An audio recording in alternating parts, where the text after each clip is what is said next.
Alright, welcome back, guys. Nooblish Life. I'm taking this beautiful Tango.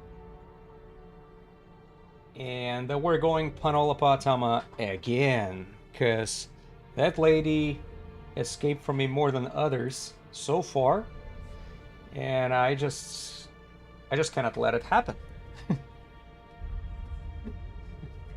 So, this time it's gonna be a little different though. I had to change the fit and switched it to PvP. So this is what we're dealing with here right now. So we're gonna be able to use this extra large shield booster, which is absolutely astonishing.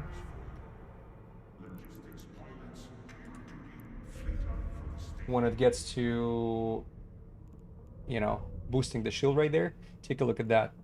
I have shield HP 3250, so 3250, and half of it, more than half of it, 1727, can be actually restored every 5 seconds with this extra large shield booster. Absolutely amazing. Also, I had to go for EM shield amplifier, as well as put the Tech 2 medium EM shield reinforcer rig in order to have that beautiful 64% of the resistance. So, and everything else is, I guess, pretty obvious right now. The most expensive module here is that Thucker Large Cat battery, which is crucial for us because we need to extend the life of that shield booster for as long as possible, and 3.5 minutes was the most I could get out of it so far, because I put capacitor control circuit and medium auxiliary current router here, just in order to have enough power grid and capacitor to have that thing rolling. Also, in order to boost our shields, so shield boost amplifier. By the way, another thing I wanted to mention, I'm carrying a mid crystal set in this particular clone, so you can see mid-grade crystal installed. Without that mid-grade crystal, I would have only 1250 HP bonus per 5 seconds. With this mid-grade crystal, I have 1727. Let's heat it up. Every 4 seconds, you have almost 2000. So on an overheated model, you have 1933 HP bonus per 4 seconds, every 4 seconds. And just to remind you, the whole shield is 3250. So in my eyes, it's pretty amazing.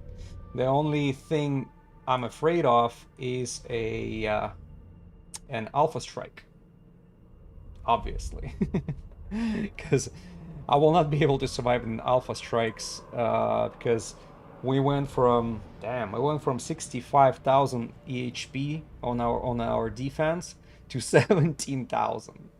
So we are made of paper. We're very capable when it comes to getting the booster.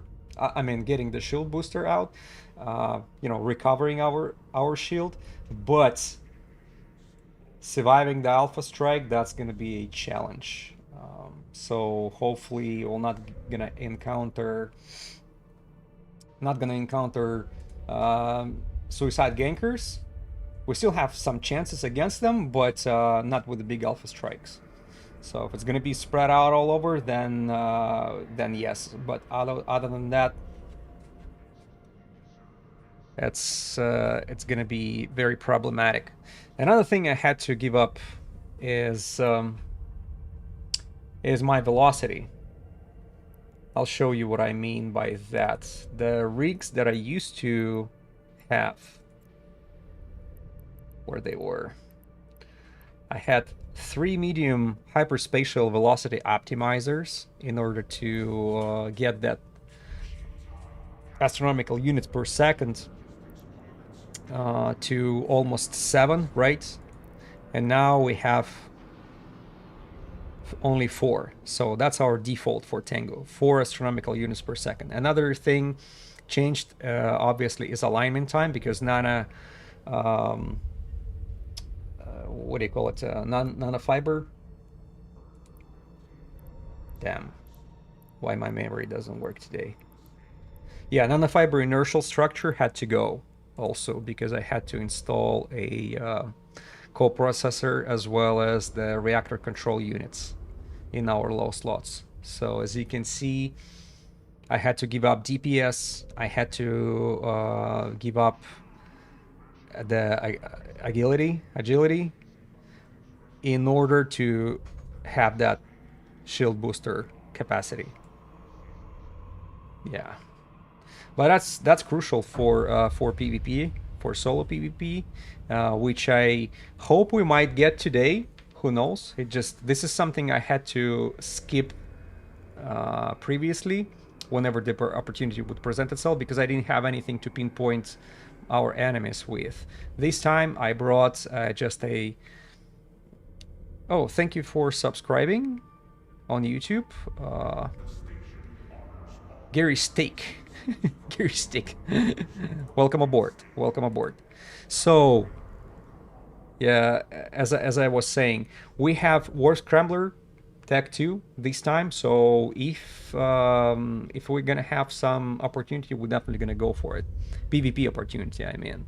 Another thing went down is a cost. So my 1.1 billion cost of that Tango went down to 554 mil altogether, including including ammo. And yeah, so it's basically a Tech 2 PvP feat. The only exception is a Thucker large cap battery. So this is something I was really, I wanted to install in order to have maximum amount of time.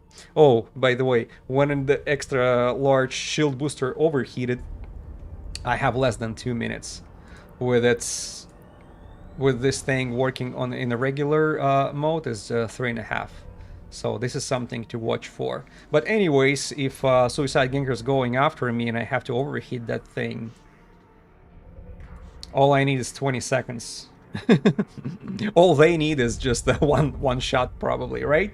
So enough talk. Let's go for that beauty. Yeah, let's take that beauty for a spin. I'll be working in the same 3 systems we tried before.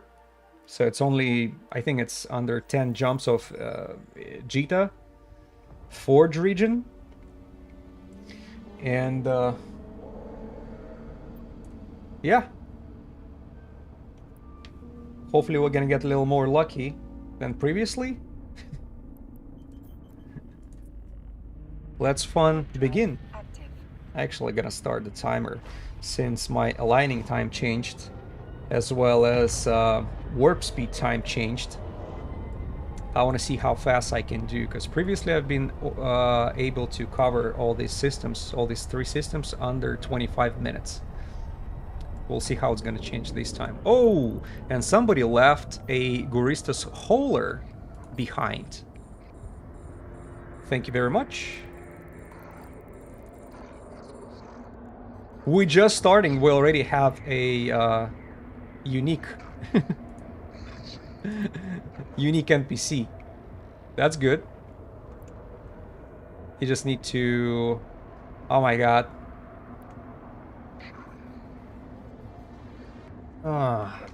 He needs to aggro me first before I can use my auto-targeting missiles.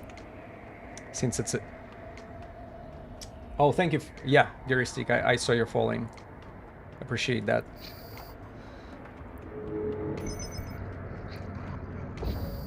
Alright, we got you, buddy. What do you have for me there?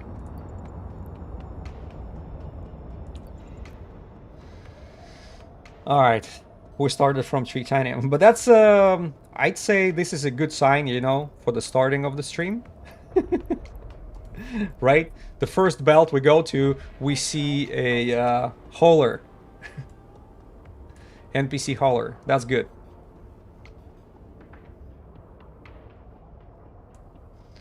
What are you trying to align to? Is it the spot right there? Shoot.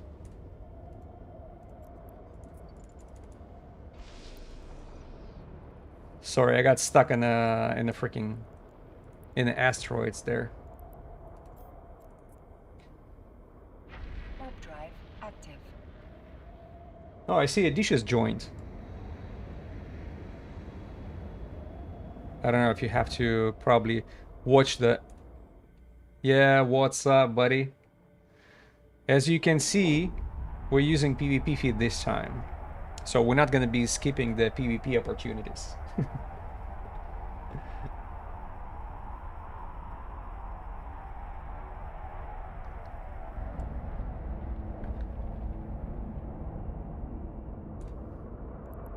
But let's call it a good sign that first belt we jumped to, we saw somebody politely left over a hauler for me.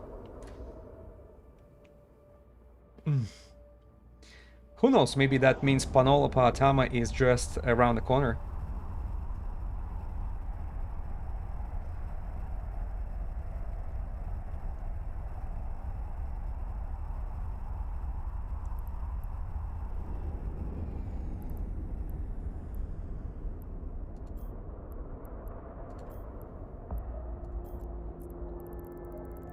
Warp drive active.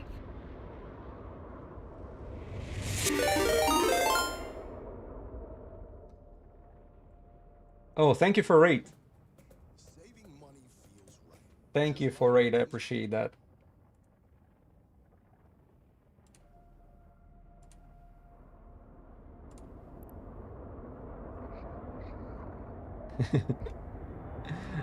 Greetings.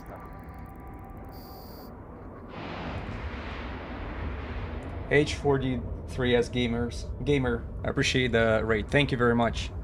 Gonna be hunting Panola Paatama today, which is a high sec officer.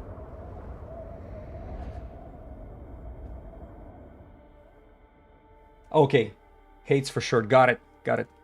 Hates. Thank you for the raid. Again, damn, that starts freaking awesome. First we saw the unique NPC on the very first belt we jumped to, then we got raided right away. Damn. As I said, that officer feels like she's around the corner.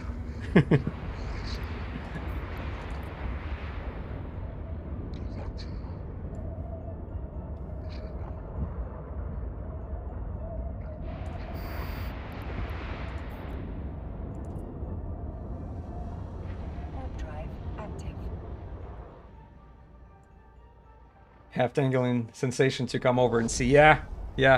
Who knows how long it's gonna take, but I definitely feel like staying online until we see this lady on the grid. That's for sure, because she's been avoiding me for 2 streams in a row. Oh, I'd say 1.5, because one of the streams was cut short due to power outage.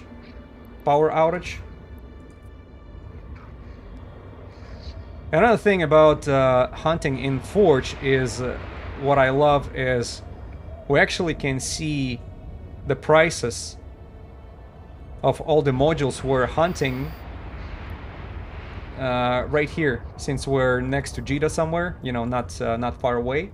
What I mean by that, if I wanna know the pricing of Panola rocket launcher, for example, there you go. It's right there, available. In Jita, selling for 7 bill. Hit your raid and run, but have something to catch up. No problem, yeah. Thank you very much. Appreciate that. Yeah, enjoy the rest of your weekend. I'll try to enjoy mine and make it enjoyable for you guys.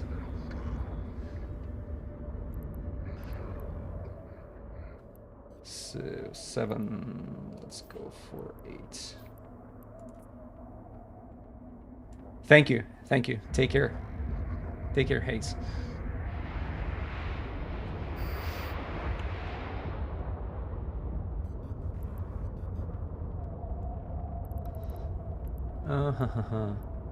I'm just checking the names. Remember how we had last stream the Serpentis hunt? And the belts, asteroid belts NPCs had the unique names over there? Crooks? This time, no, Guristas actually have the regular names. Regular Guristas, that's it. So whatever is called Crooks for Serpentis and Cybers for Angel Cartel is just regular Guristas over here. So Marauders are the commander name for Serpentis. I forgot, did we get any commanders on our stream when we were going after the Angel Cartel? Like, or it was just a domination, regular domination naming.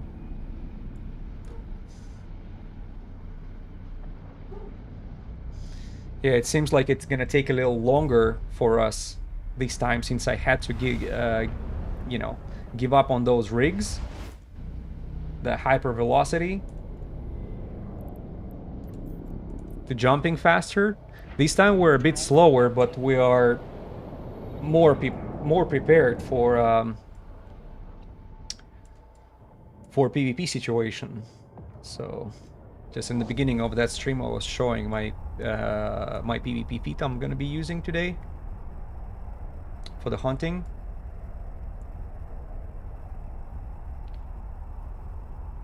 Yeah, all those rigs for hyperspatial velocity had to go. Instead, I just had to power up my, hyper up my power grids, capacitor, and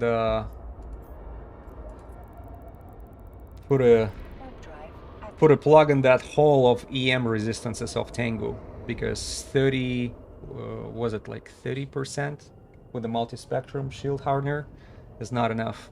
Definitely not enough for PvP situation, even for gankers. They usually attack you with thermal. Damn, somebody's hunting here. Thermal and EM. And that's somewhat... That's something that Profile did not have in the beginning, especially EM. So it's 0 for EM in the beginning. Now we're at 64 because our passive protection of that shield amplifier, EM shield amplifier, as well as EM shield reinforcer in the rigs. So we are protected, relatively protected against EM and thermal.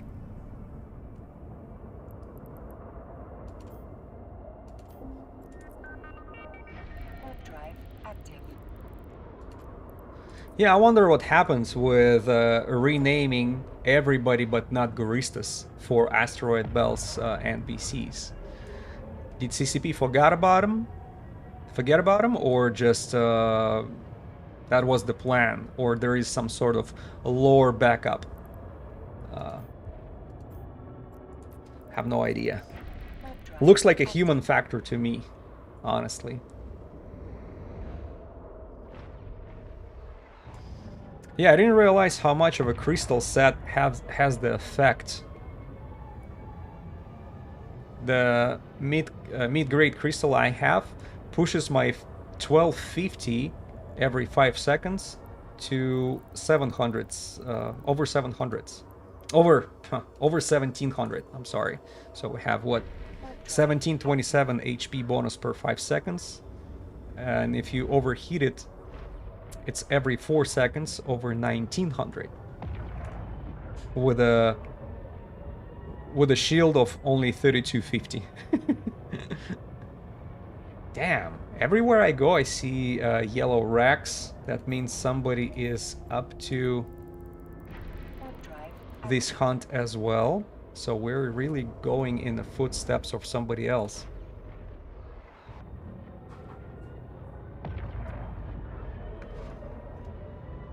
That's okay. We're planning to stick around for a while. Eventually, I'm sure we'll meet our competitor and make him give up. Just by looking at this mighty Tengu, everybody will be like, oh, yeah, I better go somewhere else.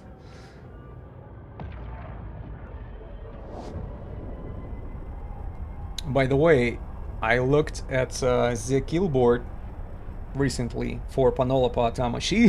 That girl stays active. She kills people left and right in the Guristas region. NPC space, high sec. It just, you know, she's all over the place around Jita and pretty much going after mining barges. So I don't know who on a previous stream somebody was saying like, oh, I can just bring a T1 destroyer and go after that girl. Good luck. Oh, there you go. Here's our competitor right here. That lady. What are we dealing with? All right. She is in the game since 2017, so she's older. Her character is even older than mine. Well, she's hanging out.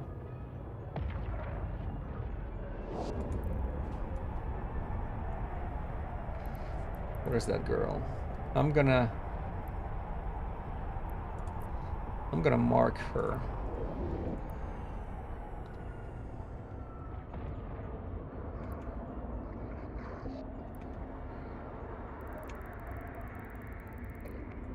Oh, come on.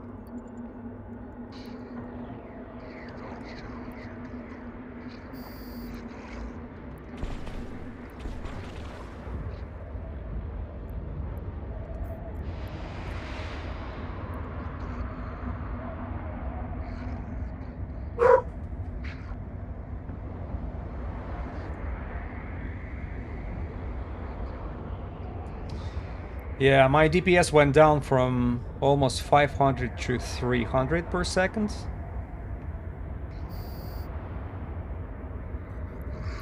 Because of that sacrifice we had to make. You know, put the coprocessor as well as what do you call those? Reactor control units. And I don't know, it seems like I'm starting to feel it.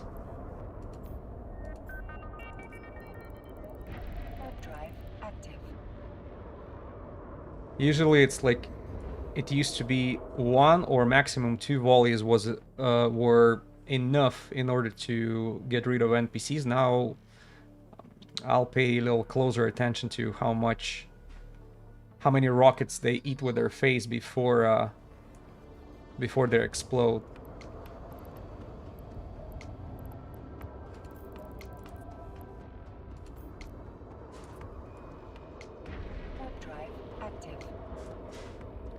Man, there's a lot of freaking Athanors.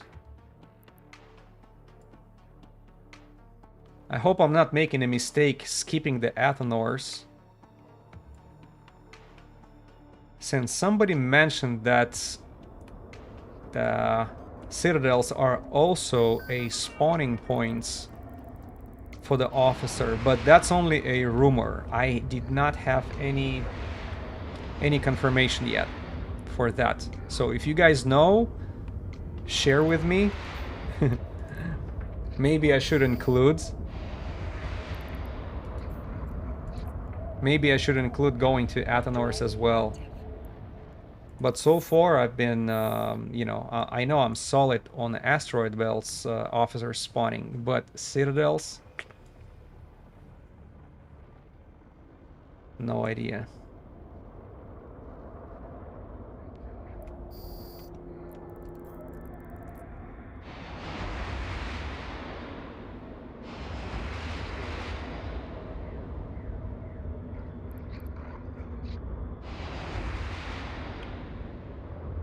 I've seen a diamond NPCs spawning by the citadels, but never the officers. Well, shit. I don't know. It says how many people saw the officers actually. As I mentioned before, you know, officers, they're like UFOs. We all know they exist. We just haven't seen them.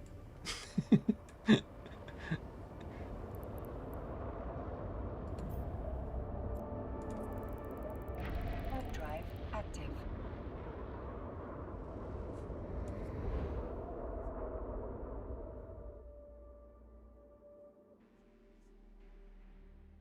All right, all right, all right. Yeah, that particular systems has 26 asteroid belts. Warp drive active.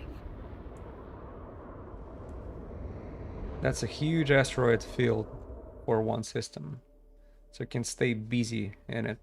And as you can see, I'm out of those yellow wrecks showing us that this person, that Tengu that we saw,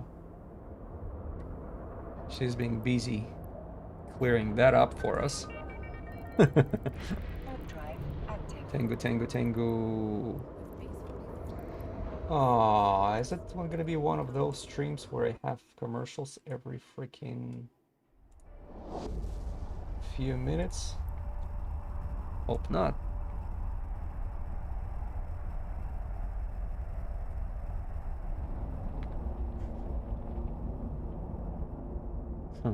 Suspiciously, no wrecks in that belt.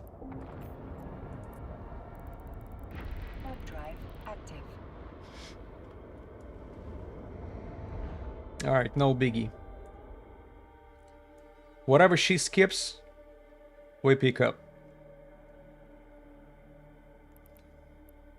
What's the name of the character again? Mitasa MP.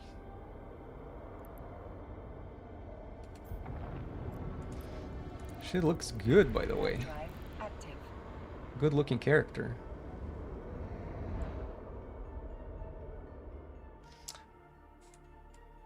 Not sure about the pants.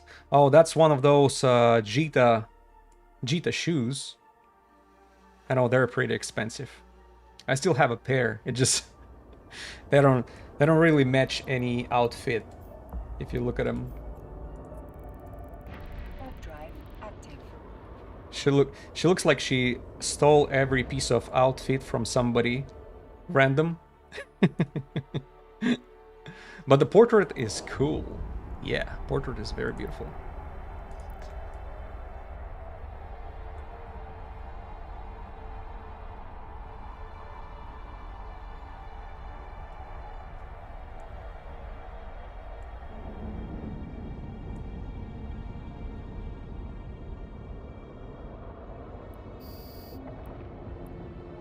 And since I've been talking smack about other character look, let me quickly demonstrate how my character looks. So, very cool looking portrait. And see the outfit? That's what I call everything matches perfectly. Absolutely beautiful. Should I say beautiful or should I say handsome? Yeah. What do you guys think about the character looks? I've heard the opinion that, you know, people totally disregard the looks of their character since we don't use that. It's only for the icon. To me, it's still important. Once in a while you encounter a great looking characters and you're looking at their outfits too. Even though I don't invest too much money into the outfits, but once in a while, you know, CCP is having them as a random items, as a rewards and something for either like festivals and stuff. Those are good looking items.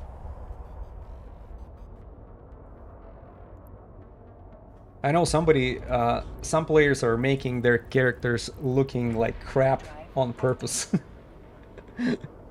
And I don't know why.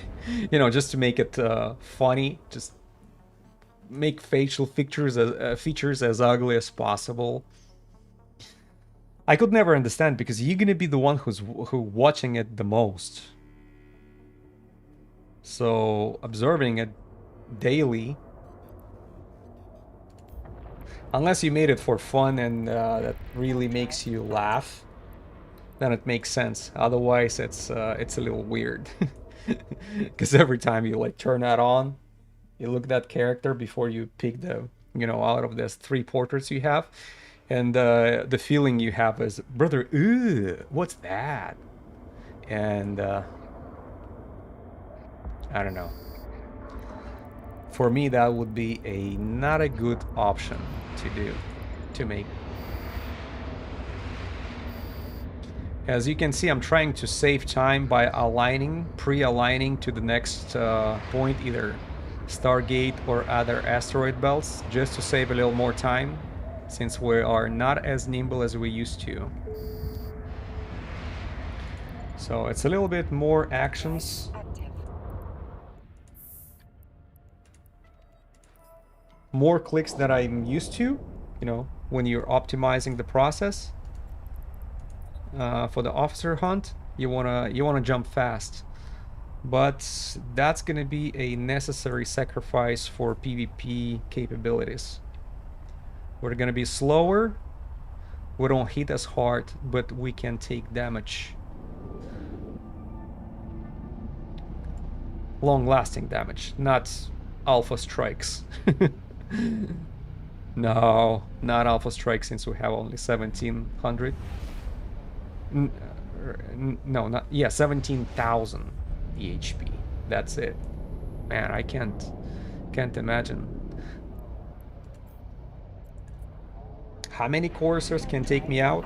2, 3, 4, the max.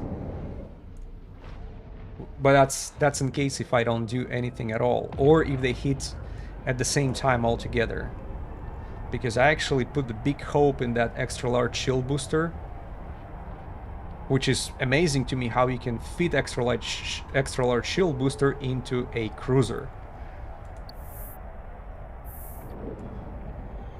So when you actually have it on,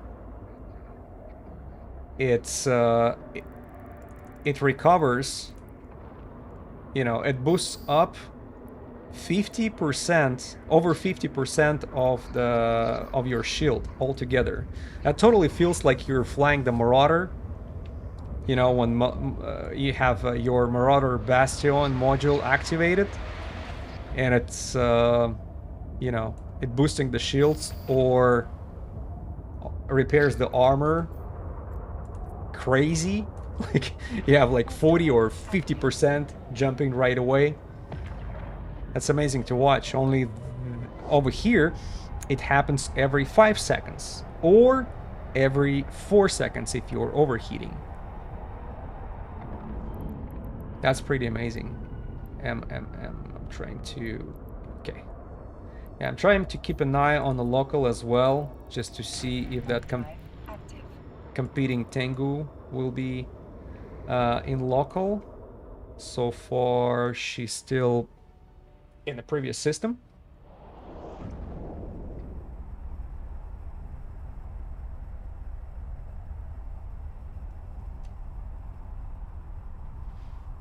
Yeah, one of the belts we saw her at, she was just hanging there. Maybe the guy or the girl, whoever plays it, just doing it on a background, doing something, and then when the player has like a couple minutes, comes back to the game, do a few more jumps, and then leaves.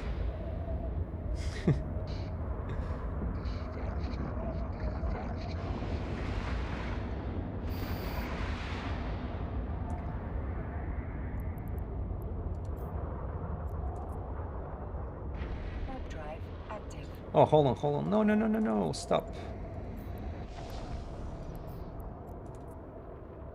I was aligned to another belt. Forgot which one. Because that's the third one, right? Yeah. We were supposed to go to the fourth. See, it's only One benefit of long aligning time, you can actually quickly change your mind. Just ship stop it. Comparing to my previous feat when it was not insta jumping, but it was jumping pretty fast. 3.69 seconds is pretty fast jumping for a cruiser, in my opinion.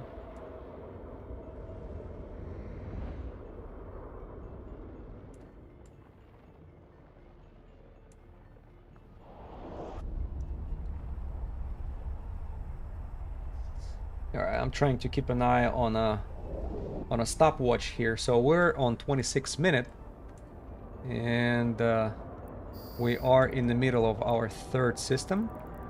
So we're definitely spending more time than we used to before, because before I was jumping much quicker. That's, I think, first of all, aligning time, and second is DPS going, you know, had to go down. But still, you know, it's gonna be probably 30 minutes for the whole cycle of what, 51 or 55 belts I have to cover. Yeah, somewhere along that numbers.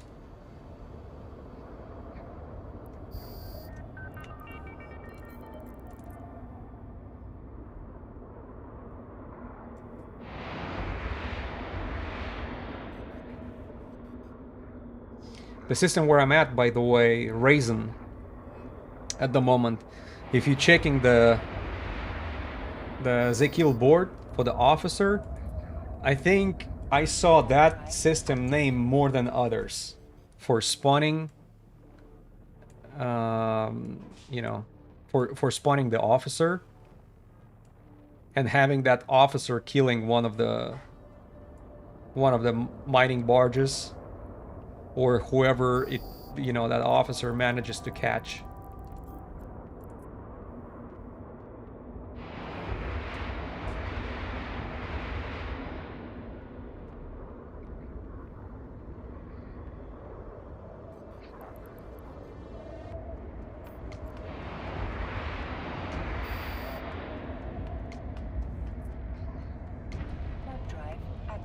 First cycle so far. Only one hauler spawned, which is not nothing, by the way. Even though all he dropped is, I think, 12,500 tritanium, which I don't need.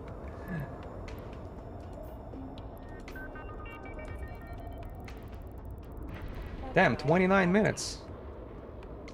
Yeah, we are significantly slower comparing to my previous fit. But, you know, you gotta give up something.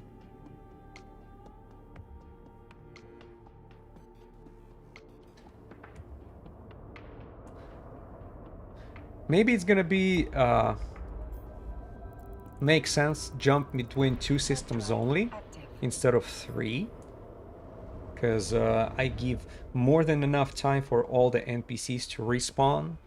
You know, that, I think, minimum of 25 minutes. I don't know, let's try to do it one more cycle, just to compare.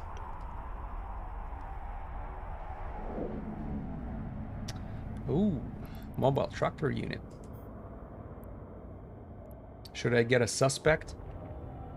Just to see what's inside? Nah.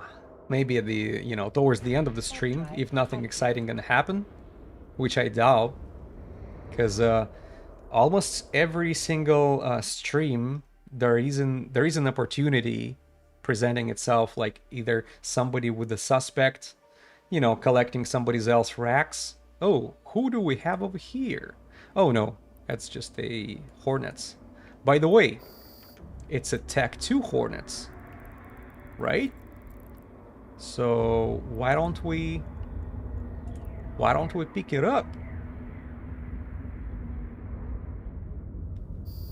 Somebody left his Hornets behind, and I have a loot gobbling moment here. See? I am going after the officer modules.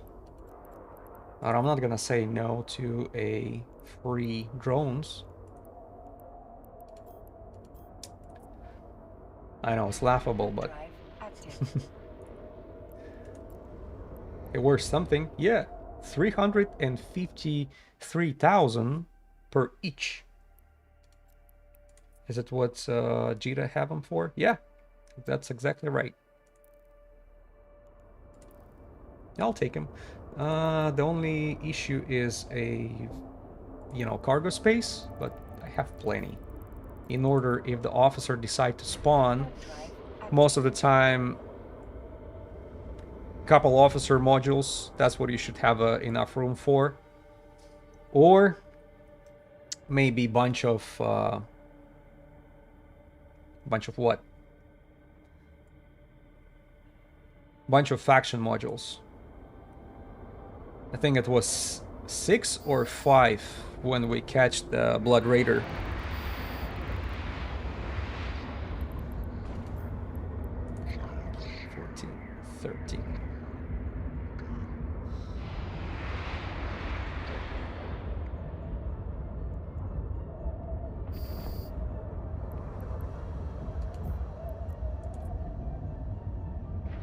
Drive active.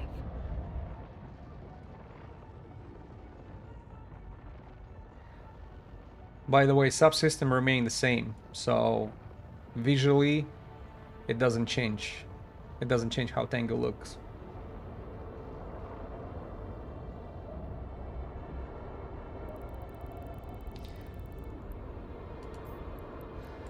Hello, my deadlock match popped as soon as I tuned in. What's a deadlock match? I'm sorry. I could not understand that.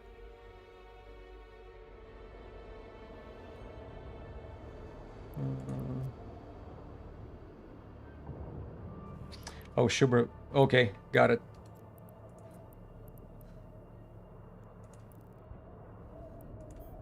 Always good. Always good, no problem. Drive active.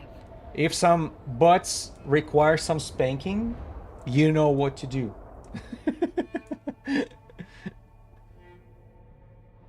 If they ask for it, give it to them. Hold on 1 second. For some reason, let me see.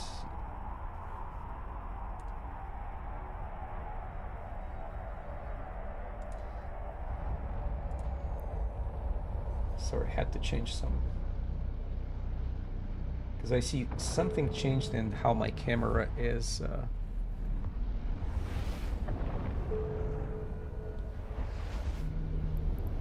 located. Yes. Did I get the chat rating fixed? Yes. What a wild thing to come back after the ads. I thought I minimized the ads to absolute freaking nothing. I think it's like 30 seconds per hour at the moment. So that's as low as you can go in a Twitch settings. So I'm sorry for the inconvenience if you still have them. Yeah, I know it supports me. Thank you for not minding watching the ads. It just I already had some sort of negative experience as soon as I became an affiliate, and I had the opportunity to turn that thing on. Everybody was like, "Hey, what's going on? Why it takes so long?" It was, I think it's people would spend 4 or 3 minutes every hour. And I actually found a way to tune it down to 30 seconds. And that's the minimum. Since my audience is not big yet, I don't see any point.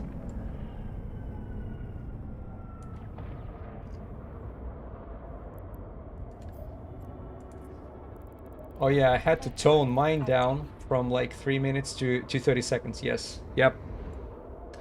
Yeah, so if the channel would be, if it's gonna grow big, or should I say when it's gonna grow big, then I'll be considering kind of, lifting it up just to get that revenue, see if if it actually makes me. Oh, Twitch just assumes that I want to maximize that.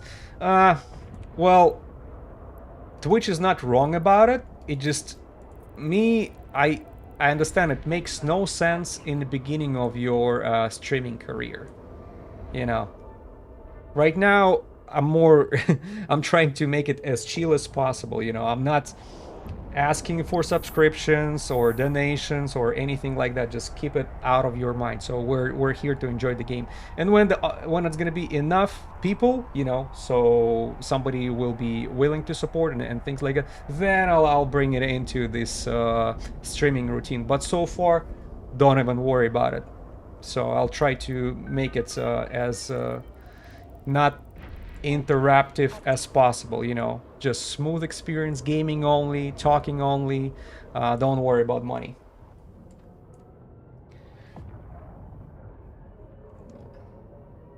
Yeah, you had to tone mine down from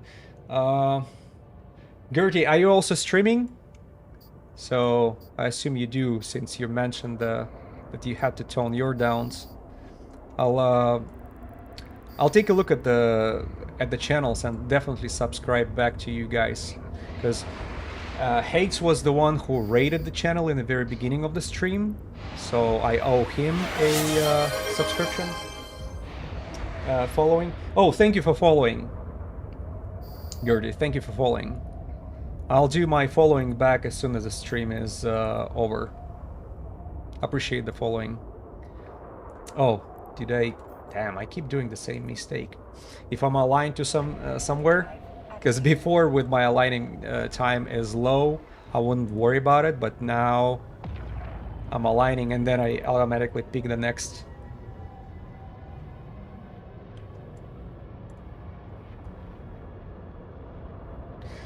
Totally appreciate that. I totally am not here to promote mine or anything. Hope it wasn't taken. No, absolutely not.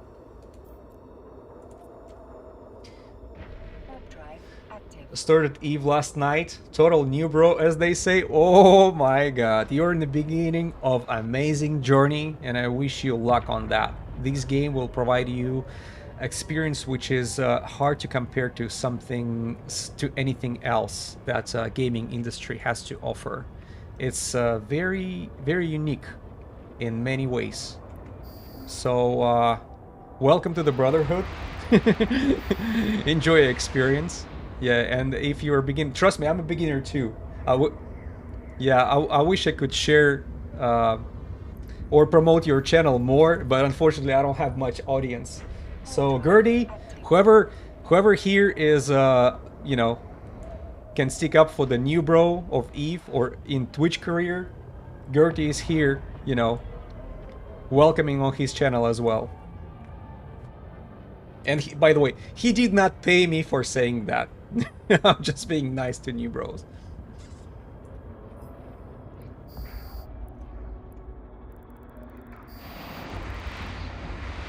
Yeah, bunch of regular NPCs so far, but it's a second cycle. Yeah, we are definitely a little slower.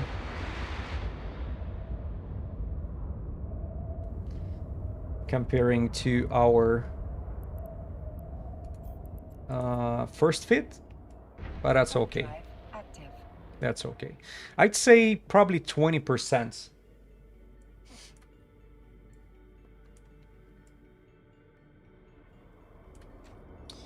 Doug, I'll give you a shout out when I go online. I appreciate you more than you know. Okay, 1 second. Let me just. I think I'm done here, right? Yeah.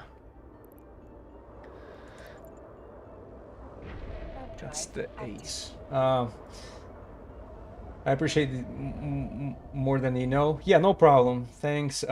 Eve Talk. What kind of route did I take? You went industrial. Industrial. That's interesting, but I would recommend it more for not for the new bros, but rather for some more experienced players, because it's not as entertaining unless you are all about money. marketing and making things. So you need like very specific engineering mindset of if you want to enjoy it, which probably not me right there. It's hard to say which route did I take in the beginning because I tried to be a jack of all trades. Let me bring my character a little quick here.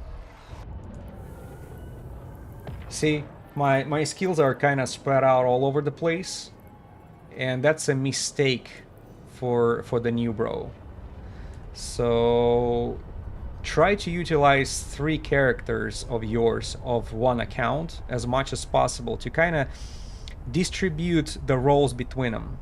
One is doing the engineering and industry, another one is exploration, for example, and maybe the third one can be like more PvP oriented. So if you diversify like that, I think it's much more smart approach to play. And you know, you can give them like a secondary roles too, like a marketing, who knows, maybe agent relationship if you do the mission running. But I think PvP character can handle things like this, since you need... Oh, shuttle was flying by. Oh, he's probably gonna be... Oh, he was jumping. Yeah, so unfortunately I cannot give you a solid answer. I try to be everywhere with one character, and that's not...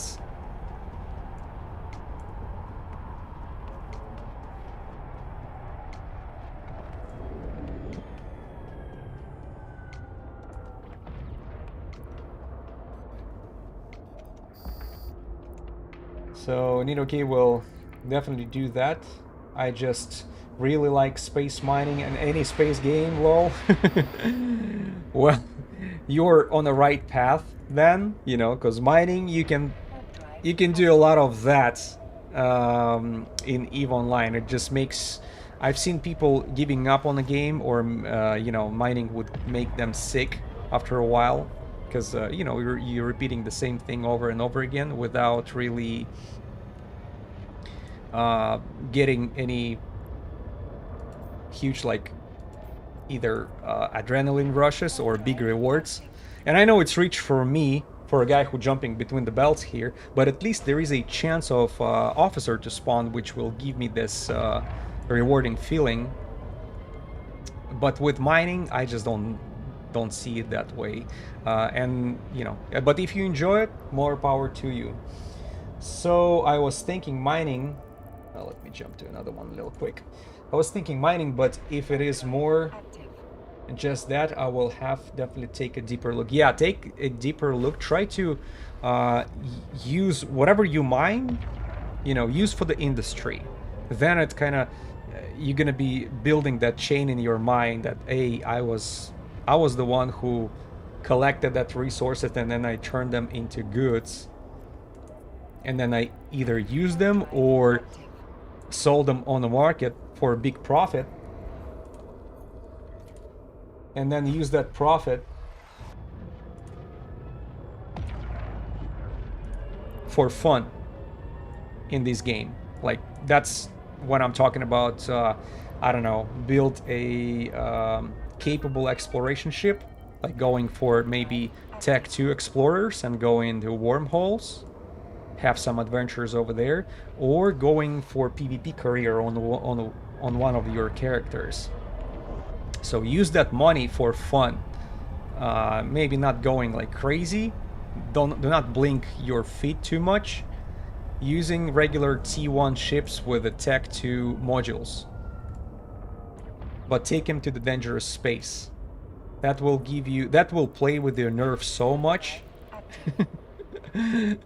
Because you probably already know by now that mechanics of the game actually is very punishing, but also rewarding at the same time. Because if you lose your ship, it's gone forever. But if you kill another character's ship, you got his stuff. All completely there. Pick up whatever you need. Whatever you can salvage. You can catch his pod. and freaking explode him. Active. Just be surprised how expensive his implants are. Yeah, or I don't know. There are a lot of crazy stuff can be done. Or taking PvP fitted ship to do dangerous PvE activity in a low sec, for example, or null sec. I've heard the drone region has some Drive active.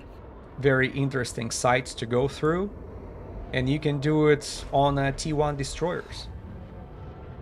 You know, and you can not only you being paid bounties, you can also having a salvager with you, or salvagers equipped to your destroyer, having the elite drones salvaged will provide you with very expensive T2 salvage loot, which is you know, required for rigging if you're building the Tech 2 rigs. So those are expensive. And once in a while you'll have PvP situations too. So I don't know, that's probably me, because for me these adrenaline rush moments in the game are the most valuable, because I'm not even though I spend a lot of time for PvE activity, it will just bore you after a while, even when you do it like I'd say not end game PvE activity, but going after burners in level 4 missions in the high sec. That's pretty that's kick-ass for my you know, from my perspective. I see a lot of people are skipping those missions because I know they either don't have a skill for it.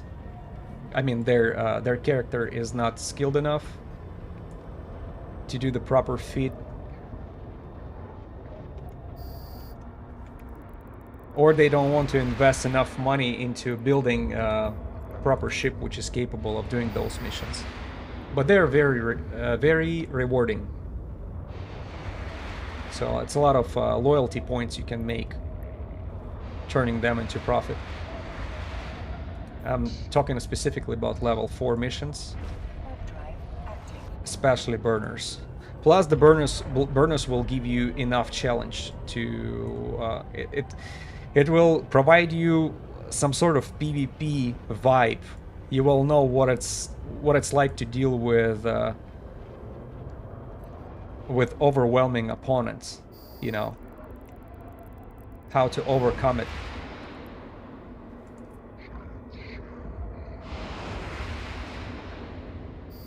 So unique experience, yeah.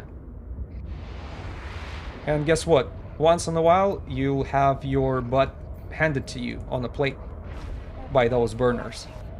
Happened to me quite a few times.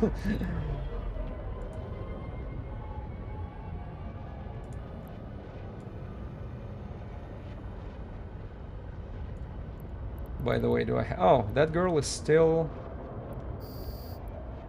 in the system. Tengu, Tengu, Tengu. Yeah, she's somewhere in the open space. Warp drive active.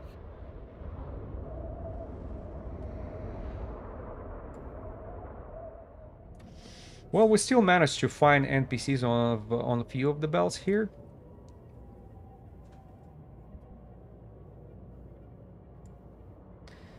And to be honest, I do not see a unique names in the wrecks. So all the wrecks here have just the regular Guristas. What? The spoilers and wrecker, and there is some sort of other, just regular Guristas names. I don't see commanders, and I definitely do not see the wreck of Panola Paatama, because she'll have a wreck named after her. Those NPCs are really something. Warp drive active.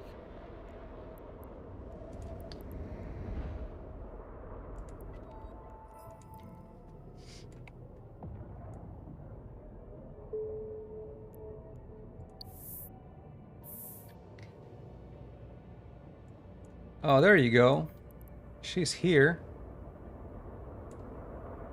Yeah, she just went to another. Warp drive active. I spent some time in an in-game mining channel.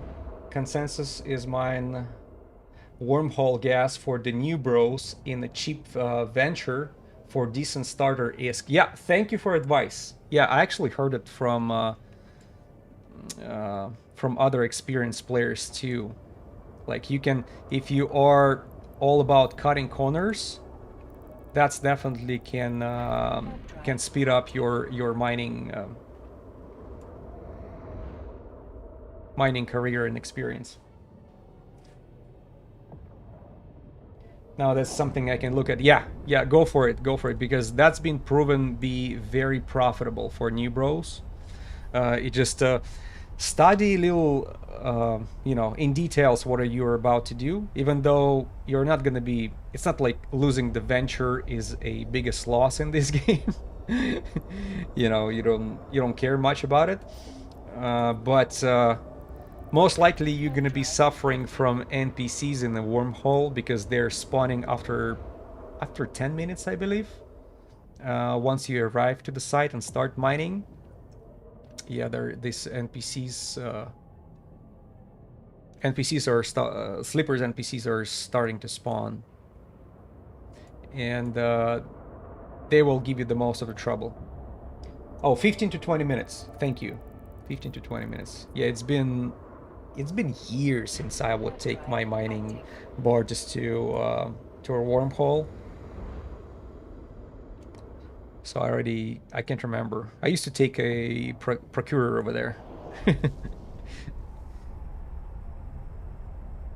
Trying to find the most expensive ore.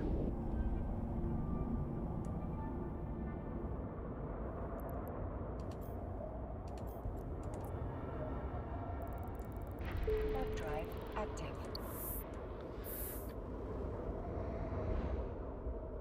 Who knows, maybe we're gonna be able to provoke that other Tengu for PvP.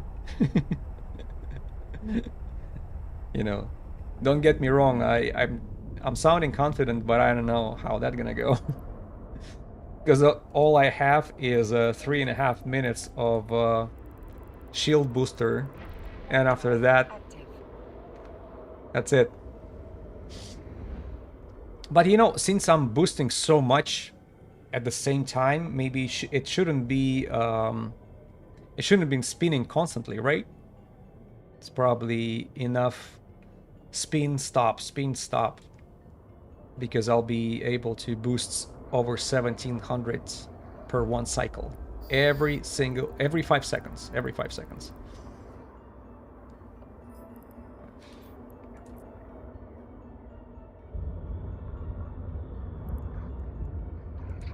What do I have here? Bounty prizes. Lovely. 77,000. Yeah, but don't forget, we already made some money by picking up those hornets over here. Maybe I should drop them in an NPC station or something, so they don't take too much space. Because it's, what? If it's 5 of them, I have 25 cubic meters gone. What if I have to pick up a bunch of expensive modules from the yellow rack? Yeah, you never know which situation you're gonna end up in. Maybe you'll arrive somewhere and there's gonna be a fight between somebody with a suspect with another player. So I would probably jump into it.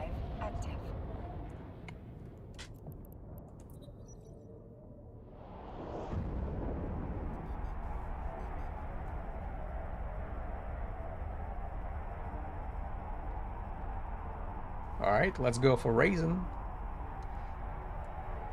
System that is famous for spawning Panola Paatama more than others, at least from what I saw on Zkill board. By the way, whoever doesn't know how to check it, all you have to do just put Panola Paatama name in Zkill board, and it's gonna bring you all that systems that that girl managed to kill other capsuleers. Warp drive active.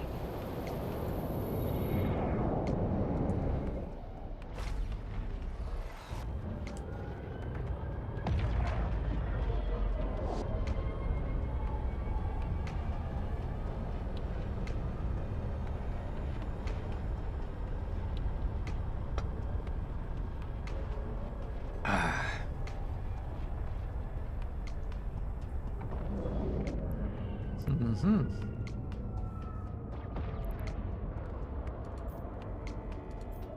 It's been well over 25 minutes, but nobody decided to spawn.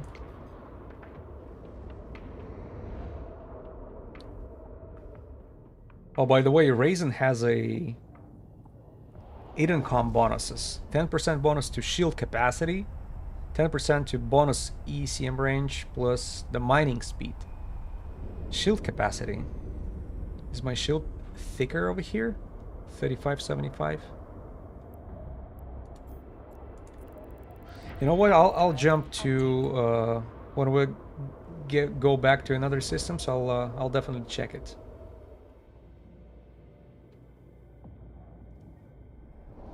$35.75. Oh yeah, because we had like what 3,200 in the beginning, 32 something.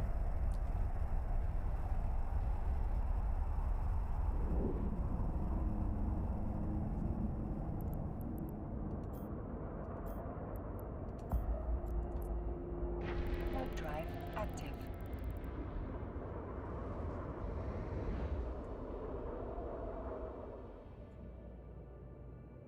Be good, we're gonna die. Hello. What a nice nick you have.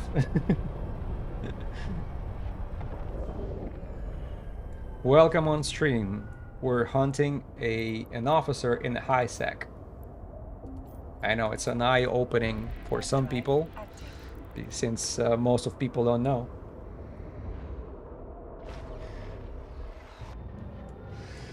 Sounds like a very quiet part of the forge. Belt hunters not very determined there. You know what? Comparing to previous stream, we were hunting in the same systems. I see less people, even though it's Sunday and you know 35,000 on a server. I was expecting a little more, but all I saw is couple mining fleets, one more Tengu doing the same thing that I do right now, and nobody else. Just a bunch of these guys. See those red triangles? Starving for my rockets.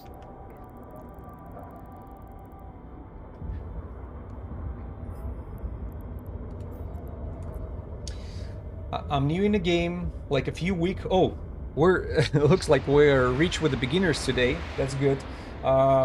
See, that's a good sign for the game, which is dying for last what 23 years.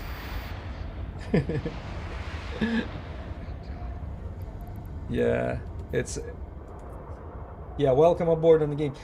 You're hunting officer module or an NPC named officer. Absolutely, yeah. So it's officer, which is a type of NPC, the most elite type of NPCs you can find in the game. And if you're a PvE player, this is like high-end PvE NPC you can go after.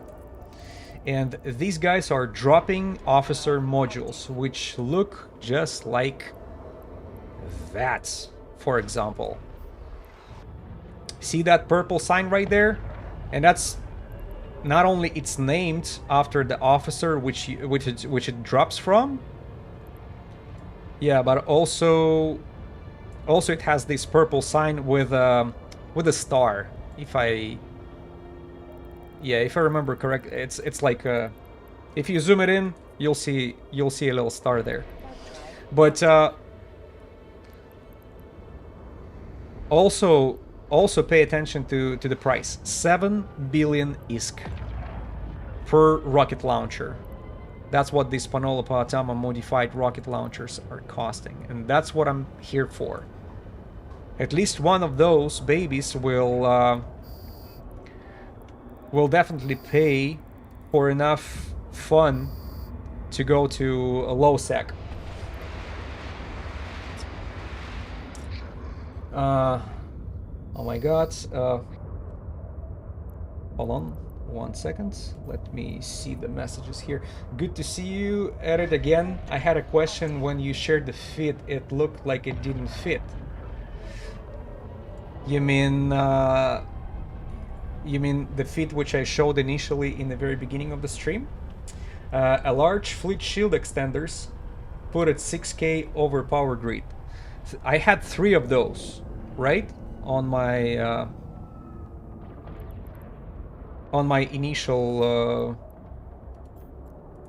initial feed, but I used Republic Fleet large shield extenders, not Tech 2.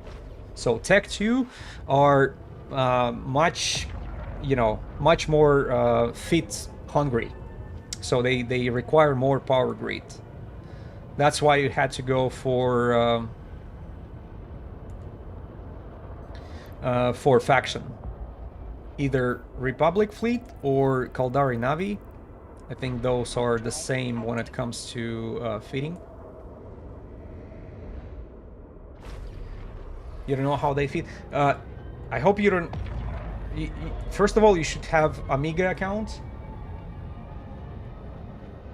Apakarev UK, welcome on stream. I'm not sure if your character is developed enough to get those feeding going. Because it's going well. We're kicking 1 hour of bouncing between asteroid belts.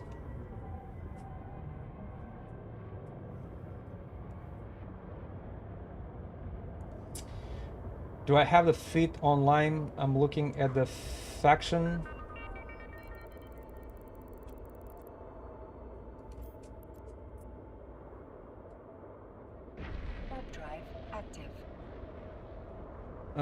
Do you have feed online? I'm looking at the faction 1. Oh, looking at the faction, and when it seems it's way over power grid. So you're looking at the large, right? Large shield extenders.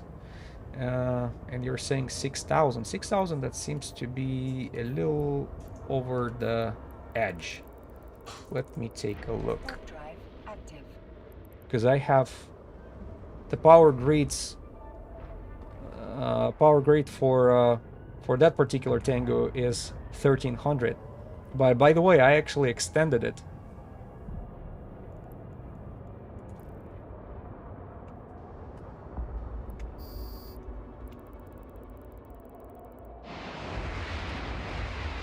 Tango power grid is 915, and I'm at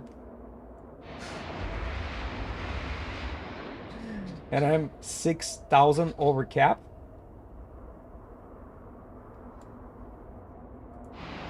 All you're installing 3, right? 3 I'm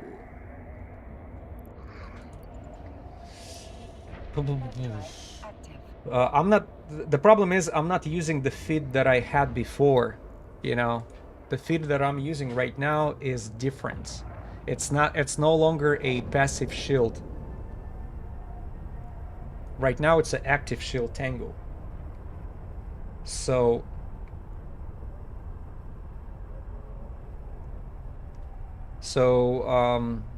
you can pause and take a look at it a little in more details.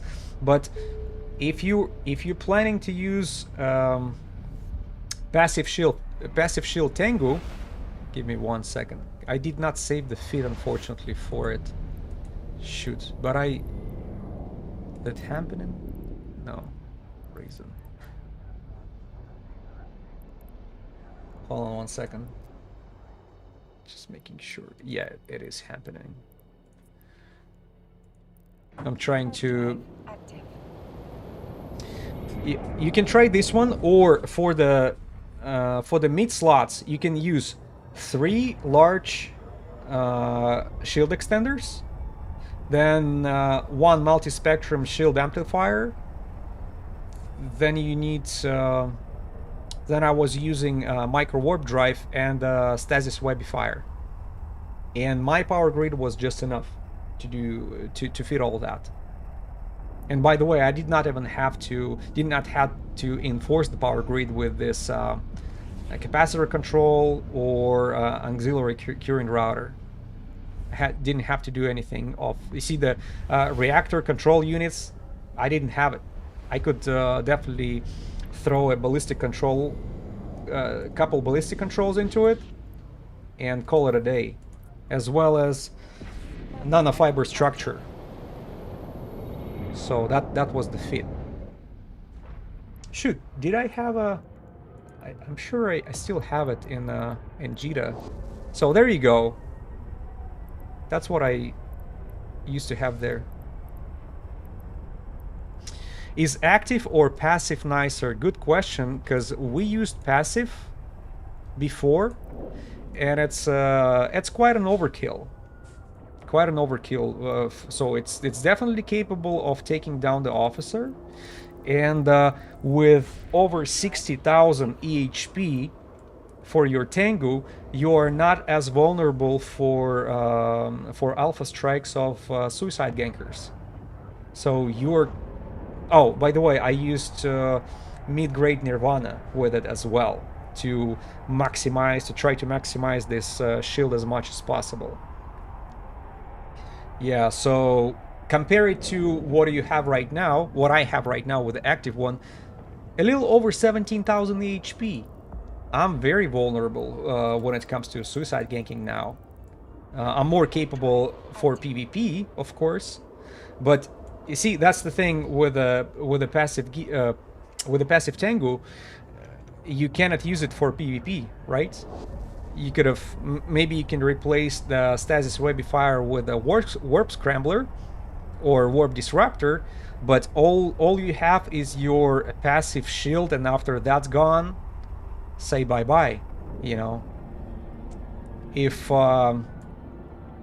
whoever you're fighting can resist your damage long enough. So active is cheaper, but about the same speed, but it dies to suicide gank.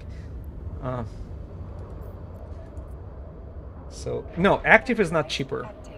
When I used active shield, maybe 3 million. I mean, maybe 30 million. Active shield is 30 million more. No, 30 million less, because it was like 580 mil for the passive shields and 551 I have for the active shield. Because on that particular feat, everything is just Tech 1 except Thucker large cap battery. These baby cost money. By the way, how much money does it cost since we're next to Jita? 42? Oh, 42, my ass. 65 mil. You have to be ready to pay for that beautiful module right there. So that's the biggest wallet hit. For passive Tengu, you're gonna have to, if you want to use 3 large shield extenders, you're definitely gonna need to buy a faction once, because 3 Tech 2 large shield extenders will not fit. You don't have enough power grid for it. So maybe that was the misunderstanding that we had in the beginning. Sorry, I feel like I missed some of the messages you guys have. Try to see if Eve have an officer. I'm definitely adding that threat officer hunting activity to my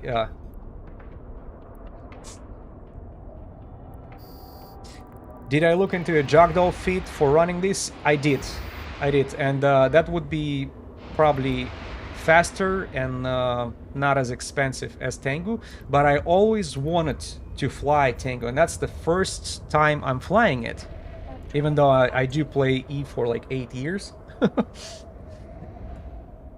Right, but I was never flying the T3 cruisers before. So finally, I got my skills to the point where I can fly one, and I'm like, what should I use?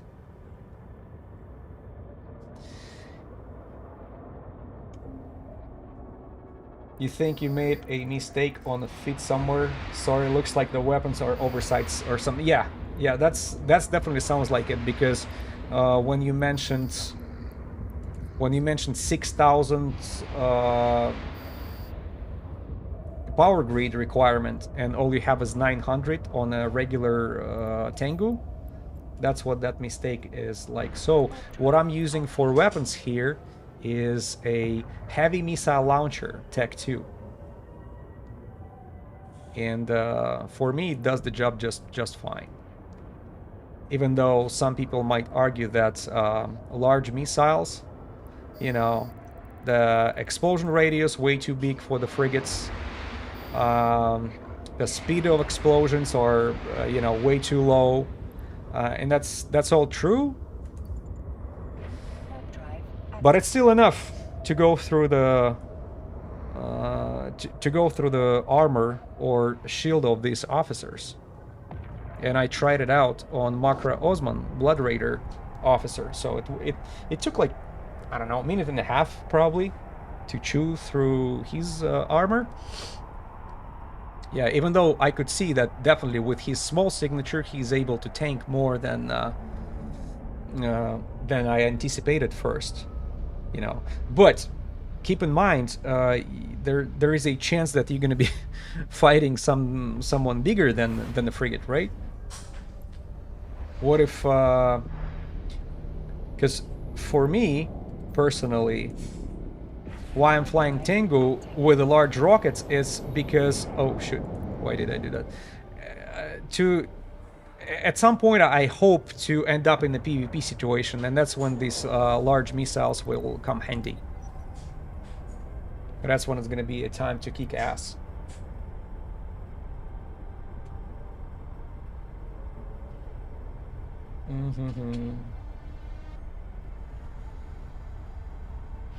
Can I paste feet somewhere? Well, okay, I already demonstrated the feet. Sorry, I'm just trying to see which messages did I miss here.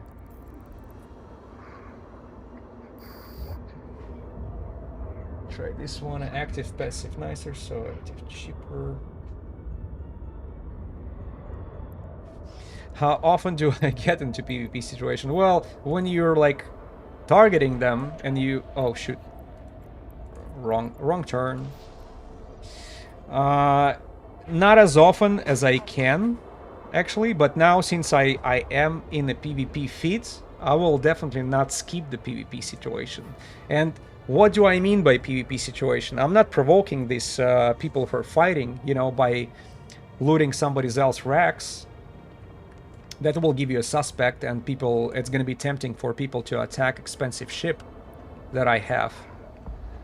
But once in a while you arrive to the belt and you actually see another person looting somebody else's rack, and he has a suspect.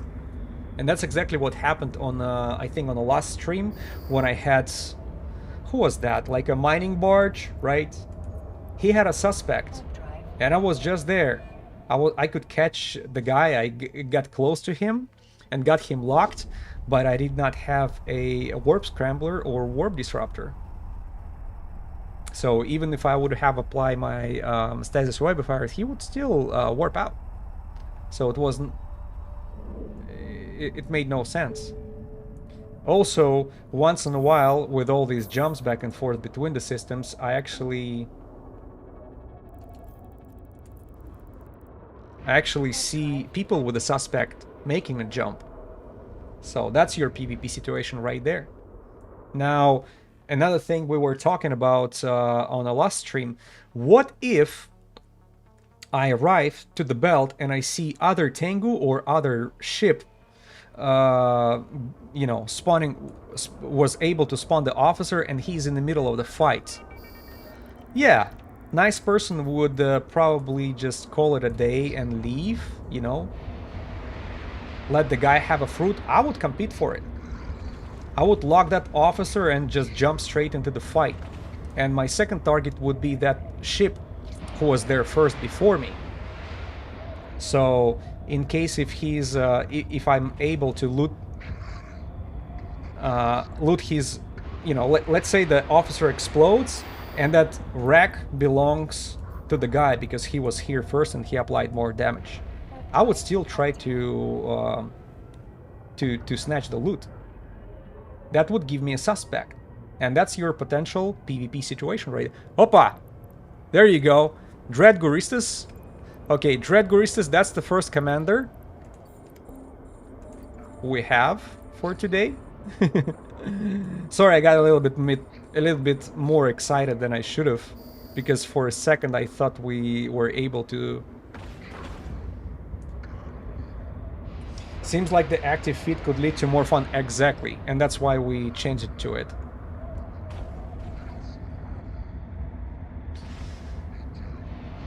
Fingers crossed for no ammo drop. Well, unfortunately, that's how it is for most of those guys. Usually, it's just a tag and a tag and the ammo. That's it. Yeah, let's take a peek inside. Is it 5?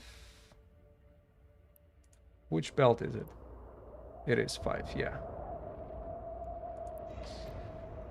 Oh, well, check this out. Not just ammo, we have double ammo, which, to be honest, I haven't seen before. Usually it's always one tag, one ammo. This time it's like Dread Guristas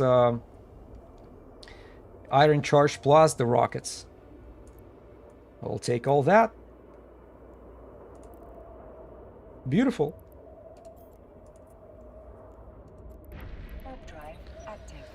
Yeah, so far we saw, you know, from all these streams that I'm doing, and all the commanders that we were able to spawn on the asteroid belts, only one of them dropped the faction. Only one of them dropped a faction loot, and it was not a good one. It was a coating, I think. Was it on the last stream? Yeah, the last stream. One of those Marauders, which is just a Shadow Serpentis commander, he dropped thermal or kinetic coating, which cost like 5,000 or 3 or like 4,000 ISK. It doesn't cost anything.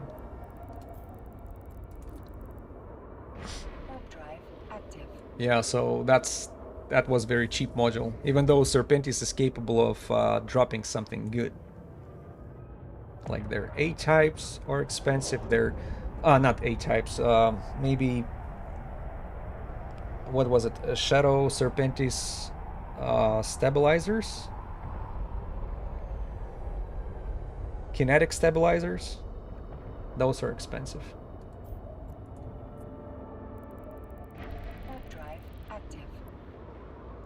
Keep forgetting the name for it. Shoot. But I know they're worth a lot.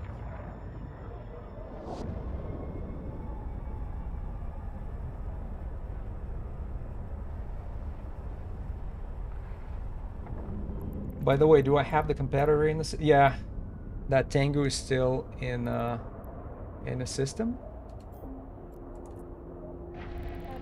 What is she busy with? Yeah, she's in open space. She's jumping between the belts. It just... I don't know why she stays in the same system. Well, on one hand, I kind of realize why, because it's 26 asteroid belts. 26.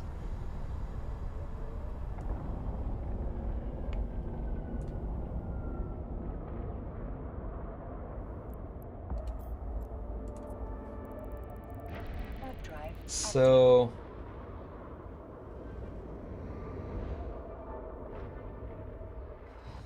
how often... just coming back to the question, well, how often do I get the PvP situation? Do I get them on a regular basis? Like every stream, there would be a little bit of a, you know, an opportunity there. It just with the passive Gila, passive Tengu, passive Shield Tengu fit, I would not do that. And another dumb thing I used to do is my feat was expensive. I did not use a Tech 2 for passive shield. So, you know, I was using like C-type multi-spectrum shield hardener, as well as Stasis Webifier. I think it was Federation Navy. That's expensive. 3 Republic, Fleet Republic shield extenders, large ones. Those are expensive. Ballistic controls from Dread Guristas. Those are expensive. All of that could be replaced with Attack 2, and then maybe I would have a little more courage for. Other than that, I would just give them these all expensive modules for nothing, right? Because if they're somewhat PvP oriented, if they have Warp Scrambler or Disruptor and they have a shield booster, they can outlive my, you know, they would have enough defense to survive my my damage long enough, and by that time, like after 2 or 3 minutes, they will go through my big shield. Even though I do have 65,000 EHP, it doesn't matter. If you got stuck there for a while, you know, eventually you will run out of your passive shield. There's nothing you can do, and it's not one of those Gila shields, which are, you know, it's passive shield, but it's recovering very fast when you have these shield purgers, like 3 of them installed, medium shield purgers. Man, it brings your shield recovery rates up until I think it's like 200 per second or something. Of course, it cannot be compared to having a shield booster, especially this extra large one, but it's not nothing. Yeah, combine it with high-grade Nirvana. What we have here? Oh, haulers. Haulers are on a grid. All right. Let's see what they have for me.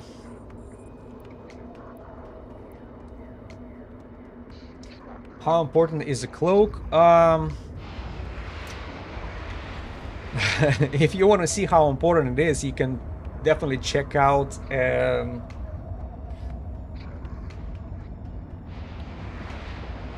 one of my streams that we were going after the Ramaku Basta. Sorry, were Nirvana's for... No, Nirvana was for passive shield, just to give you that extra shield, right? And Crystal set is the one I'm using right now for the shield boosting capacity. So let's take a look inside of those racks.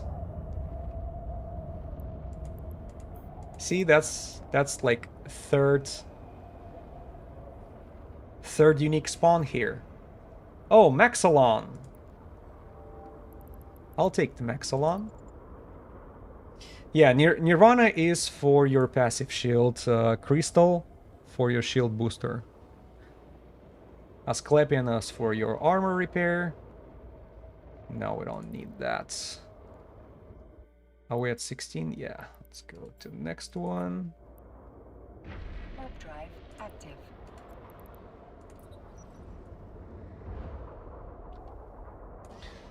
By the way, what's the price of that Maxalon that I picked? 110,000 ISK. Yeah, we're making some profit, little by little. That's not the profit we're here for. But I know it is laughable what I'm checking at the end. how much money we made for the whole stream. Yeah, if that officer did not spawn, that means we didn't make shit. And unfortunately, I'd say out of 5 serious attempts so far we had, only 1 brought us an officer. And that officer decided, Goro 2 has, welcome aboard.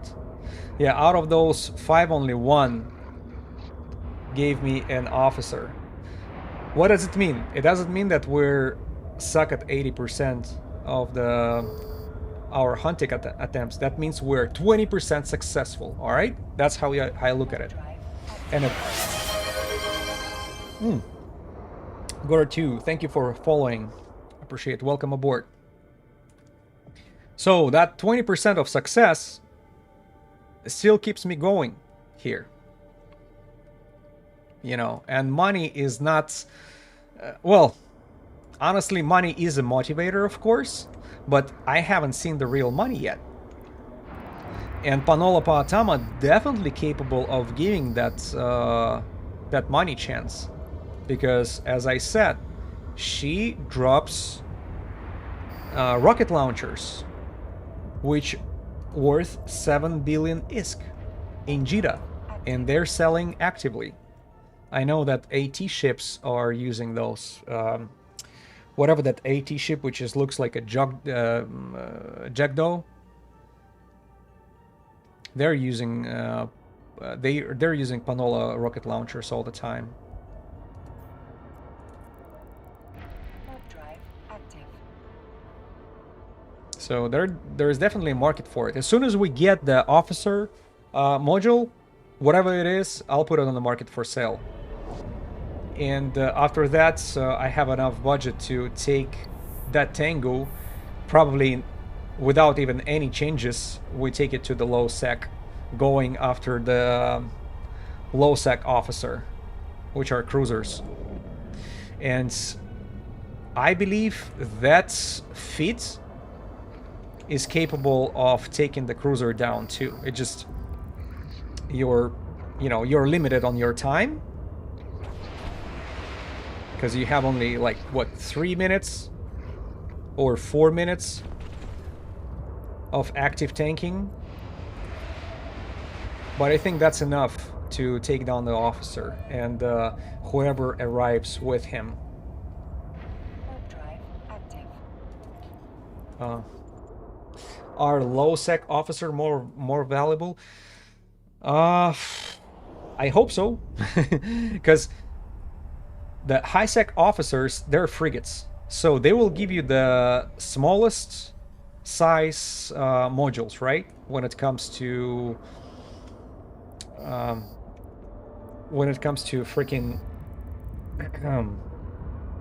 what do you call it? Micro warp drives. I think I missed the previous belt. Micro warp drive or afterburners.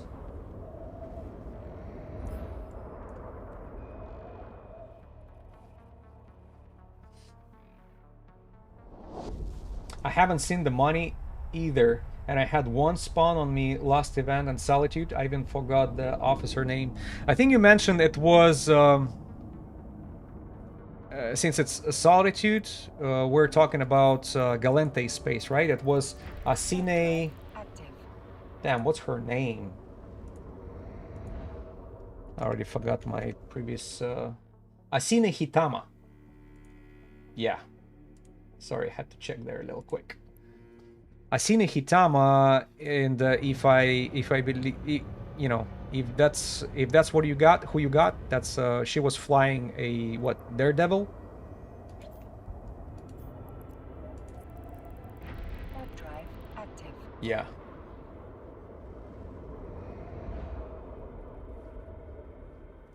Yep. Right. And you said you haven't seen the money. Did she drop a bunch of faction loot? I think you shared it with me, and I already forgot. Since there was no officer modules, but she's capable of dropping some expensive stuff too. I seen a Hitama. As a matter of fact, let's check a little quick what she drops. Sine. faction. Yep. So what she's capable of dropping, take a look at this. Afterburner, 1 man. Of course, it's since we're talking about the frigate. Even though it's a frigate, 1 man afterburner, it goes for almost 6.5 bill. All right. Now, what about micro warp drive? Micro warp drive worth almost 18 bill. 18 bill. That's a serious money right there. Now, assault damage control, 6 bill. What else she has? Okay, neutron blasters, 3.5 bill. Oh, small armor repair, only 1 billion, huh? I thought that would be more expensive, because I would value that, to be honest. And what else? And remote armor repair. Okay, the remote armor repair or shield boosters, they're always cheap. So, but still, I'm saying cheap, but you know, we'll look at the price. It's 588 mil, and that's exactly what my Tango with a full fit and ammo costs here. So it's cheap comparing to other modules, but it's pretty expensive. So Asina Hitama, she drops expensive loot. Coming back to the question of how expensive is the loot for the officers from low sec. I believe one of them has a name, Sila. Yeah, there you go. Look at that. Sila drops modified. So it's 10 MN afterburner. Any history of selling? Okay, it goes for 8 bill. It's just slightly more expensive than the one retriever, than the one for the frigates. Let's take a look at more stuff. What else she has?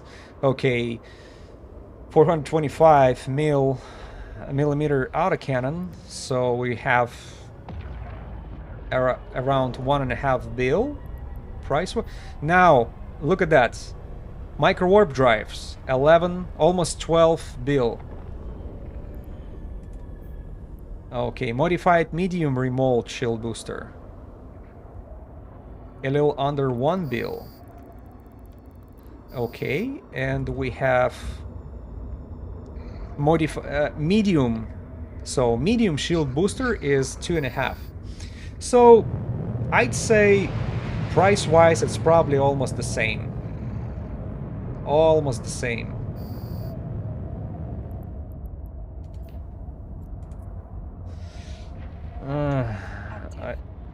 You know, I keep forgetting the names of those officers. I had them saved somewhere.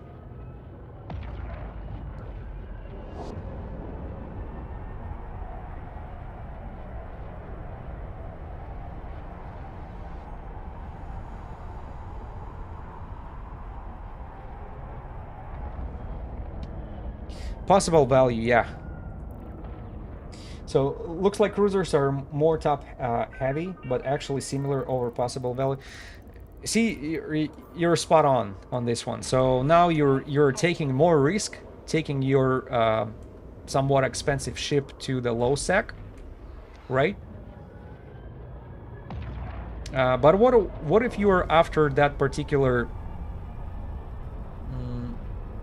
10 MN afterburner, and you need exactly that?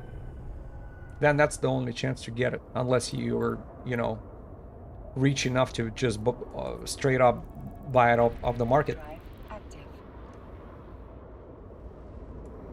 Yeah, but also, coming back to PvP opportunities, you go into the low sec with a fully capable of PvP ship like that. To me, as a content creator, that would be definitely a blast. It just...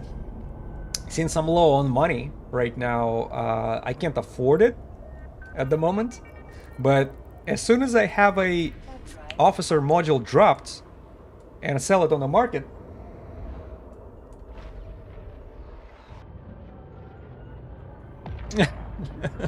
shit. I'm getting on. How much ISK did I make in last 30 days? If you may, of course you may ask, but I made fucking close to nothing. So last 4 streams, we were not able to spawn a single officer. And unfortunately, you know, I don't play very often recently. Got a little busy with work, so I can do it only on the weekends. So I don't know. Can we check our dynamics here? Overview. Income. That's probably counting in 30. Yeah, in 30 days. 73.81 million. So not much. Not much. If you're gonna be counting a blood raider that we caught in the very beginning, you know, that very first stream that I dedicated to officers, he dropped 312 million ISK in faction loot, as well as Crewers BPC, which I just built, and I think it's like 89. Is Crewer 89 billion, 89 mil, right? Crewer, yeah, 90. So Jita sells it for 91 mil. But you know, in order to build it, you need a resonators, which, you know, in order to buy them off the market, it actually eats up all your income because it's very expensive. So the margin you're making on a crew are probably another 25 mil max. Because resources to build it are not cheap. Freaking resonators and all the other modules. Crew. Manufacturing right there.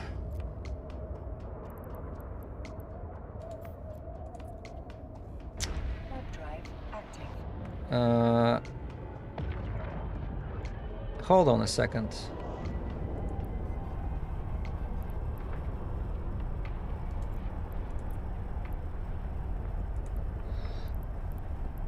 Yeah, those, see that 20 Blood Raider NAT resonator? That's the most expensive components. Add those auto integrity preservation seal plus life support backup units, and you know, all of that eating the margin, unfortunately. But still, I was just bringing it as example.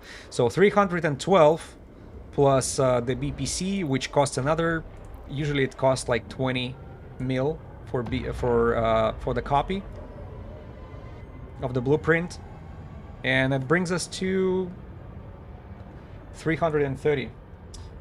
So you, sir, have a strong will. Yes. Yeah, I'm like those one of those donkeys who are chasing the carrot on a stick.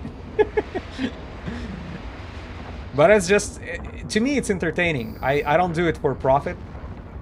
I do it for entertainment, because in 8 years of playing that game, so let me bring a little quick just to prove my point. See, I started in 2018. I tried a lot of activities. I never tried the officer hunt, and I never flew T3 cruisers before.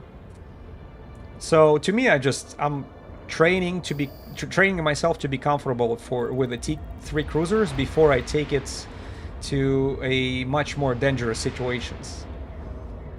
And I'm talking about taking that beautiful baby to low sec, looking for trouble.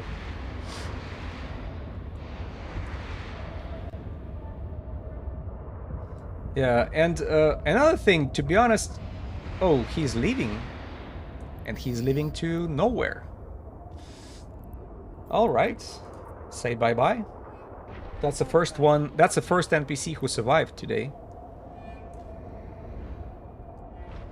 Yeah, as I mentioned, that I did it for entertainment, and it seems like it's entertaining more people than I expected in the beginning. Oh, looks like a bunch of people joined. What's going on here? Did we get raided, and I'm not noticed or something? But whoever just joined, welcome aboard. We do high sec hunting for the officer. And the most recent chatter kind of Complemented my will. Yes, because it was not very profitable activity, but I guess maybe on YouTube that frig will be back with a more juicy target. Exactly, exactly. It was just the beginning. That Makra Osman. It felt like a just the beginning, so it does have a potential. And I've seen other people spawning the Panola Paatama live on on stream, so she's there, she exists, and she's active. Before that stream, I checked the Ezekiel board. I don't think you officer hunt for ISK. It's more for Gamba Chill. Exactly, exactly. And on YouTube, I see a lot of audience, being entertained with it. I don't know. Are you guys here for watching the hunt or me suffering? Because at least one fool in the whole universe is doing it live. I don't see.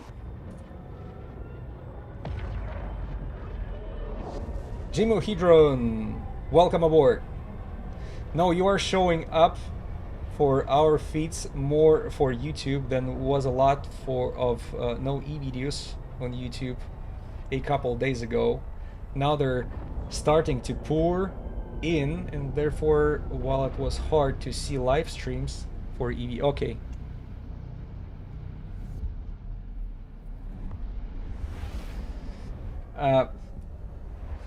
Honestly, you're just chill and useful info. Yep, I'll try to be. Try to provide as much knowledge and share the knowledge with especially the new bros. Whenever I know the answer to the question, I'll share with it. But I also saw that audiences being like more knowledgeable than me. They teach me things and they share with the new bros, and that's a beautiful thing. And thank you for the compliment. For I'm being chill. I'll try not to. We need more attention in gaming. Honestly, you suffering for sure. Well, I suffer with a smile here. Maybe it probably tells something about me. But you watching me suffering with a smile, and that tells something about you.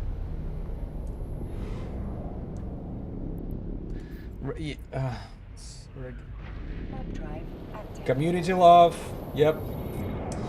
It's hard to find info on officer hunting. There it isn't a lot out there compared to regular activities like Abyss. Exactly, man. That's spot on right there, because I had a problem looking for that information.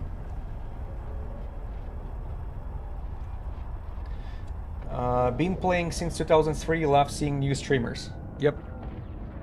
Thank you. So, how's the great Guristas officer hunt going? It's fun. She didn't show up. Panola Paatama ignores me for third stream in a row. The first time she sent her goons to organize the power outage here in the area of Houston where I live. Second stream, she decided not to show up whatsoever, and now the third one, I'm going after that baby like a Terminator. She can hide as but I'll get her. Have you found officer in a high sec before? Yes, I did, and it was Makra Osman, which is Blood Raider officer, and I do have a. Oh shoot, I left before. Ah, my god, I should have just been aligned. So it was a Blood Raider officer, Makra Osman. You can find it in one of my previous streams.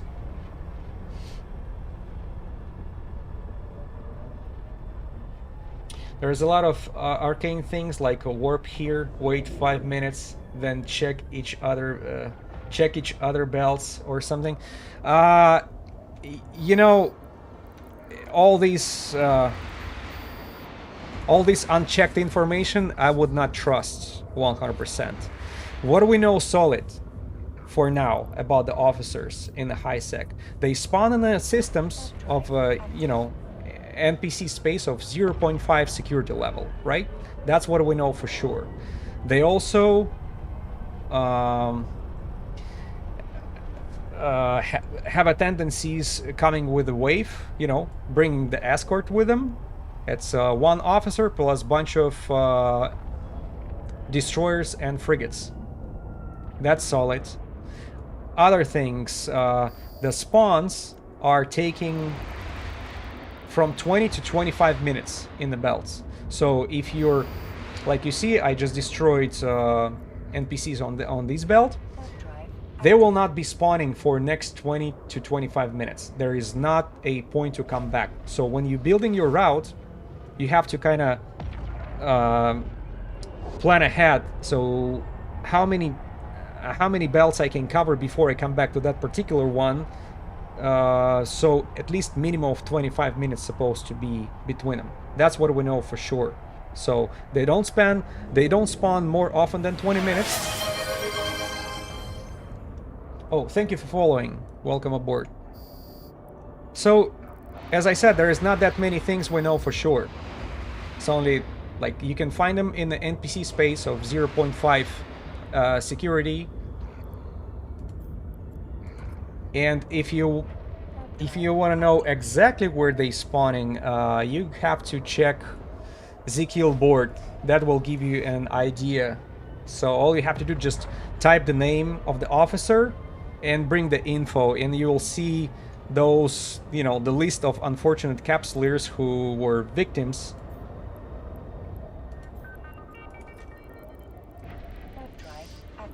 Who are victims of this officer, and they will tell you exactly which belt it happened and which system. Okay, what else did I... There was a guy from INI that had some YouTube videos on officers, but that's about it. Maybe I saw it.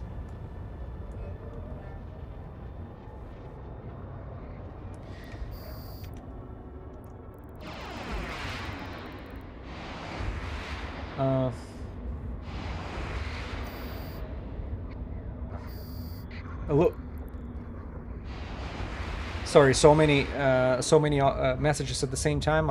I'll try to cover them one at a time.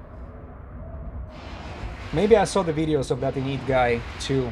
He was the one who was sharing the statistics of what, 6,000 belts, right? And out of the 6,000 belts and rolls that he did, he was able to spawn officer 4 times only, right? If we're talking about the same video. So that means you need to roll 1,500 belts in a low sec in order to spawn one officer in null sec, right? We're talking about the null sec. We're trying to compare these statistics to high security space. So Gmore 0.5 security, 25 minutes respawn timer. Yes. Check Z board for spawn. Where do I find officer names? Okay. Man, I think I shared it on one of the streams. I should have put it in my bio or something. So Panola Paatama is the one for Dread Guristas. Asine Hitama is the name for Serpentis. Ramaku Basta, this guy is a Angel Cartel. Makra Osman, that's the name for Blood Raider.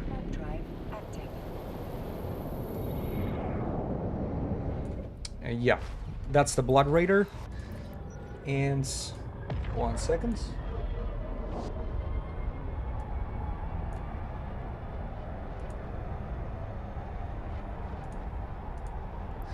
So Ramakubasta, Blood Raider, and I keep forgetting the name for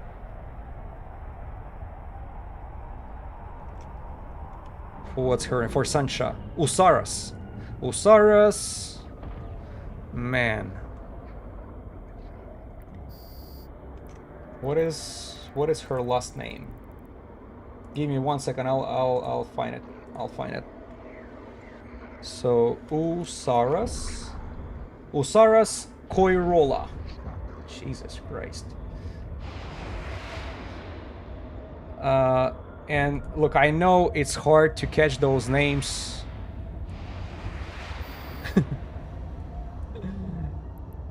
You know, when I say it, but maybe I should put it in chat or something. Is there a page with their names? Man, I'll probably have to make one in my bio.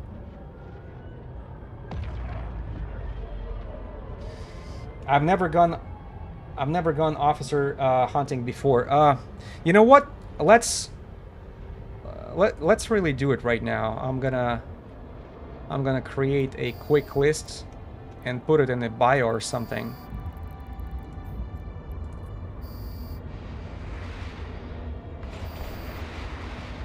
So, give me a second. I'm just gonna.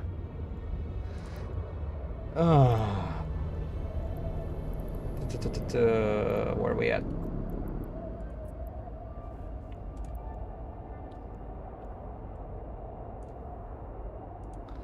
So we are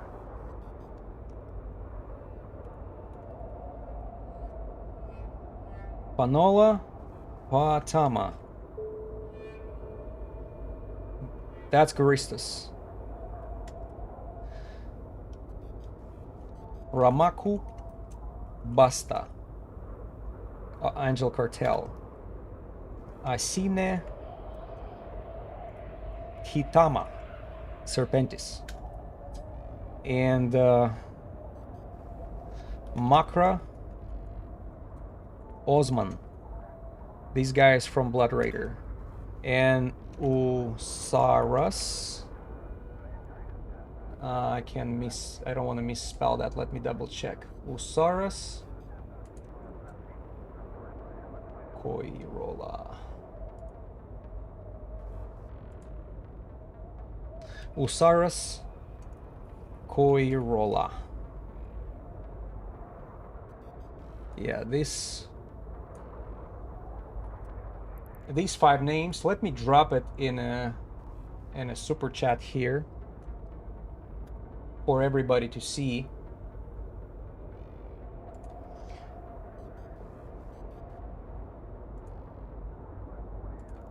So, first of all, see these 5 names right there? That's your high security space officers. And maybe I should mark. So this one, Guristas, Makubasta, Angel, Cartel. Then we have Asine Hitama, Serpentis, Makra Osman, Blood Raider, Saras Kairola, Sansha. Alright, now we got that covered. All this, that's your name. And I dropped it in super chat as well. So, by the way, I'm gonna use my name here. Just so that's my character name here. Yeah, and actually there are 5 more names for low security space officers, but I don't know them from the top of my head. And however I remembered was Sila. That's an easy name to remember. Sure, you're welcome. I'll actually bring more names to, you know, when we... Maybe by next time. Because I get that question a lot, you know, how do you get the proper names and stuff? Because you can actually check it on the market, you know, looking for names. But how do you know if that particular name doesn't belong to the officer in a nullsec, right? Some freaking battleship that drops super expensive multi-spectrum shield hardener or something. Yeah, so you want to know that you go after exactly those ones. Also, probably Eve Wiki shows has some information on that. So if you go to Eve Wiki, you'll be able to.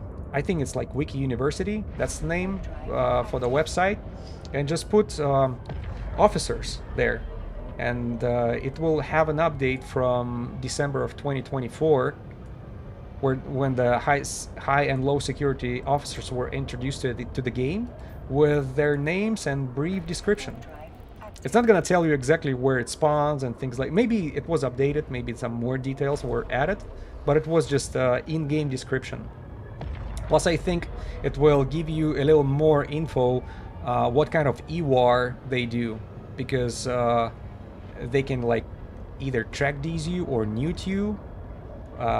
You know, obviously warp scramble you and stasis webify. But the good thing, at least their escort doesn't do the same thing, because that would be that would be a different type of battle. Yeah, copy it and put it in a notepad. No problem. No problem. Yeah, I'm just. It looks like I'm starting the movement here. Everybody would totally disregard that type of activity since it's so unpredictable. You know, there is no guarantee. You're not guaranteed. There is no ISK per hour. But to me personally, that's the beauty in it. How about ISK per hour when you have freaking... damn. Let me show you this. What's the name? Estamel? Estamel?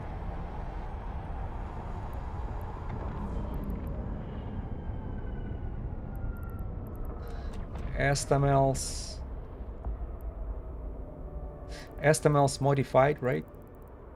Modified. Is it the Schildhorn?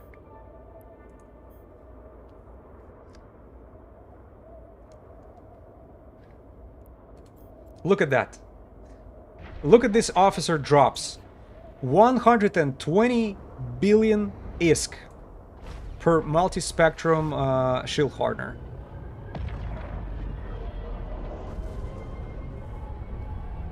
Yeah.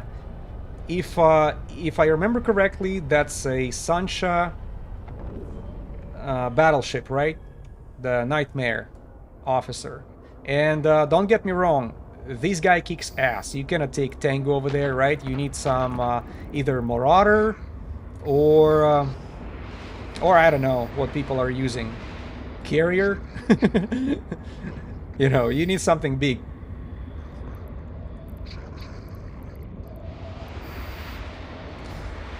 Yeah, one of those would fund me for... Well, I'm not gonna say forever, but for a while. So, fun per hour more than ISK per hour. You cannot be right more than this exactly. Imagine the first guy to get notification of an officer kill from Z-Kill. Yeah. ISK per hour is 0, but maybe randomly one day you make 13 bill. Yes. And I'm waiting for that day. I hope that day is today. So yeah, just one of those would fund me in a nice chunk of time. I kind of think Z-Kill is a preferential on some kills on who to notify first. Yeah. You can definitely share your kills with me. Send it my way. If you guys are here watching it and then eventually get the kill of the officer, just share what that officer dropped and which ship did you use. I'm interested. Let's gather some database for it. So, Estamel...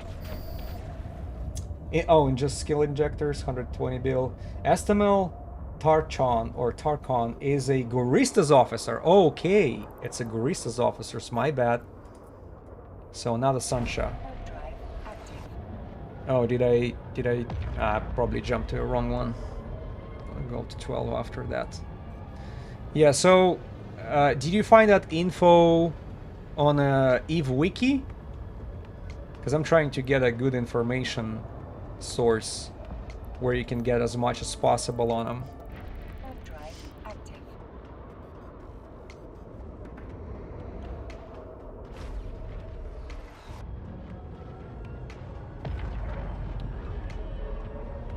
Everef. I don't know that resource. I can post the link if you... Yes, please share the link with me. Plus, it's gonna be useful for other spectators.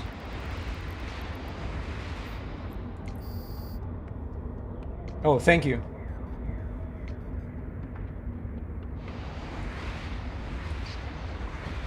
I appreciate the link.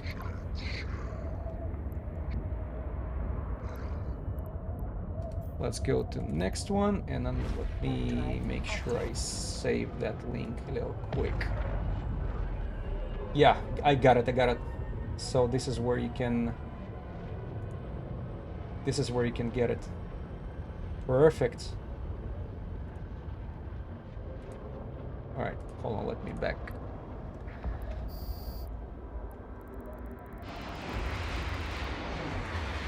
Ever. Somehow I never used that source before. But thank you for sharing, because I already have like a bunch of those useful tabs. Like, first of all, one for planetary industry, another one is Ezekiel board, obviously. Then there is a good source for Abyss Market when you're trying to estimate a modules that you modified. Trying to see what is the price for them. So all of that is super useful. The ones for feeding, I think it's called Eve Bench. Don't know how good the Everef is. Just so... Oh, as a result. Okay, well, if it's good for tracking officers by name, plus getting some sort of info on their like E-War and things like this, maybe short description, I'll take a look at it later. But, you know, thank you for sharing anyways.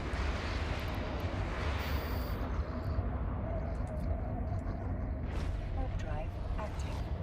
Yay! By the way, do we have... See, the competitor of mine, that girl on Tengu, she's gone. She's gone, so we were able to outlive one of our competitors. But guess what? She was she was rolling those asteroid belts for quite some time before us, right? So no matter what people say, I still believe that more you're rolling it, more chances you have to finally spawn it, even though technically what kind of effect of a rolling the dice you have on the next rolling of the dice, right? There is no effect. But maybe there is a formula, you know, enforced by CCP. If the capsuleer suffered long enough, like let's call it 1500 jumps, that's qualifies him for the officer spawn. Can we agree on that? Because those formulas are definitely used. It's not random, guys. Well, maybe it's random for CCP, but I know some other game developers who are using formulas as a randomizers. And I think I mentioned that before. World of Tanks guilty of that. So it can definitely... It tunes up to your character. Because there is always a... what do you call it? There is a probability of penetrating the armor of another tank, which is like 25% plus, 25% minus. That's how many millimeters of the armor you can penetrate. I don't know. You're probably, I don't know if you ever played World of Tanks, but that's it's like the whole different world, different mechanics. And unfortunately, when you start playing better, it seems like it tunes up, it messes with your character a little bit, and um, it lowers that bracket for you. Like, it seems like whatever you used to break through with your shots before easily, now it just doesn't work. It doesn't work. And this game used to make me more frustrated than any other game. And that started to happen when I start become better at it. When your wins to losses ratio changing, when you're going over 50%, then 52, 53, pushing those 55%, that's very high considered in that game, because you're going in a fight with like 15 players against 15 players, so your influence on that game have to be divided between 15 people, and these other 14 your teammates, they're not necessarily doing good thing, smart thing to win.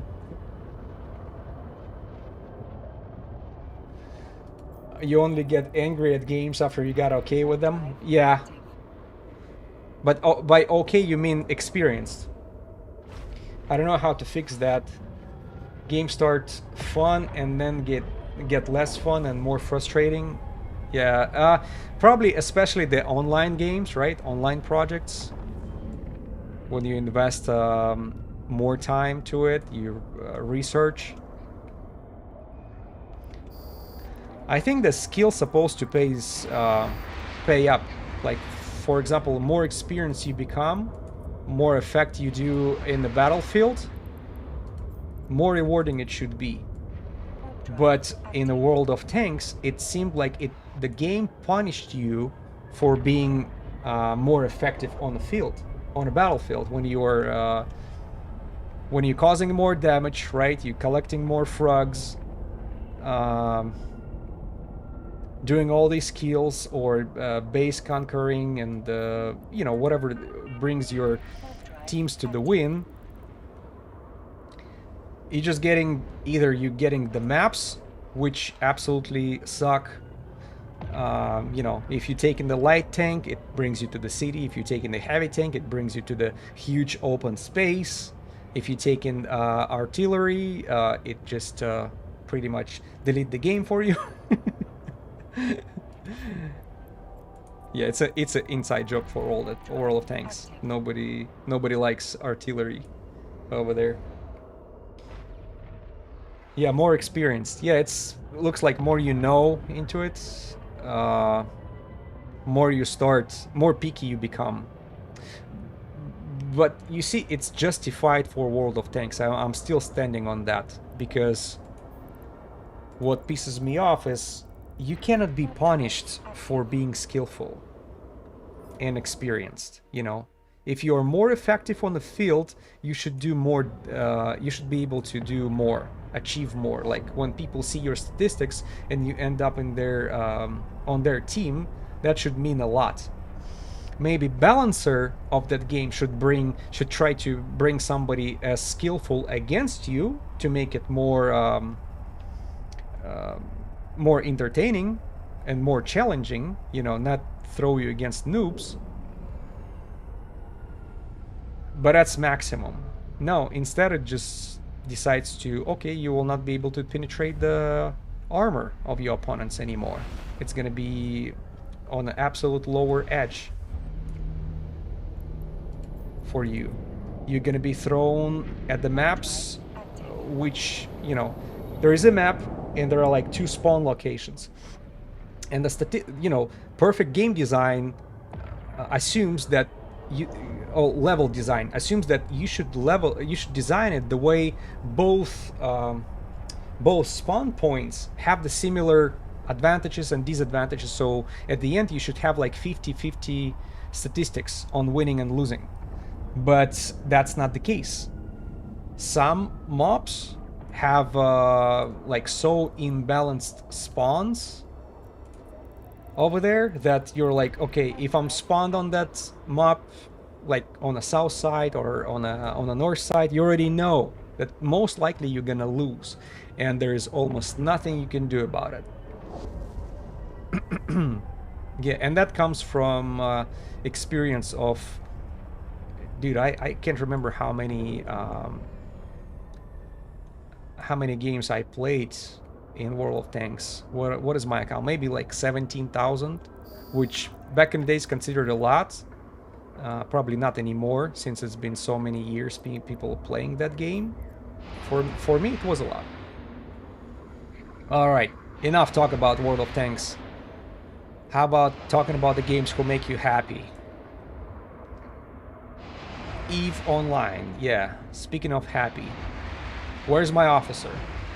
Panola Paatama, I already freaking promoted you. I put your name in the chat. What else do you want from me? Active. I haven't put the skin on my Tango. See, like all that blue color, biosecurity.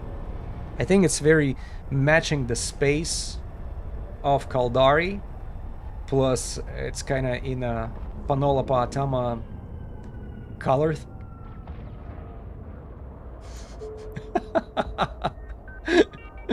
Tarkov makes you happy until you smash your monitor.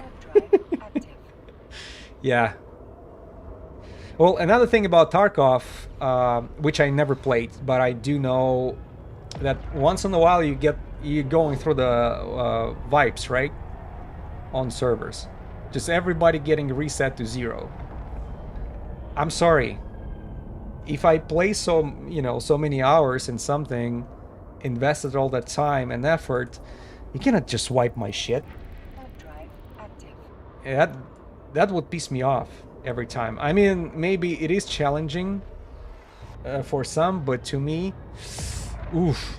Imagine that's in EVE Online. All that, there are some... How you hit wipes, that's why you play PvE. So if you're concentrating on PvE only, you are not subject to wipes in Tarkov? No wipes in PvE. Okay, got it. I didn't know that. So wipes in PvP are also stopped now. Okay. Well, how many years had to pass in order for developers to freaking learn that people hate it? And I don't know.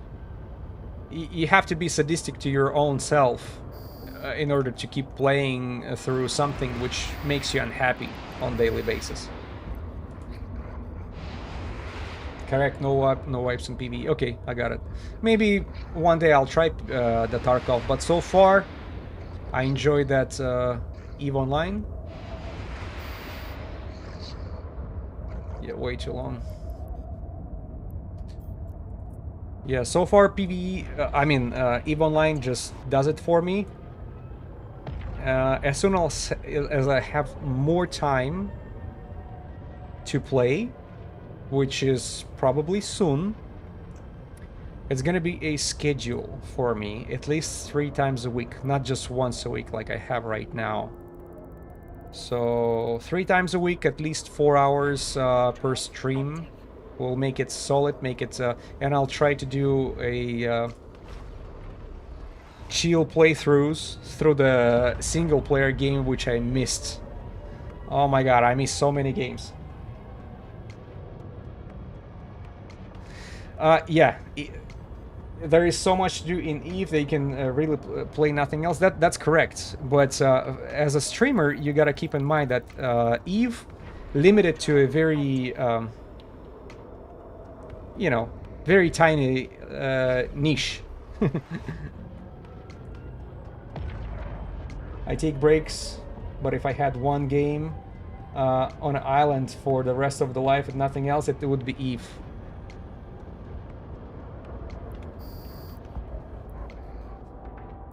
You're probably right about that, because you can... That's a real life economy in the game. Game is getting developed. Communities here. You know, if you don't communicate with anybody in real life, you can probably join a freaking corporation here and be welcomed, having the freaking new online family over there. But that's for like if you are recluse, like some people, which I'm not judging at all. We have more and more people are just being incels these days. For me, it's a little different. I'm a family guy, but I'm a family guy who just refused to give up my favorite hobby, which is computer games. And whoever judges, oh, you're 41 years old, you have to stop playing games. With all due respect, f you. Enjoy whatever makes you happy, and as long as you are not destroying yourself or life of others, there should be no other people should have no say in your hobbies, whatever it is. I wish I had a fam. Well, wait for it.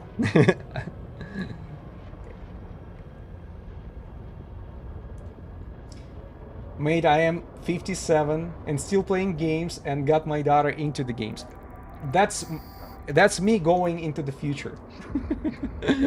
My daughter is 9 years old, and so far she's not into PC games, of course, but I wouldn't have console either. So I'm trying to kind of concentrate them on on academics more.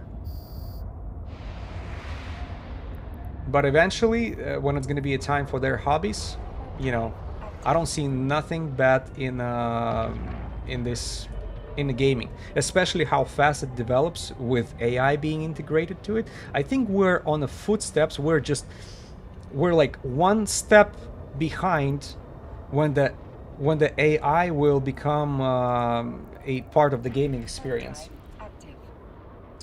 Man, it's been best feeling in the world. Yep. Show her Star Trek or some sci-fi shows. Yep. That will definitely help. Or my son, he's 6. I didn't even have to show him. He saw me playing EVE Online. He probably too little to see a sci-fi shows or movies. But he saw me once, just flying in a system. He goes, oh, beautiful, like, oh, is it a real star and everything? I was like, yeah, we can actually warp to the star. And he goes, no way, you'll get burned by the star. I'm like, no worries, I'm gonna activate my shield booster. So what I did was I flew to the star. It was like a big freaking orange giant right there, and when you're flying right into it or right next to it, especially for the first time, and all your screen becomes bright. And he's 6 years old. He's watching it on a huge monitor. He's like, you should have seen his face. I was like, oh my god. Yeah, and after that, I know I got him. So eventually, he'll join me here in space. So are we? Okay, we just finished the cycle.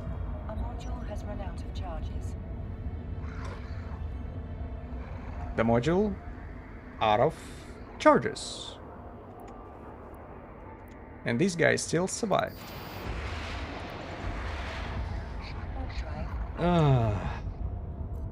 By the way, let's just for shits and giggles, let's recreate the experience, what my son saw. I was like, can you maybe warp to the star? I was like, sure, son, no problem. Let's take a look at it. And I do this for him. He goes, his jaw was on the floor. I mean, isn't it beautiful? The game is 23 years old, by the way. And you probably can see my face became orange. That's how bright it is. Bright and beautiful.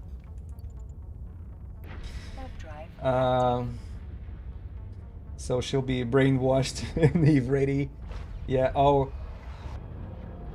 It's an A plus ATM, so I'm happy for her to play. Yep. That's adorable, yeah. When your child watches something, or like, if your child is watching Star Wars for the first time, and saw Luke finding out that Darth Vader is his father, you should probably have a camera in your hands just to, record the facial expression. The biggest freaking plot twist in a whole history of cinema. Warp drive active. One of the most stunning games to date. Yep, for EVE Online. 23 years old. Amazing. It still looks great. It reminds me of the movie Sunshine. Is it the one with the Jack Nicholson?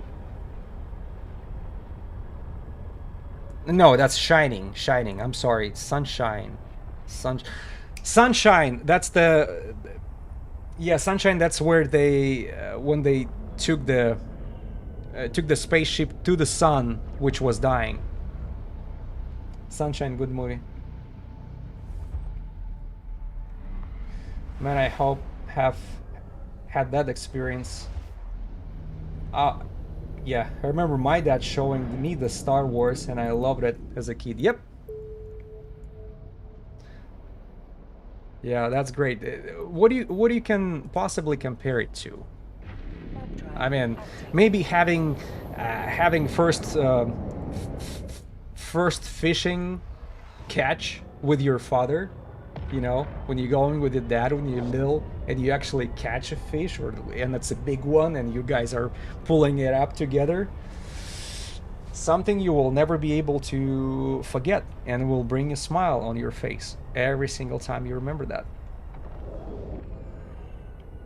No, Sunshine is a sci-fi movie where they have to restarting the sun. I remember now, because it's just, for some reason, it just rhymed in my mind with Shining with the Jack Nicholson. But Sunshine is the one where was who was it? Cillian Murphy playing, and another guy, keep forgetting his name, the Captain America. Yeah, great movie. And for some reason, it's overlooked by many. Like whoever, like there is a lot of people are fans of sci-fi genre, and somehow they don't know the Sunshine. And to be honest, I don't know how did it skip that big audience either. Maybe because wasn't it like a European distributor or a producer? Cillian Murphy and Captain America. What's his name? He's a good actor, though. Good actor. I just watched it again recently.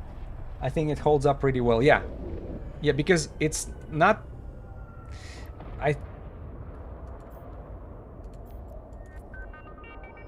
Danny Boyle directed. He has some other great movies made by Brit. Maybe that's why it didn't hit the big cinema as much as Hollywood does usually, because there is a lot of good movies in Europe, but only because you really have to search for it.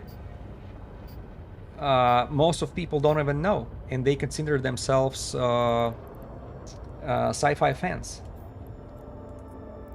But if you pull up, like, let's say, ratings of 100 best sci-fi movies ever, usually Sunshine is somewhere there in the middle. Or, still, just even being like there at the end of the list, it's still a big honor for any sci-fi movie.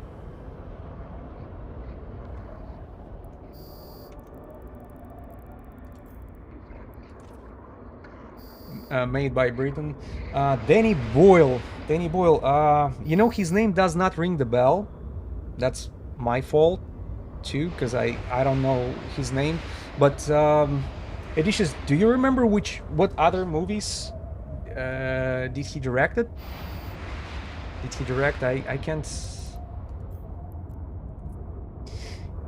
he did 28 Days Later and Slumdog Millionaire amongst okay. See, Gillian Murphy also over there in 28 Days Later, and that was iconic.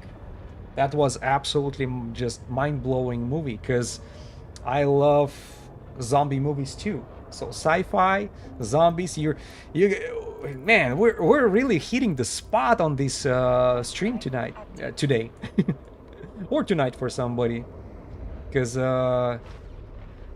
games, sci-fi, freaking zombie movies, shit. We're like, what else can we bring to this stream to make it even more more lovable? Tits, but sorry, I don't have that. Oh, let's add an officer. Yes, officer is that would be a just such a big and freaking beautiful cherry on that pie. Yeah, agree. Panola, Paatama, we have such a positive experience here. Could you make it even more great for us just by showing up? What am I supposed to do? Singing a song for you? I already, I said their names so many times I already freaking memorized it. And their names are not easy to memorize. Panola, Paatama. Can you imagine naming your daughter like that?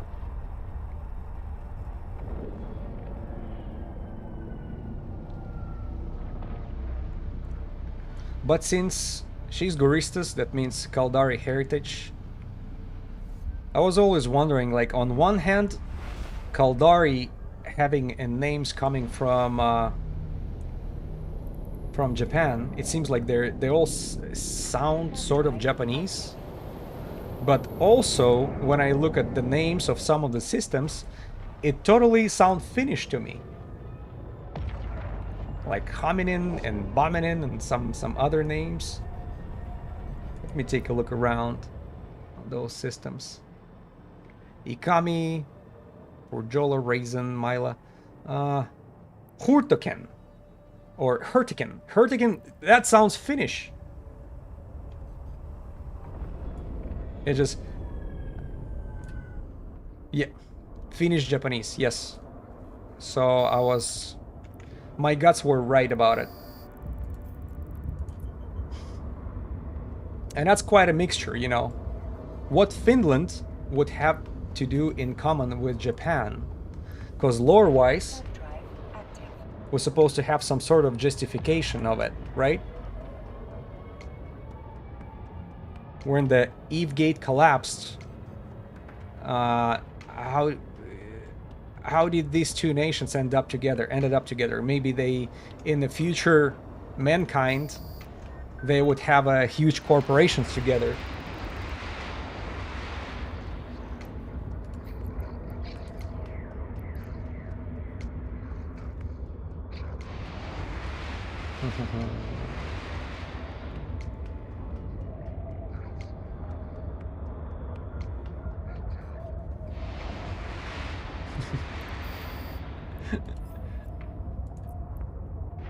No idea what Kusamanman is,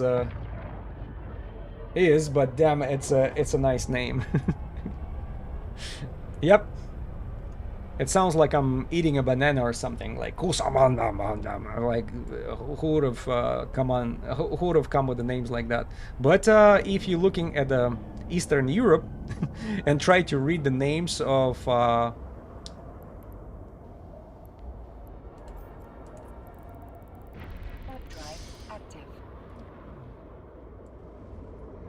will the Earth be reduced to just a few languages within the next few hundred years? Well, it seems what the world elites are trying to push for.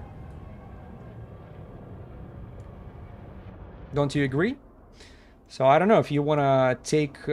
if you want our stream to take a more serious turn, we can discuss that. Because I see all this... Let's diverse everything, let's smash everybody together. And by smashing everybody together, that means bring all the world in the European countries, you know, predominantly, because we don't see Active. similar movements like of Europe, people of European descent going from Western world to Asia or Arab world, right? Or even if they do, usually that experience is not very pleasant, is it? Yeah, it's always, you know, only one way, and most of the time it's not positive. Yeah, I don't want to sound negative, but if this world is going to reducing the languages to only one or two together, it's definitely not going to be Russian or English, right? Something what, because English considered international language for many, and then in Eastern world, maybe some of you don't know, Russian is also considered to be one of the international languages. I believe just like French and also a few other languages.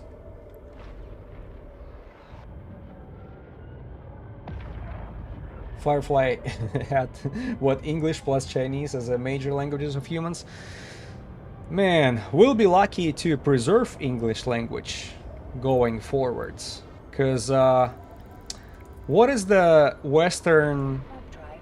Active. what is the portion of English-speaking people relatively to the whole world population? It's less than you think. You know, it seems like it's and it's shrinking. It's shrinking more and more. At some point, I think we just all gonna switch to Chinese, Hindu, and Arab.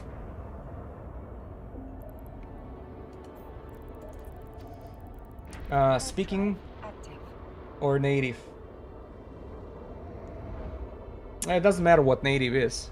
It's gonna be just one or two languages for everybody. Google says 18 to 20%. Yeah, and that's 18 to 20% speaking English, but that's it doesn't mean that these people are of European descent. It just people who arrived also speaking English. Warp drive. Active. You know, they're being added to this equation. And if we just distribute everybody and put them in the groups like native languages, I think Western English speaking world will reduce to 10%, if so. And no matter what modern propaganda says, I think it's pretty sad. It is pretty sad going towards it. Active. Like all this Western culture crumbling. You know, I don't know how far I can go on that topic, but there is a world beyond freaking of what I'm saying here. I can discuss that for days, and it's not going to be positive. So I'm not going to be switching to that topic too deep, because who knows, maybe it's going to be considered offensive to somebody.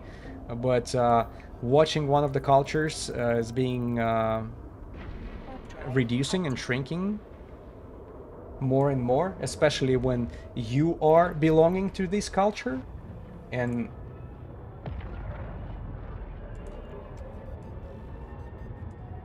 speaking is still English, but the future is Mandarin Chinese. Agreed. Yeah, agreed. And everybody who can everything is offensive to someone. Exactly.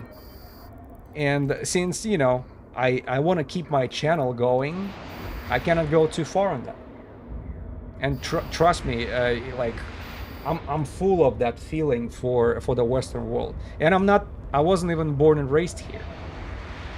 I became part of it. When I was 20, I moved from Russia to US, and I became, oh shoot, all right, I'll come back. And I'm 41, so I spent more of my life here in US.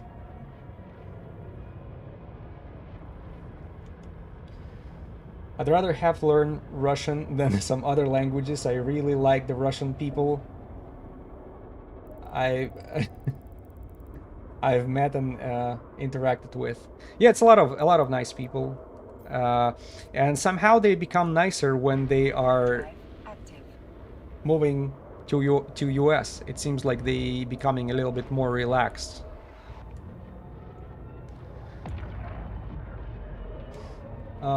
Except that guy who ninjing my sides.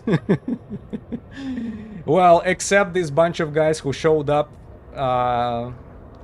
as a gankers on this stream when we were going after who was it? Ramaku Basta. Remember these 20 catalysts showed up on my grid? I'm not gonna say they all were Russians, but I saw some Russian nicknames right there, and I'm pretty sure they were bringing their alts. So it's probably a bunch of Russian guys being bored in the middle of the night, just killing everybody. All expensive ships in around that system of Lankisi, where the Sisters of Eve level 4 missions agent is. And damn, they were killing a lot of people. So, but that's just the gaming experience. So we decided to talk a little bit of real life.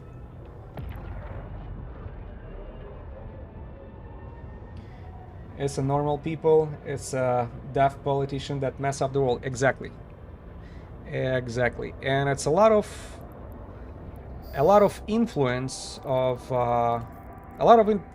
like outside of the country influence. If all the decisions that had to be made politically in the country were depending only on the people of this country, not freaking international corporations who just lobbying every single decision in these games, in these countries, it would be a different picture. World would be a different place. Ganking is fine.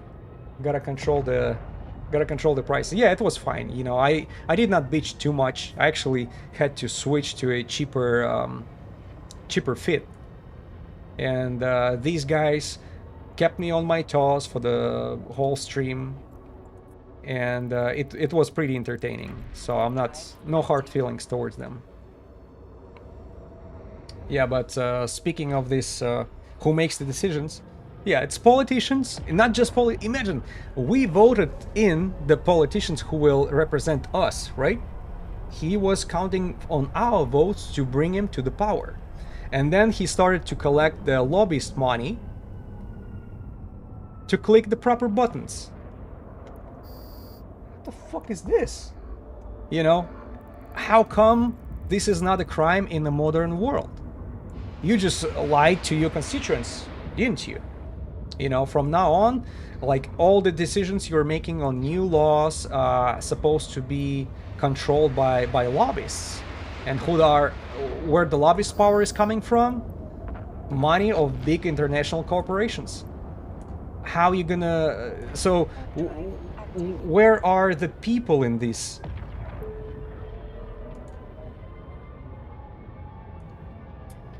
That's why I don't vote. Democracy is an illusion. All politicians lie. They tell you what you want to hear, then turn over.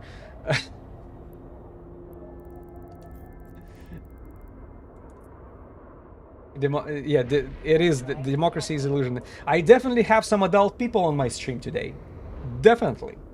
Because you guys sound pretty cynical and you guys disappointed. You saw the system from within. Like, oh, we believed, we voted for you, and you smacked us back. You did this so dirty, and it happened more than once, more than twice, more than 3 times. And this is why at some point I decided to not to participate in elections as well. Living in the UK, I cannot even part without them knowing. Haha. And that's you know, that's a haha with a sad face. With a sad face. There is a... It's a... Man. I always kept in my dreams that at some point, when I'll be a retiree, I'll take my family to the trip in Europe and just go through all the major cities, see all the main sightseeings over there, and just enjoy it. I had to change my mind on that because it's not safe anymore. Freaking stabbings, knife stabbings, rapes, freaking robberies and shit by all these, I'm sorry, but by outsiders, people who don't belong there. People who were not invited there by people who lives in the country. No, the politicians decide that's gonna be okay. Well, it's okay as long as they're safe and their children are safe, not yours.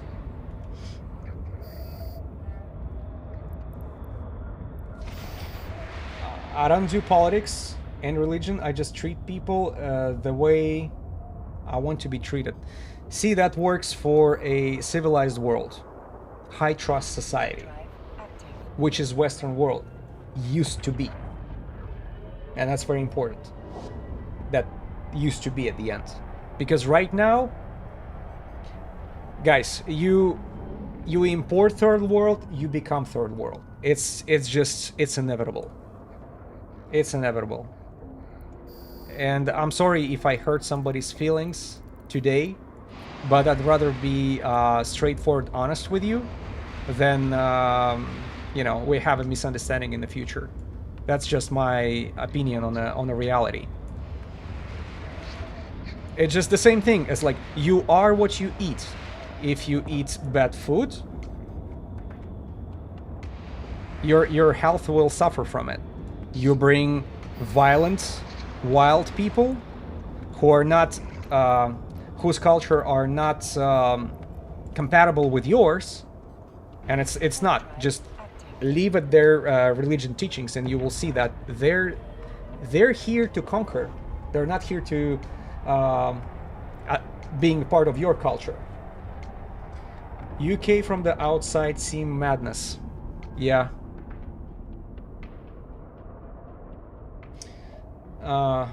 Now that I can talk, Australia is on the same path. Yes, and somehow Australia was like flying under the radar for me for so long until freaking COVID happened and all these measures that their governments had to take. Like all these roundups. You say wrong thing online.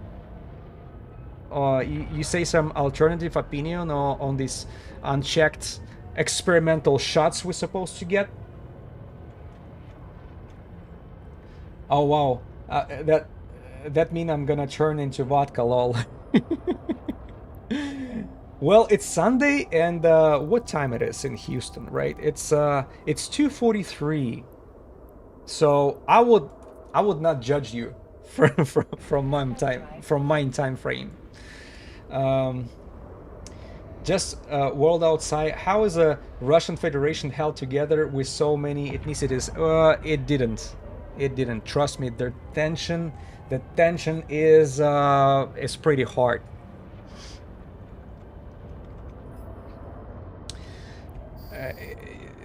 More things on Russia. I can share you since I know what I'm talking about. 1 second, let me get rid of that guy a little quick. There are so many nations. Yeah, they're kind of glued together by Soviet Union heritage, right? So we all been brought up together, and even empire before, because when the Russia was expanding, we did not get rid of all these native people who live on those lands, because land, it was a lot of land. Why would you freaking wanna kill somebody who's gonna manage all that land? So they were becoming part of Russian Empire first, and then Soviet Union, and they were taking under the wing. So Russia was always trying to develop these far regions in order to have a strong borders, because big countries easy to conquer if there are gonna be no borders and nobody's watching your back. So why not making people love you you know, whoever lives on these far regions. That's why you have to go there with your arms open. That's my thing, but that's idealistically. Unfortunately, there is always a bad apples in these systems, and there are always like pros and cons, and some people are totally took advantage of it, and there was some limitations for people from like if unlike in US where you can move any city you want to, in Russia no, you're sort of limited to the city where you were born, and if you're moving somewhere you must have a, I don't know how to translate it to you. There is a term there is a specific term called an assignment. I think that's the closest word to it. An assignment means either property you own or temporary assignment if you rent the property there. You cannot just show up there, find a job, make some money, and then solve that problem. No. Before that, you actually... you cannot get official job without assignment. That means you already have to bring money into the city, invest into either renting or buying property, and then you'll be able to go for an official job. That's official way to solve it. Yeah, like residential assignment, exactly. It's fucked, and the people here don't care. You're talking about Australia, yeah. Oh, Guristas decided to show up a little later. Are you gonna attack me or what? That's the third belt, right? See, that's the bad thing about the auto-targeting. When you arrive to the new systems and those first NPCs supposed to attack you before you can respond with your auto-targeting missiles. Yeah, trust me, Australia had my heart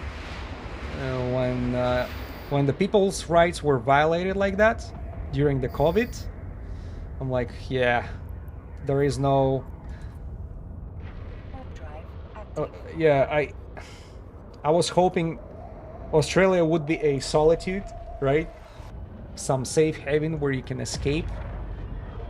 If the whole world goes to shit, Australia is the place to go, or New Zealand. And unfortunately, no, looks like China is spreading their influence over there. And it's not necessarily good for local people. Even the real estate wise, I've heard like a lot of investors from China were like investing money into the properties over there, which skyrocketed the prices. Look, there are some people there, but we imported over 3 million people in 3 years, and the population of 20 million. Oh, that's significant. The number of people who care is just so small, and it's just decreasing. Because how many years immigrants supposed to spend in the country before he will become a part of it, like cultural wise, and before he becomes... JK escaped to prison. Sorry, just Eve joking. Who's JK? Sorry, I didn't get the joke. I'm too brain numb here.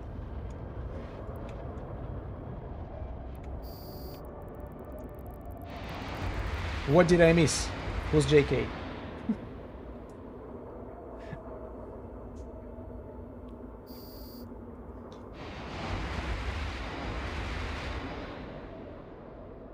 Let's kill those. Well, I see the Guristas Rex are piling up. Did we? Oh my god, I did it again. Oops, I did it again. I jumped too soon. Alright, we'll come back to that belt a little quick to finish the job. Otherwise, we'll not be able to spawn the new wave. Yeah, that's important also. You cannot just jump there, leaving one NPC behind. And another thing I was able to find out as I was doing this type of activity, when you click warp out, your your missiles are no longer doing the damage. You can be aligned and do the damage, but you cannot warp out and warp and wait for this 4 seconds. Just Australia joking. Okay.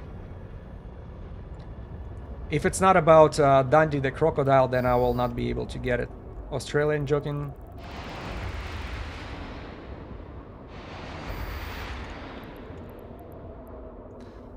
I know Dundee the crocodile, and I know that everybody is upside down over there. That's the only 2 jokes about Australia I'm aware of.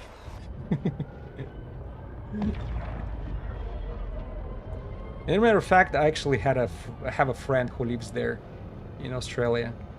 He lived here in US for a while, and then he moved to Australia.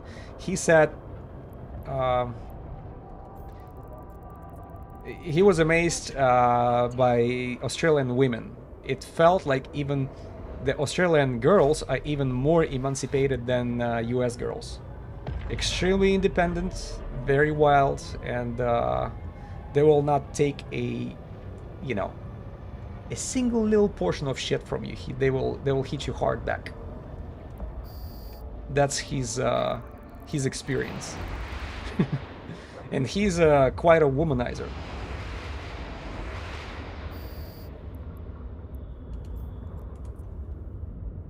Overdrive active.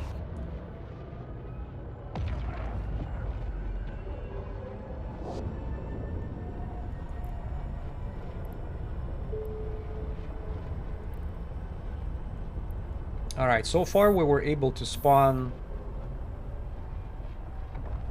1 commander and 2 haulers, right? 2 or 3 haulers.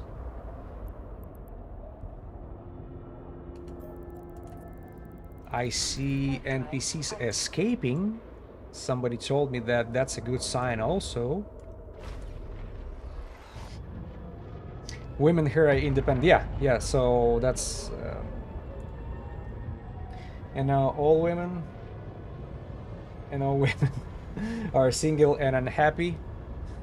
Yeah, that's also partially a reason why. But also I think social media had a lot to do with this. But it's okay, they get to have fun like men doing our 9 to 5 for a boss they hate. This is sad true, you see? And we can make fun of them as much as possible, but at the end, we all suffer. We all suffer. There are no families, there are no kids born, not in a wedlock at least. People spending their whole life chasing corporate carrot on a stick, right? Just working for this, for the PowerPoints at work, for the boss they hate, I'm not gonna bend over in front of any man, alright? So the husband cannot tell me what to do, how to do. Husband is the only one who cares about you, besides your father. Right? Boss doesn't care about you, and he tells you what to do. Police officer, he doesn't love you. He doesn't care about you. He will tell you what to do. So the only man who cares about you, you don't want to obey. Yep. And people are always like triggering when they hear the obey word. Shit, I have to obey my wife too. That's mutual. It's mutual. And she's the one who checks me when I go too far on things, She's the one who tells me, hey, you're just a human. Wake up, You're head of the family, but, you should know your limits too. And she's right about that. She's the lady who cares. And I'm the guy who cares about her. So it works both ways. When she goes too far, I just like this. Or she's gonna spank me after this stream, I guess.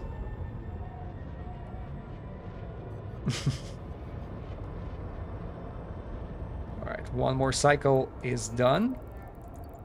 Panola, nowhere to be seen. I brought a freaking Beautiful tango. See, I even freaking cleaned my ship right before the stream. Not a single bird took a shit on it yet, and she still didn't show up. Look at that! I actually paid for a tag right there, right? Republic University. Still have it, and she ignores me. Men need women to be stronger. Women need men to be stronger. There are exceptions, but the reason was always being generally true.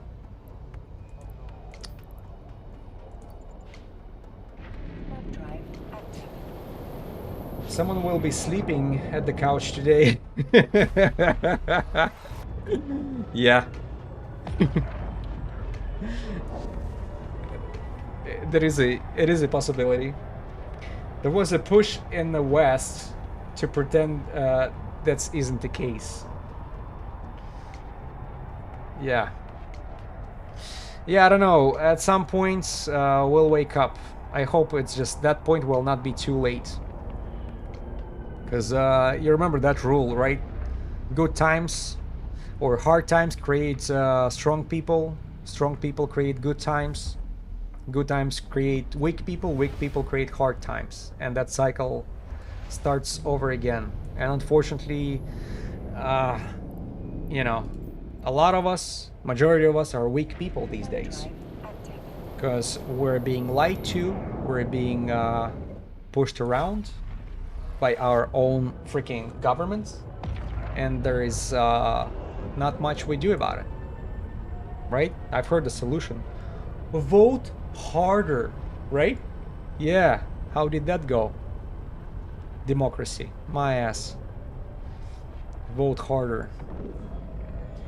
Yeah, lobbyists are probably laughing their faces off when they hear that.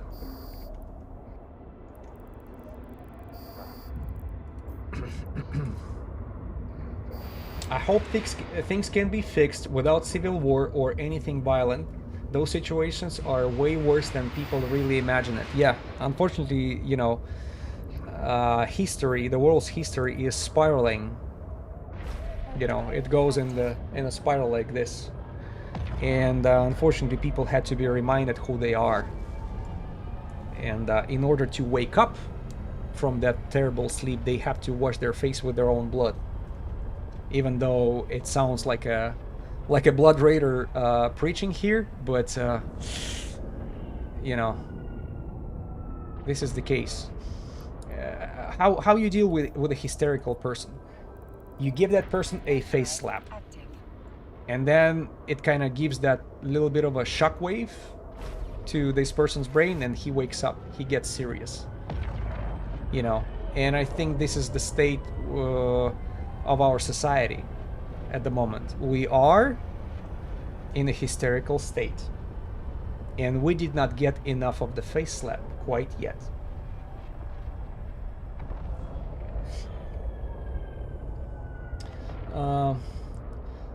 Like ones that bought oil before the Iran war. Oh, you mean those guys? Yeah. First of all, before the war, they didn't stop only by the oil. There was oil futures. There were a lot of stocks related to the oil business, purchased right before the war to dump all that stuff. You know, or you know, they were like sold before the war and then purchased when it dropped to the cheap price. That's how they did it. And oh, nobody manipulated the market. No. They do political statement. Stock market reacts, and then you see all these huge purchases happening 10 minutes before the statement. Right? And you like, oh, no, I don't see no crime there. No. I don't know, Treasury and financial, all these services, they're supposed to keep an eye on that. Don't they want to check who these little firms belong to? Yeah, Type to get a corpse cargo expander module. How can you not lose faith? Yeah. Yeah, I'm sorry. I'm cynical when it comes to political discussions, because I've been lied so many times. Dude, freaking collapse of Soviet Union happened when I was little, in front of my face. I saw my parents suffering through 90s Russia, and guys, that was not that was pretty tough times. My father was ex-military, mother teacher, right? That's supposed to be a intelligent class. They were just pretty much thrown away. Whoever, like Russian officers, all the army was just pretty much kicked out. All this army. Nobody was getting the paychecks, and everybody were forgotten and left behind. Teachers, I mean, that's laughable. They were, like, that's not a joke. That's the actual story. At some point, school did not have cash to pay to their teachers, and they were looking for other type of products they could get. I don't know, is it from donations or like I forgot how did that happen. And at some point my mother got half of her paycheck paid to her, not with money but with 3 bottles of vodka. I would laugh right now if I wouldn't be there as a little kid, saw a look on my mother's face. She's like, what am I supposed to do with this shit? You know? And that was like beginning of 90s, I'd say freaking 1992 or 1993. Yeah. And I was, by the way, I was a student in the same at the same school where my mother was teaching. It just I was in a different class, but still, just how horrible it is. You paying to your teachers with bottles of vodka. That's your paycheck. And oh, let's not forget delays of the paycheck. There's another one. You don't get your. Imagine here in US, you being your paycheck delayed 1 week. That's a big, that's already trouble. You can there is like unions, and there is a place to go. Plus you have all these bills coming. What was the average delay in paychecks? And if you're a minor in Russia, or you're military, or you're doctor or teacher, average 6 fucking months. 6 months without a paycheck. Survive how you will. Every time I think about my parents, I cannot thank them enough. How did they do that? And they gave me and my brother a chance to leave, and going forward, to become happy. If I would be in their boots, would I be could I survive that shit? I don't think so. Or at least that would be extremely tough. And that's why it was so much crime in Russia in the 90s. Yeah, freaking teacher want your vodka after 6 months of did not have a paycheck. Want your paycheck after 3 months of delay. Here's the 3 bottles of vodka. It's just what? And that's your democracy. Democracy came to Soviet Union, when it's collapsed, and now it became Russian Federation, and it was a rough start. Freaking Yeltsin, he was a president who sold us out. Failing of communism, getting rid of money, then going back to money. Yeah, sad but true. All these utopian ideas Karl Marx and Friedrich Engels had, in the reality that's not as human nature. What can I say? So there are always, you always gotta keep in mind, there are always advantages and disadvantages in each system, communism or capitalism. You're talking, they're like pros and cons. Is there a, I don't know, is it time now to see what pros we can combine, we can get from one system and combine it with another and see maybe some sort of success? Because look at the rise of China these days. That's a communistic state, but they totally adopted capitalistic approach and markets, you know, keeping their country in check. Oh, we just spawned another haulers. All right, haulers, commanders. How about freaking officer, please? So China is somewhere there, you know, when it comes to combining these two principles, these two systems.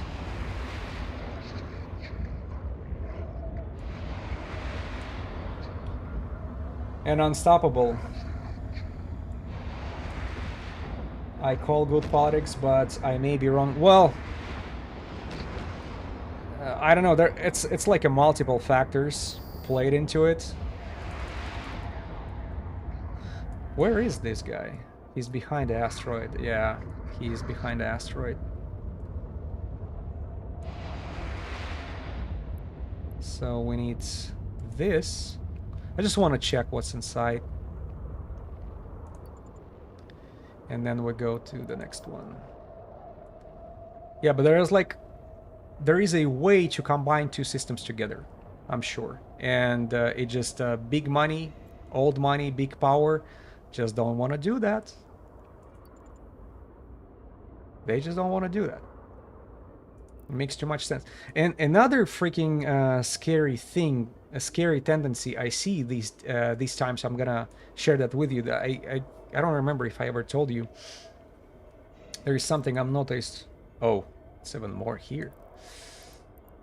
Drive active. About the communism and capitalism systems. It seems like once the Soviet Union collapsed, there is no major competitor for United States and for Western world to go against. And what happens when you don't have powerful competition?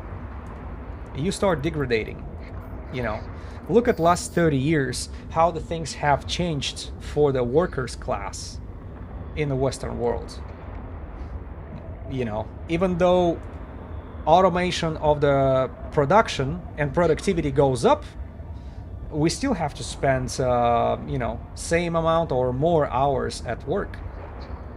That doesn't matter. So our paychecks are growing barely comparing to inflation. It's not going up as fast. Or comparing to real estate. There wasn't a competitor until China. Yeah, well, China is on a rise, and I don't know. I think here's another problem. U.S. was looking at Soviet Union, and whenever Soviet Union would achieve something or provided a little more to its workers, like let's say mandatory vacations, or trying to bring education to the worker class for free, or like all these little freedoms and royalties, or whatever you call it, all these little benefits, US would try to bring it in their countries too, or in the Western world as well. Just normalize it and say, hey, we can do this too and better. Now it's not. Oh, another thing, they were afraid that communism will spread. It will go beyond Soviet Union. It will go to Europe and South America and Africa and Asia, of course. But since it's been localized and it stopped spreading, now the competition is not necessary, because now China is a boogeyman. They were looking, oh, You wanna be a worker like China? Look at them working over there, 90 hours, 80 hours per week for freaking scraps. And they live on the factory. They're not allowed to leave until, I don't know, maybe once a week. By the way, I saw somebody was sharing. Oh, thank you for following. Sorry if it's. I hope it's not. Our conversation did not take it into too depressing area. But I saw a video on TikTok not so long ago from Chinese worker from a factory. She was sharing that there is a building there, right? They're like manufacturing something. They're assembling some parts, some plastics. I don't quite remember what exactly they were assembling. Let's say they were doing some sort of electronics together, and they have their restrooms over there in the same freaking room. And it's a big room, like looks like a warehouse or something. So the assembly line is here, and 10 feet away or 20 feet away is like 3 or 4 restrooms. Restrooms have no doors, have no walls. So, and the freaking management of this company says, well, that's to help a worker to use and utilize the time in the restroom better, so they don't pull up their freaking cell phone and don't start doing something on their cell phone and not spending too much time in the restroom. So they do their business as fast as possible because they don't want to be observed by their co-workers and other people, feeling their privacy totally violated. Well, that's your modern life in China, right? And it's easy to compete with these guys because all Western world can have is like just point a finger at this and say, oh, you want that. What they don't tell you is whoever controls us on the top, like whoever is on the top of our corporations, looking at this video with the eyes wet like peaches. They're like, wow, what a genius fucking idea. I want to implement this shit in my company too. I'm gonna help my workers to utilize a restroom time more efficiently. Trust me, that's a corporate talk on an absolute terrible fucking nonsense. And they will do that. They will imply that if they will feel no resistance. Because it's just more and more ridiculous shit being implied, as I work, I see changes only to the worst place, to the worst part. I told you, I used to work for a big beverage company. Life insurance was covered by company 100% when I started there. It was like back in freaking 2005, 2006. Some say, oh, it was not as expensive. Maybe. But people were doing surgeries. People would have their, whatever the chronic conditions they had. All the pharmacy was free. Medical treatment was free. Obviously, I think you had to pay extra for dentists, and for optical, like if you had any type of eye problems. But it's because you have to buy a lot of accessories for like glasses and lenses. They cost money, so they did not cover this. And dentists you had to pay out of your pocket because not completely. You could buy insurance and you pay for insurance over there, but everything else was covered. Well, surgical, plastic surgery, obviously. So you get what I'm saying. Like any life-threatening stuff, anything dealing with your health directly, company covered. Your health is a freaking priority. No problem. We'll got you. We'll get you. Little by little, from 2006 and up, every single year they would represent new insurance plan, which would become, oh, from now on we want you to cover that percentage and that percentage, and so it goes up every year, up and up and up, and deductibles would go up and up and up. and the coverage, and then when the deductible is met, they're covering. They used to cover like 100% of your medical bills after the deductible is met. Now it's becoming, oh, you know what? It's gonna be 90%. Oh no, now it's gonna be 80%. Even the deductible is met, and deductible is increasing too every freaking year. So every single year, I don't recall a single year where I would say, oh, now that's a huge positive freaking impact of new policy is awesome. Every year, the policies are more expensive. Car insurance more expensive, property insurance more expensive, and your paycheck doesn't grow as fast as they. So the level where you at your life is just going down and down and down, and it's the sad part about it. It's happening very slow. You know, it's just like that frog, which is, in the warm water in the pot, and there is a fire under that pot, and it's like slowly, slowly freaking becoming hotter and hotter and hotter, and at the point where and that frog is like, okay, well, it's just become a little bit more hotter, and it's a little harder to breathe. My skin is red, and it's kind of ripping off over here, but that's okay, little by little. But if you would throw that frog from 2006 into right now, that frog would freak out. It would jump out of the pot right in the face of the person who increases that light under the pot. But if you do it slowly, gently, death by 1,000 cuts, 1 degree a year, little by little, that frog will not pay attention when the freaking eyeballs will boil out.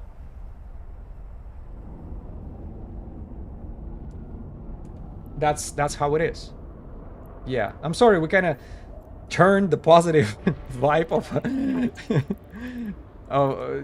positive vibe to the reality, but that's interesting, and the thing is, it's applicable to every single one of us.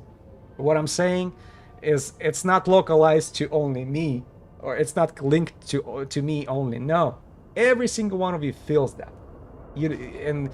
Some of you know better than me. And if you're management working for some company for years and years, or maybe decades, you know exactly what I'm talking about. So, how do we combine two systems where this corporate greed nonsense will not eat out,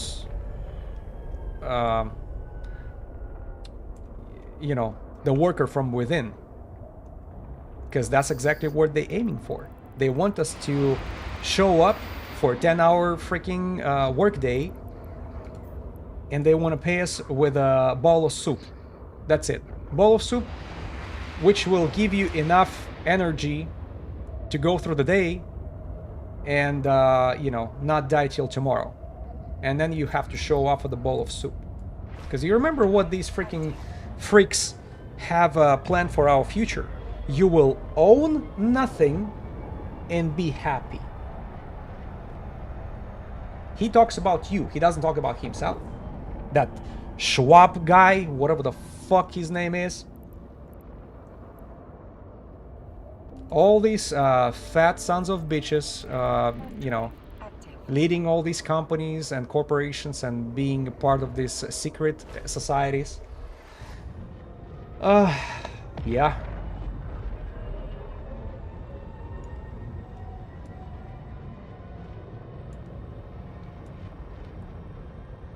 Logical question, how do we fix that? I will tell you this. I cannot say much, but I'll tell you this. It's not by voting harder. You cannot outplay them in a rigged game which they control, they created, and they tune up the rules every year so you don't get the advantage. How you can outplay them? It's like playing in cards where somebody, who sees through your cards, has a full hands of jokers, and totally controls the narrative of the game. You wanna outplay that person? Yeah, just by the rules. How about turning the table and break it against their heads? Oh, Jabor, thank you for following. Don't play their game. Yes. Yes. Don't play. And now you have to figure out how not to play their game. And, you know, create a bunch of rules for yourself like I did for me. You can vote harder. You can. But not at the election. You can vote harder with your dollar, with your money. Do not put the money where the advertisement is throwing you at. Oh, you know, you start making a little more money, they'll bring bunch more shit and convince you that you need it. And they will go into your little children minds, convincing that they need it too. You know, all these kids are just like watching in the tablets and watching in the freaking cell phones these days. They're being like ad after ad after ad going into their directly into their subconsciousness, and they will remember all these advertisements. The advertisements are working on subconscious level, trust me. And social media, everything they see over there is like, oh, I want just like this, I want that. My son said he wants a Bugatti. Freaking Bugatti. And he's like, okay, that car will make me happy. And all of this, yeah, Bugatti and all of this. I say, hey, I have a Bugatti. You want me to show you? And I pretty much turn on my GTA 5 online. I have a Bugatti there. Calls True Fight Nero. True Fate. If whoever plays GTA Online, they know. If you know, then you know.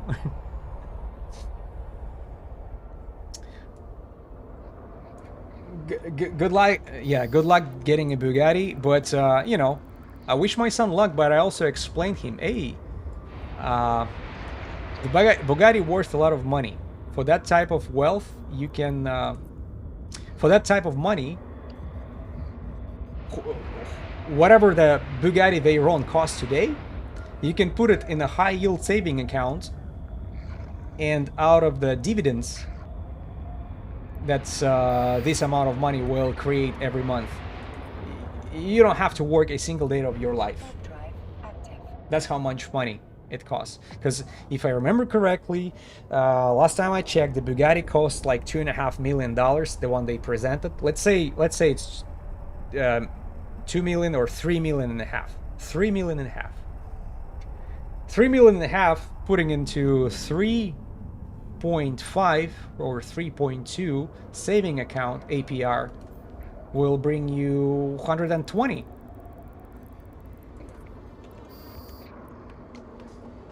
Oh yeah, for sure. I'd rather that than a Bugatti. Yeah. There was a movie with what's his name? Shoot. I think the movie name is Gambler.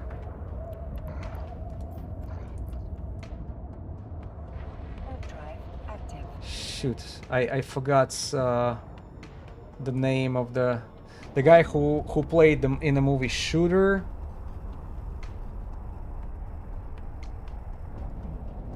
Mikey Mike. He used to be a rapper when he was young. Man, I forgot his last name.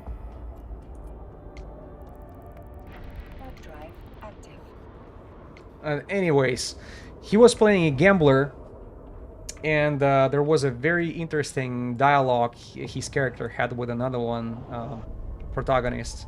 He said when the guy was surprised how much money that gambler lost, you know, he was losing in a game, he would be winning a lot. Mark Wahlberg, thank you. Yeah, it's not Mikey Mike, it's Marky Mark. Thanks. I don't know, when I freaking stream, for some reason, the most simplest thing to remember beyond streaming becomes harder to remember. Mark Wahlberg, yeah, and that character was telling the gambler that, hey, you had like $2 million or $3 million and you lost it, yeah, and then you win again and then you lost again, yeah. That's a fuck you money. That's how he called it. And he explained, hello. Neutronia, we're trying to catch the officer here, but also having a discussion on money here. So he said to Mark Wahlberg, or to this guy, to Gambler, yeah, it's gonna be done live. It is done live for quite a few streams already. And yes, we had luck.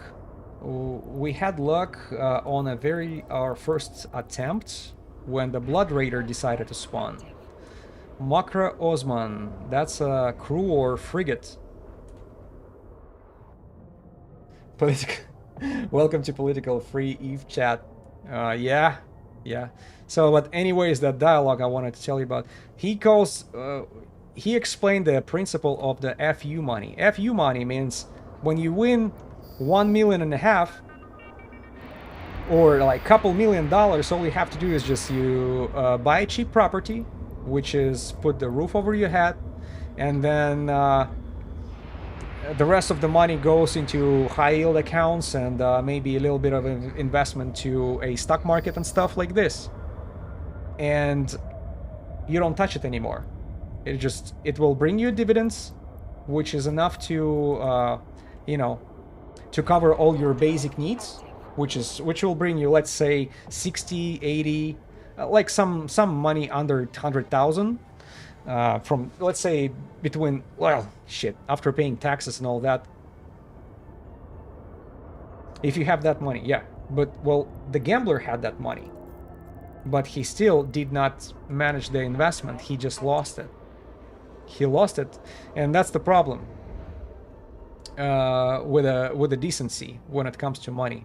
So that FU money will cover your basic needs by dividends, and then you go to some job, you're trying to enjoy it. If it doesn't work, the boss give you a hard time. FU, I'm leaving. That's FU money, freedom. And you have a not expensive house, but decent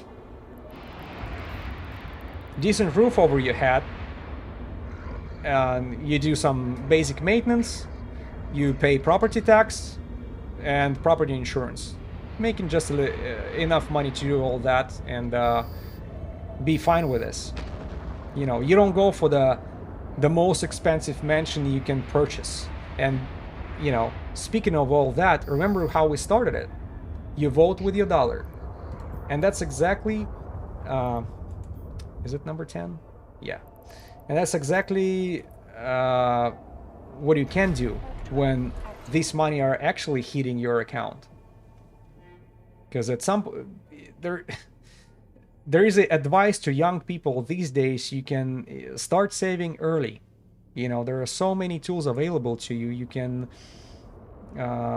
transfer IRA account to your Robinhood app, and just all your 401k contributions just can go through that, and do a market investments, and just do yourself a favor. Don't touch that money. Let it grow. Since you do it through your 401k in US, if you do it in US, there's gonna be a portion of it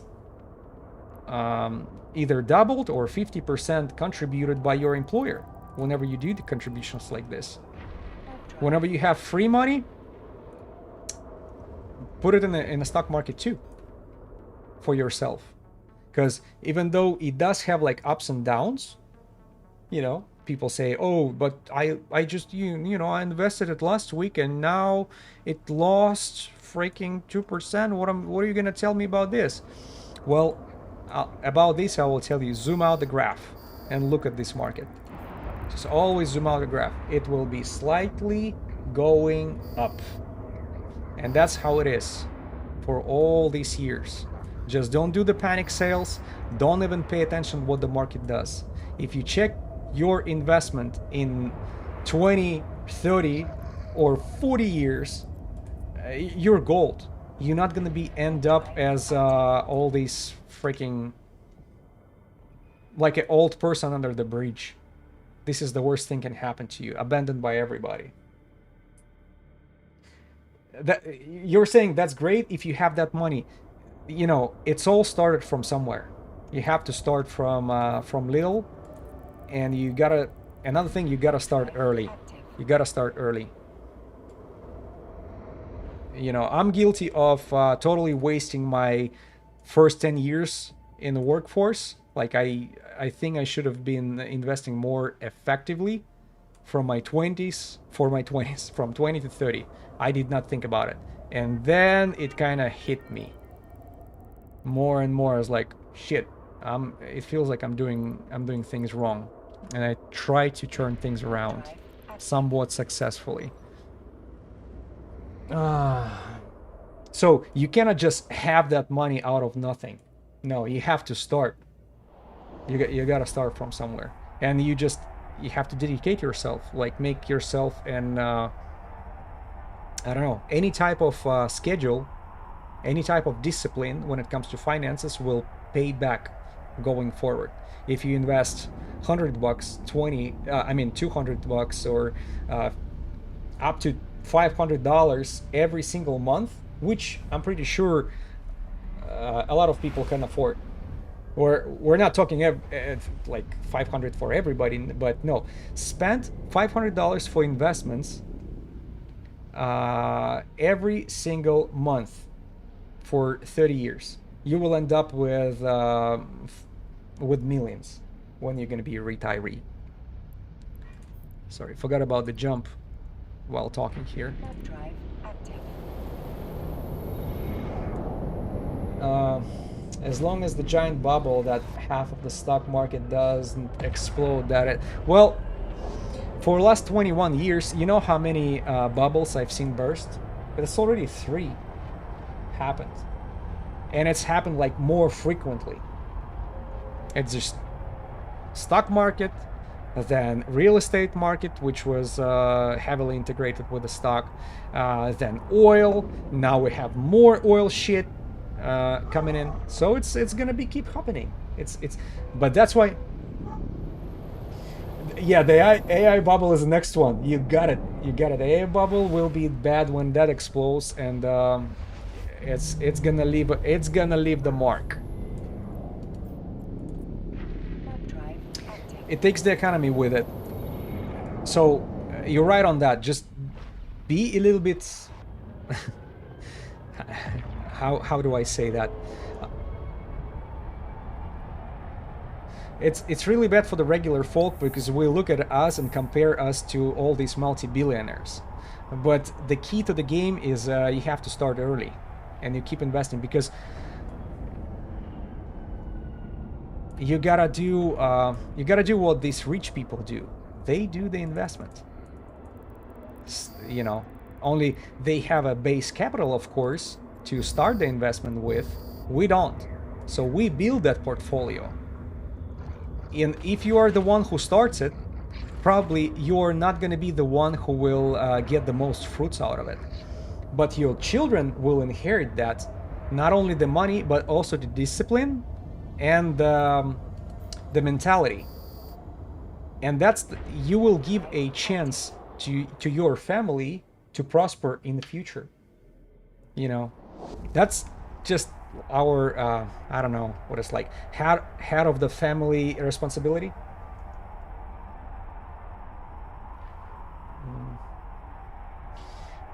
Yeah, but they can do that a lot more effectively, since they don't have to worry about basic stuff and sitting on a lot of the capital. Yes, that's why we start with zero, right? Start with zero, and we start investing little by little. And I'm not saying 500 every month. Not everybody can afford it. But start from somewhere and have a discipline. Like, have a little bit of a, I don't know, either little Excel sheet or notes, make a notes for you. Every single month, you should throw something into investments. Every single month.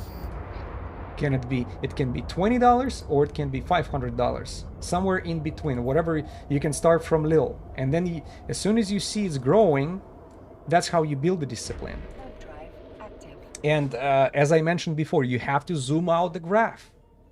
Don't look at this, oh, the bubble burst, you know, people lost their fortune, and oh, let's panic sale to save at least something. Guess what? When you panic sale, all these people who know how to read the market, they're buying all that you're selling cheap, like dirt cheap. And that's dirty tactics, but they know how that works. So and you will not see the fruits of it right away, unfortunately. Yeah, it's just, you're gonna be happy if you'll start to enjoy it when you're a retiree, if you start from nothing. Or the best thing, if you'll see that inherited by your children. And at least next generation will not be suffering just like I did. I started from nothing. I got here with zero.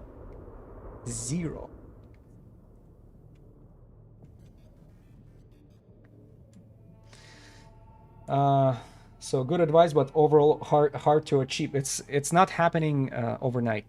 It's not happening overnight. It's like people are saying, oh, how much money it can cost, or like that's not how it's measured. It's measured by your life.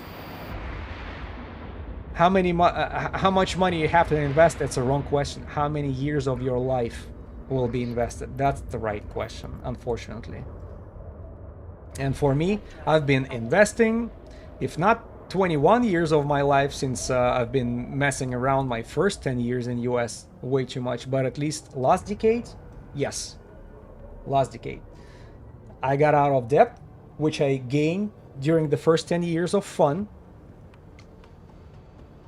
I was able to, well, shit. I don't wanna brag, but it just, you know, I don't want you to feel like I'm bragging about things. But I was able to first thing, make sure you don't have a debt. You remember how we started. What we can do from our side, if we cannot vote harder, what we can do, we can vote with our dollar. First of all, we can invest the same way as these wealthy people are doing, even starting from nothing. Another thing we can do is not wasting our money on the shit that is being advertised. Oh, the new model of iPhone is out. So what? I don't give a shit. I work, you know, I use my phone until it breaks.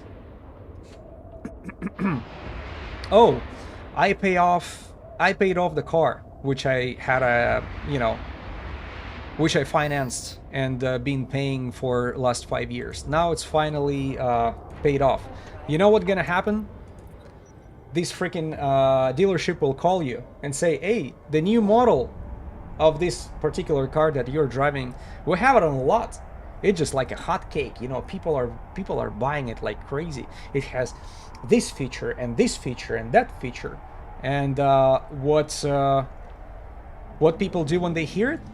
They're like, oh my god, it looks so cool. Yeah, I wanna have these heated seats. I wanna have these Bluetooth options, all that stuff. Yeah, let me do that. And they forgot they have an asset in their garage, which is you know, this car. All they have to do is just you don't have to pay for it. You maintain it. You pay for fuel and service. That's it.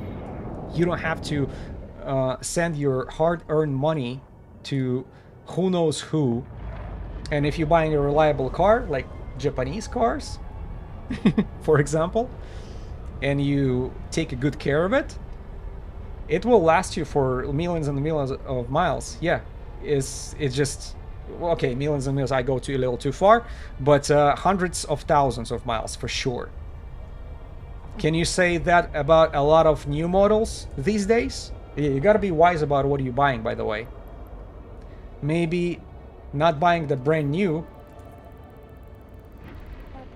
I mean, they want to sell you stuff. It's you who has to decide what you need, and stuff like cars can last long while proper maintenance. Yes. They want to sell you stuff every day. It's not just cars. Anything. It just, you have to determine Do I want it or do I need it? And you spend the money on what you need.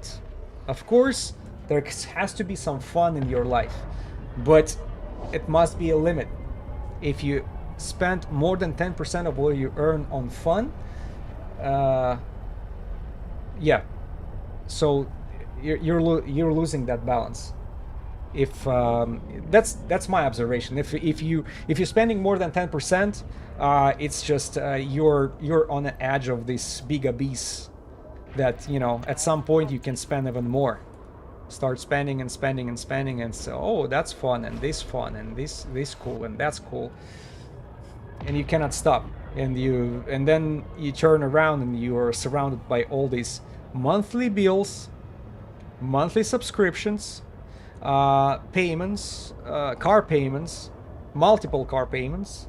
Freaking brand new video card is out. I gotta buy that. Drive active.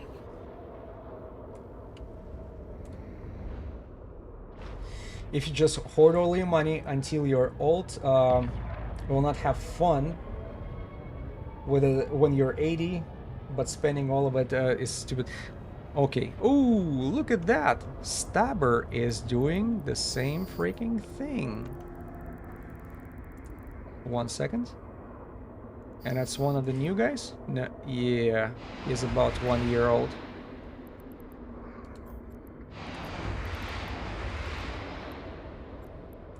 Let me... Oh, he flew away. I'm not saying not having any fun. It just, you gotta balance that out.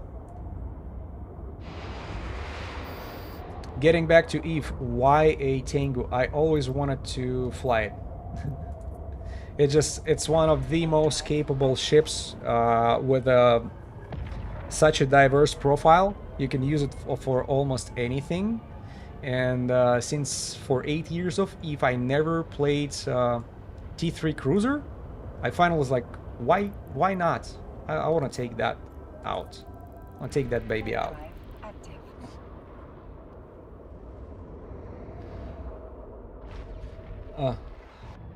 Okay, but it was nice to meet you. We'll catch up later again. Have a good stream. But time to go. All right. Enjoy the rest of your weekend. Thank you for the company. I appreciate the conversation.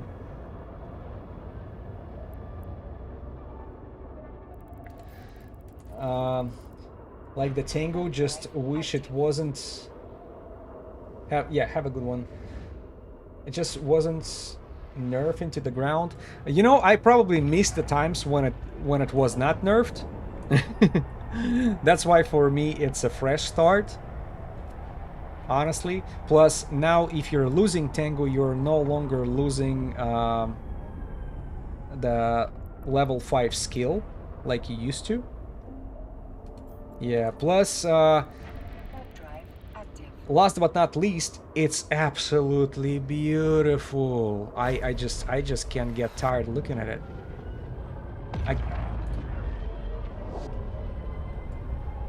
Loki is overall better, you're right, but you also have to add for what? For that type of activity, what I do right now.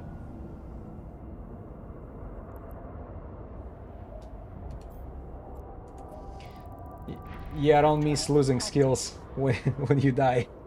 That's a welcome change, exactly. So, yeah, I don't think Loki could be as effective for that type of activity, because what are you using when you non-Loki? It's used for something else, for PvP mostly, right?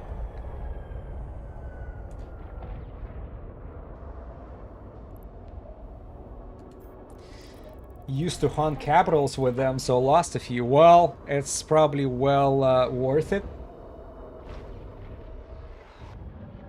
Loki can be used for PvP and PvE, yeah. So right now I do it. That's a PvE activity, of course, in a PvP feat. So it is very capable of kicking ass and actually holding for quite some time. Overall similar to old Tango. Yeah, so you see, Tengu is still a, I don't know, I'm not gonna say a GOAT, like greatest of all time, but it's definitely has a, you know, has its name in this game. Like everybody knows it, everybody wants it, and I actually wanted to find out why. I did not take this Tengu to extremely hard conditions like wormholes or harsh PvP activities. It's not bad ship, like it flows loads for Yars. Oh, flown for years. Flown for years, yeah. Okay.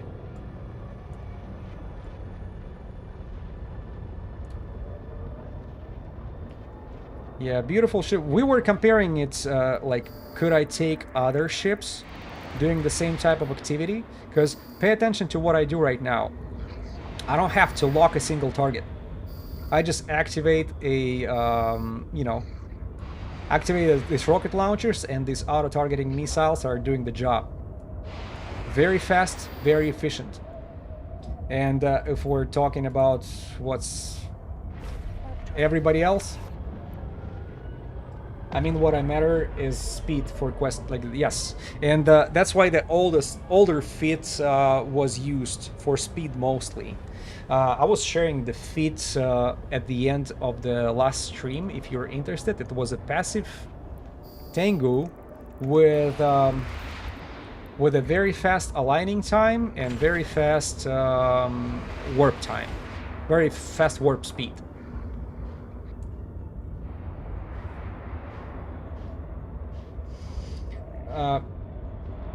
Yes, so auto-targeting missiles, hyperspatial, and align time probably important. Yeah, for agility, another thing, I was using a nanofiber structure.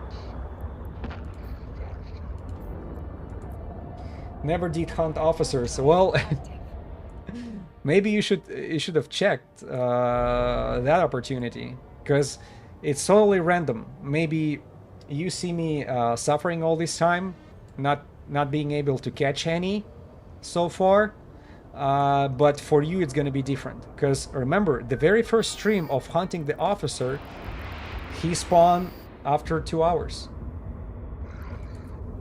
2 hours of you know, hunting, and the Blood Raider was here, like 2 hours and 14 minutes. I actually left the time code in the comments. Is it 15? Yeah. Heavy missiles. Yes, I do use heavy missiles in case. Depends on luck somewhat. Yeah. So see, that's what we're using here. Heavy missile launcher.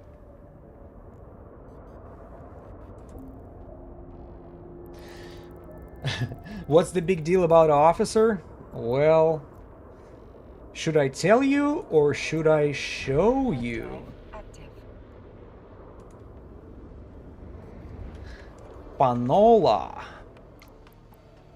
Look at how much you know, the officer modules that are, you know, potentially can be dropped by that girl costing 7 billion ISK. Rocket launcher from Panola, as well as you know, what is the, okay, well, the shield booster is not expensive, but the most expensive from Panola is rocket launchers. 7 billion. That's what's the big deal about it for me. That's the money, one. And also another one of the viewers told me, once you catch the officer, welcome to the 1% club of EVE Online. Because probably 1% or less of the players in this game, 1% or less of the capsuleers ever captured an officer or even seen the officer on the grid. Oh shit, now you see lol. Even most of people haven't seen one. Yeah, 99% of the players did not see one. But they did not actively look for that officer either, right? So what I do right now, that's an active search of the officer, and I do exactly what's required for this search to be successful. And we have seen it working before. 1 second, let me get back to the look here.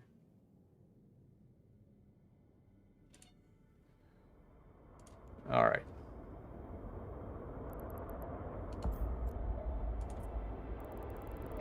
Hard drive active.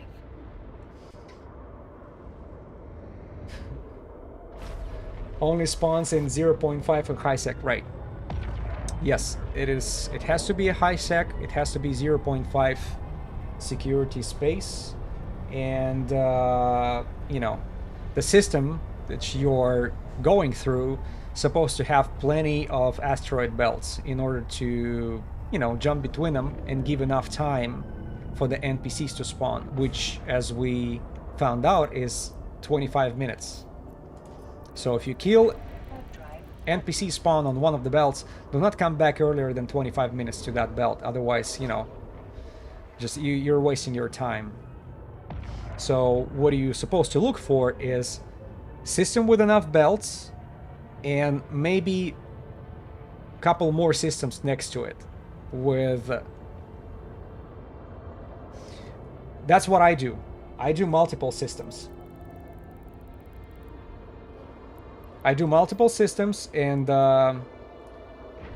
this is not a secret. I'm gonna show it to you a little quick. For Panola, what I personally picked is this Hampinen, Ikami, and Raisin. So I constantly jumping between these three. As soon as I'm done with, you know, with 3, I'm jumping back to the first one and just restart that cycle. Oops, which one is 23? Let's go to 24. That particular system of Ikami is pretty unique. 26 freaking asteroid belts. That gives you a plenty of room to work with. Plenty of material. That's a lot. That's a lot of belts. Yeah, I do not recall other systems with that many. Maybe there was one in Sancha space, but I can't remember how many exactly. 25. Drive active. Oh shoot, does the item drop every time? Unfortunately, no. And as I mentioned before, we did capture the Blood Raider. You can find it on YouTube, on my Blood Raider stream. There is a time code when I capture him. After we killed the guy, he dropped only faction modules, faction loot. 6 of them, I guess. Costing altogether 312 million, plus the blueprint copy of the Cruor, which is a faction frigate, as you know, which is another 20 mil. So 325 or 330 million total profit from that drop. Do I need to scram him? That's a good question. I did not need to scram him. I used a stasis webifier. I think there's some sort of a timer for how much time they spent at the belt. But it is, you know, it is known for them to fly away after extended period of time. If they're not warp scrambled, they will fly away. So let's say you have some sort of ship which don't have enough DPS to go through its tank, and you killed all his escort, as well as you know, after his escort you just concentrate on him and he keeps just wrapping up or, you know, shield boosting. How hard do the high sec officers hit? They hit pretty hard. They on my Gila, I keep calling it Gila, on my Tango on the previous feat, it was a passive Tango with a 62,000 EHP. That officer was going through 30% of it. 30% in I think the freaking our fight lasted for a minute and a half or 2 minutes. 2 minutes, yeah. So in 2 minutes, he was going through 33% of my shield. So it cannot be. You cannot fly paper in order to kill the officer. You should be decently tanked and put enough DPS. Another thing, what the officer is doing is he's neuting you, and if I remember correctly, every single one of them is using energy neutralizers. They will stasis webify you, they will warp scramble you. So you're not flying away. One of you has to go. And that's why you see all these hilarious kill mails on the kill board. Like people who took a wrong ship to this fight. Warp drive active. And they were like, I saw a jackdaw, did not survive the fight with a frigate officer. And that officer, by the way, Panola Paatama, was able to take down jackdaw. I think, if I remember correctly, that was the very first kill that she actually... It has the damage, but not the tank. I guess no, it actually... keep in mind, a very low signature frigate with very fast speed. I'm using heavy missiles, so I don't apply damage very well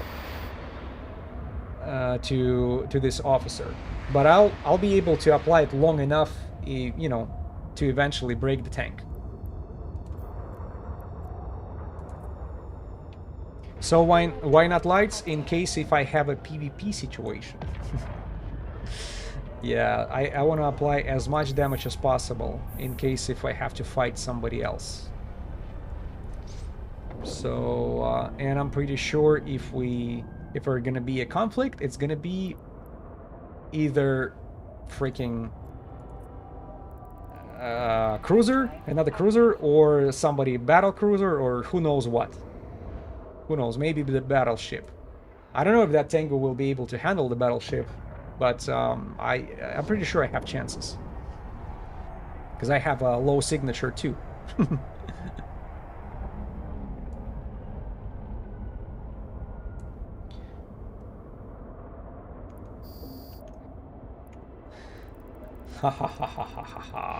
No, extra large shield booster. How about that? Let me... Yeah, I'm sharing the...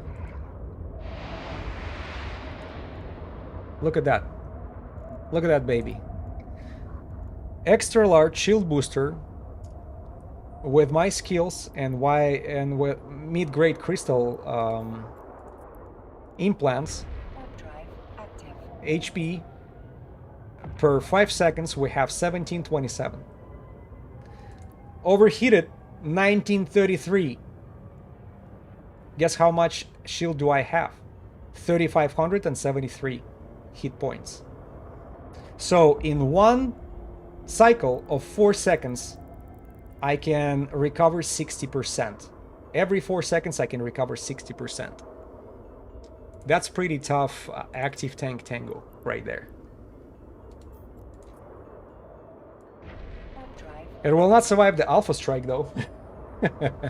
Because all I have is, what, 17, almost 18,000 EHP. But that's because of the bonuses of... yeah, it's a bonuses of that system. I think it was less.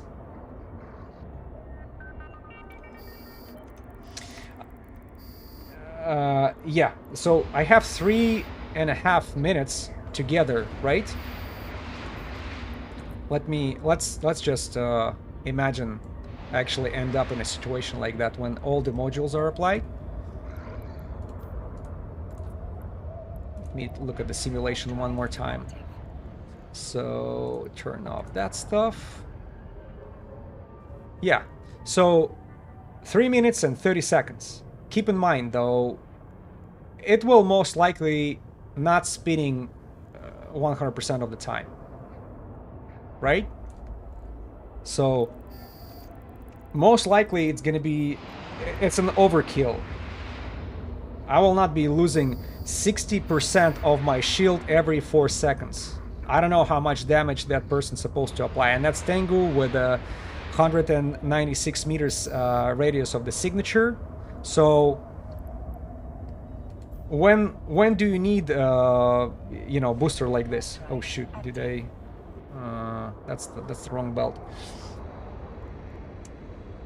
Yeah, you need a booster like that when you are being blocked, when you end up in the bubble and there's like a lot of people fighting you.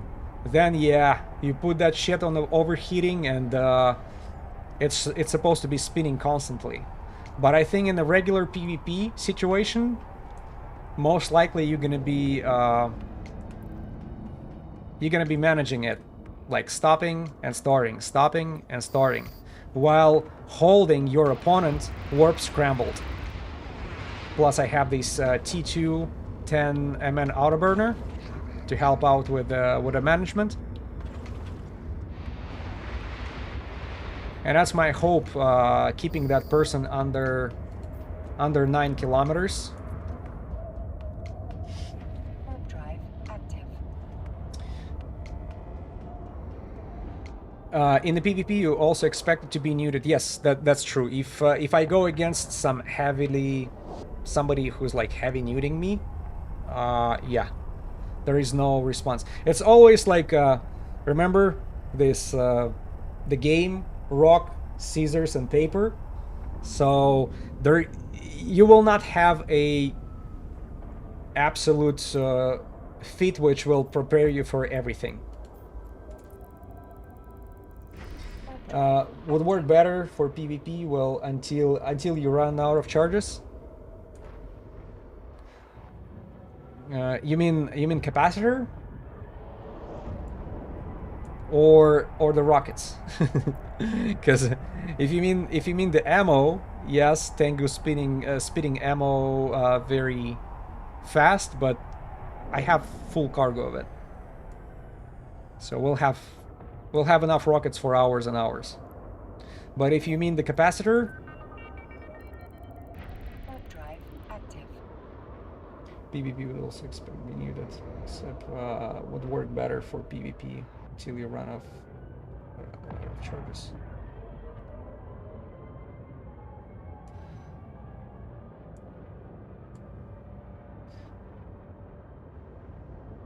What is XL ASB? I was thinking the same.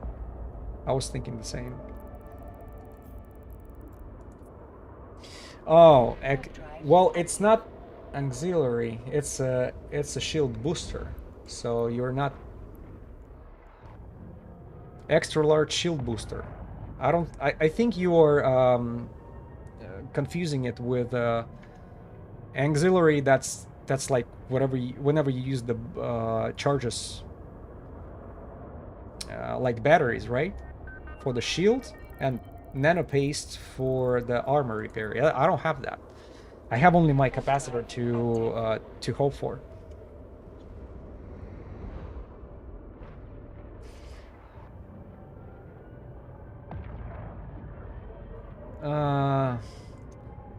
Changing it to ASB would be better for PvP. Yeah, maybe, but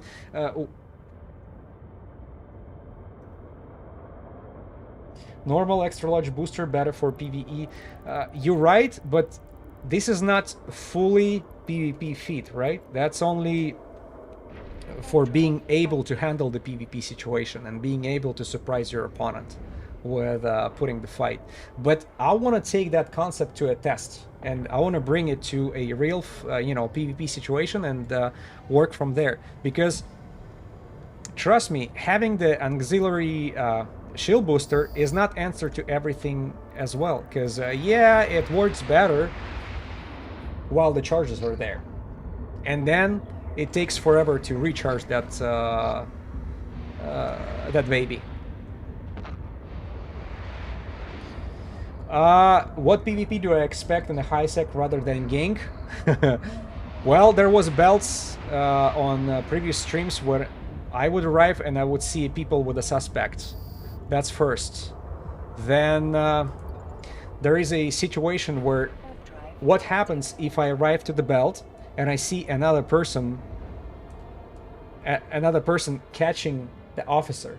All right, I'm gonna jump into that and I'm gonna compete with this other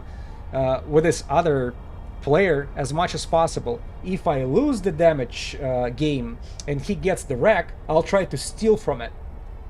If I steal from him, I get the suspect and he most likely will attack me. And that's when I'm gonna try to spank his ass. I don't think he's bringing the neuting, neuting capable ship to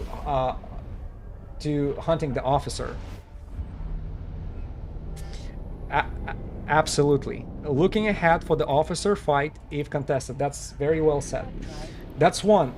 Let's flip the situation. What if I catch the officer and I start, I'm getting into a fight with the officer. We start messing with each other and then somebody shows up on a Tengu or on Orthus or on who knows what else or on Gila. Isn't it tempting to go after the officer or after the wreck? Very tempting. So imagine me being number one on damage. So I damaged, it's my wreck, but this person, getting close, usually it's enough time for everybody to get into the same 1,000 meters. And that person will just grab that loot. Before he even grabs it, I already have him locked.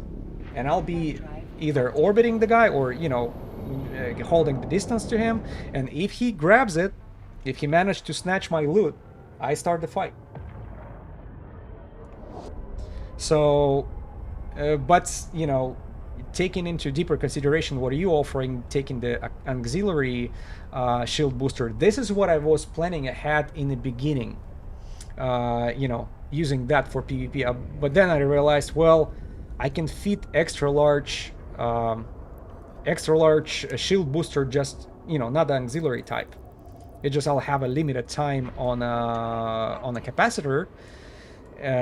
What can I counter it with? And what I decided to do is, oh shoot, I think the very last second somebody spawned over there. What I did was I added a Thucker large cat battery into the feed, as well as see this medium capacitor control circuit and auxiliary current router.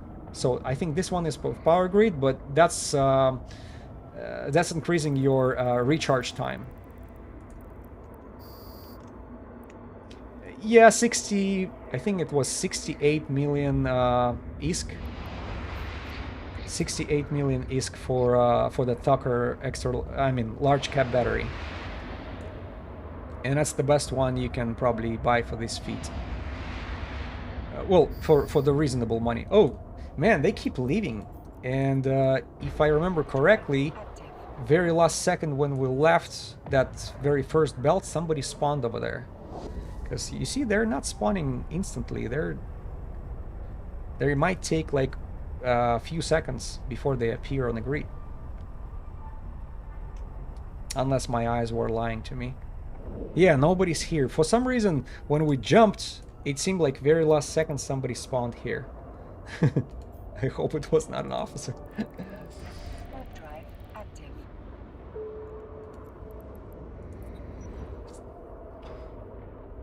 The only other thing that would worth doing faction EM amplifier. Yep, probably. They're not expensive. Not too expensive, covers the obvious EM hole in a Tengu. Yep. And now that EM hole is closed, I think I have my resistances the highest at EM. It's at 64. So 64 for EM and 60 for thermal. And that's for that EM shield amplifier, but let's not forget about this medium EM shield reinforcer. That's another big chunk of EM resistances.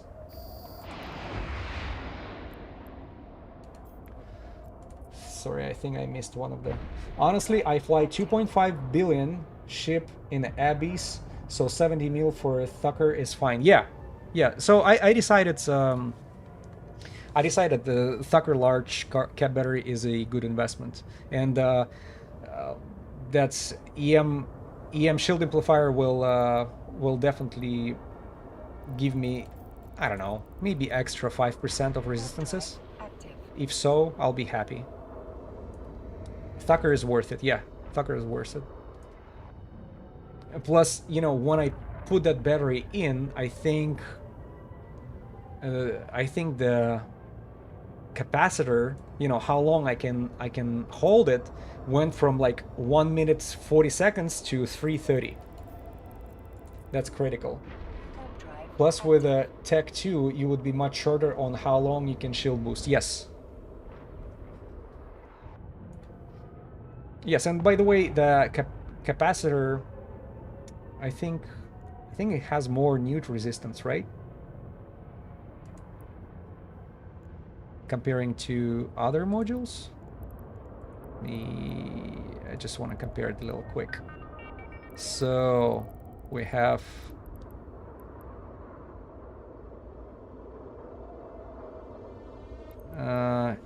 okay, Thucker right there. So it's minus 28% capacitor warfare resistance bonus. It has the highest resistance bonus for the newting. Let me go to the next one. Right? Then another thing, it gives 1755, so it's not the highest on a gigajoule, how many it can, you know, giving the capacitor bonus, but this resistance is very good. Resistance is... I must admit, the Republic Fleet large cap battery is also good.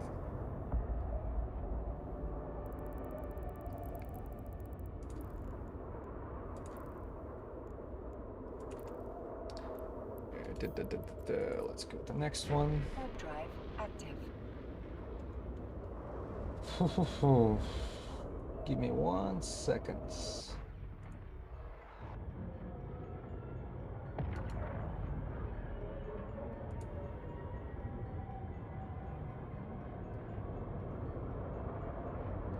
Yeah, I'm trying to go for it right now.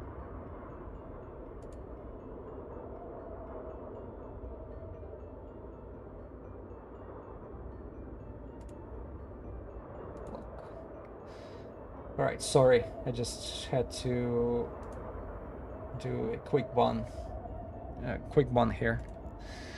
Let's go to the next one. Drive active.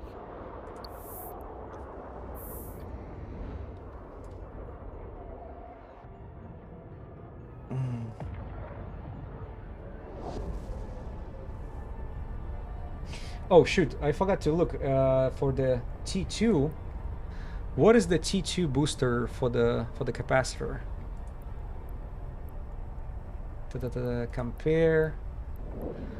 So T2 gives you 1625 and the Thucker gives 1755. So it's quite a you know, it's bigger. It is bigger, but you see that 60 teraflops, it's pretty it's pretty hungry when it comes to fitting the T2, and I'm not sure if I have enough. Yeah, see the CPU, I have on the CPU I have 17.7 left. That's it, and I have a lot of engineering invested into this character, so I have my CPU researched all very, you know, to the top.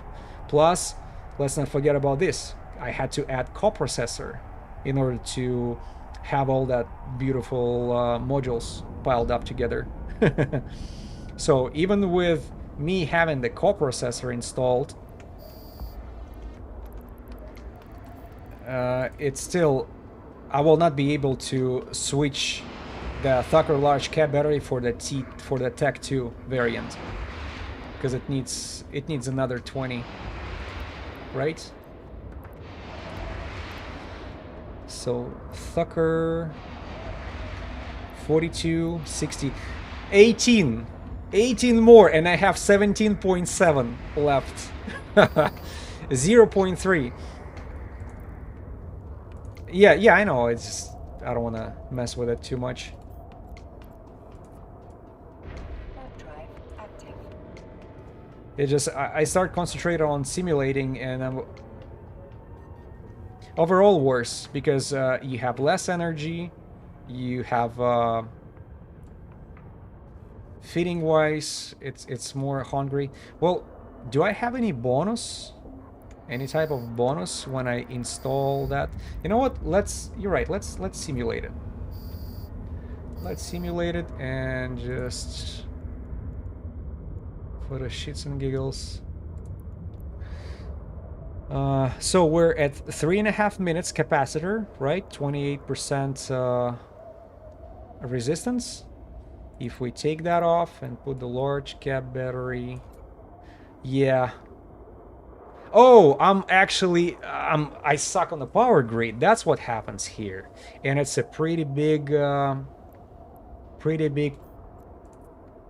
shortage right there. 124. Actually, I had extra. Man. Let's put back Tucker.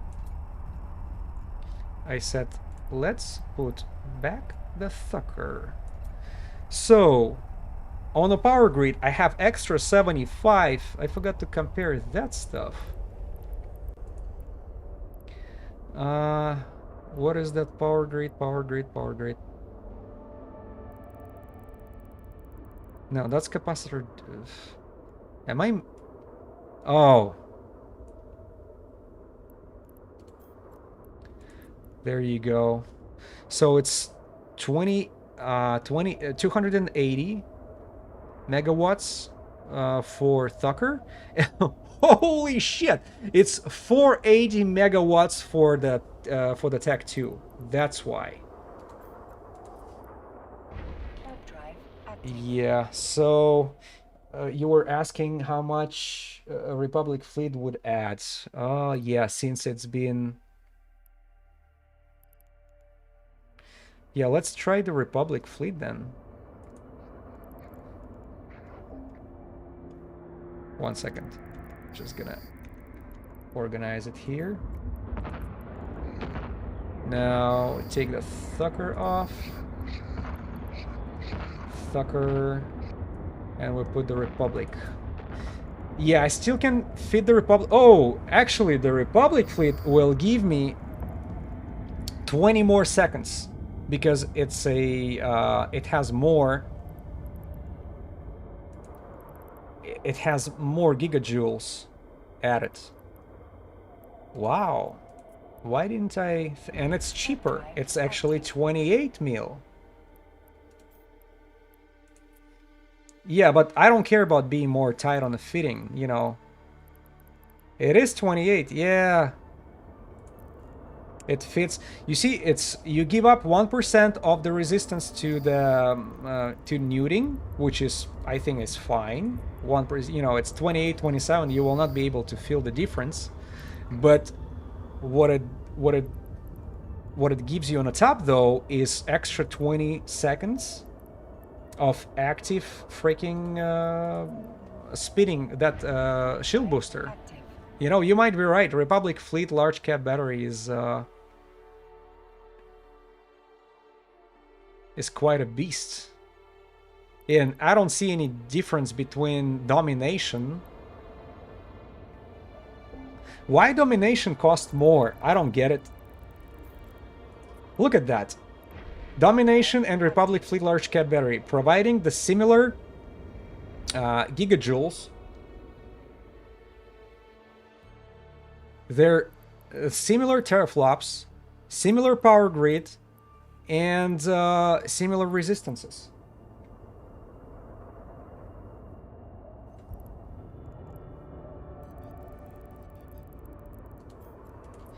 Hold on a second.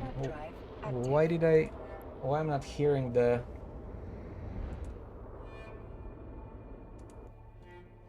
Oh, LP costs. Yeah.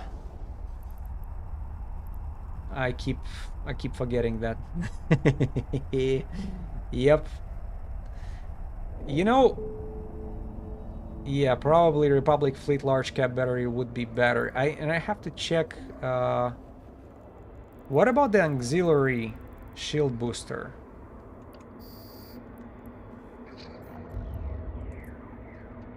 If we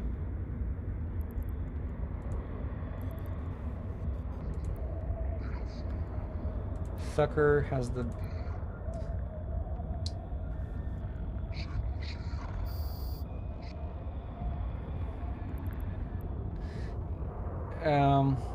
you're right.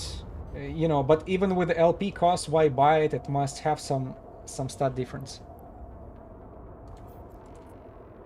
Warp drive active.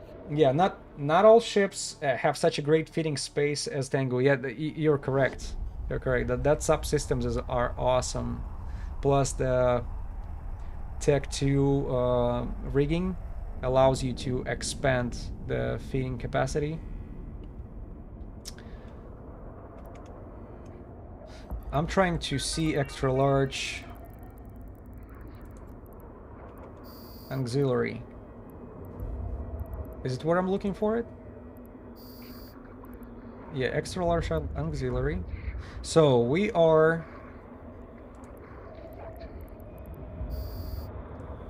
Let me put it out here. What kind of batteries you're using with this? Used with... you're probably going with 800, right? 800s? 800s. I am kept stable. Or 400s. My bad, I'm sorry. Let me take that down. Let's put 400s. Yeah, you can tell I'm not experienced PvP player. I don't even know which ones. So 9 cap boosters. Oh, it's 2400 every 5 seconds. It's even more. 2700 every 4 seconds when it's overheated. And we are kept stable for the whole 9 cycles. What happens if we are running out of the charges? Oh, we're still stable? But how much do I put? Dude, check this out. I am stable with extra large. Oh, stable. My ass. I forgot to turn it on. No, not. Yeah, I just saw it. It was not turned on. Now it's not turned on, and it gives me the same amount. All right, HP 2400, but it's like 25 seconds.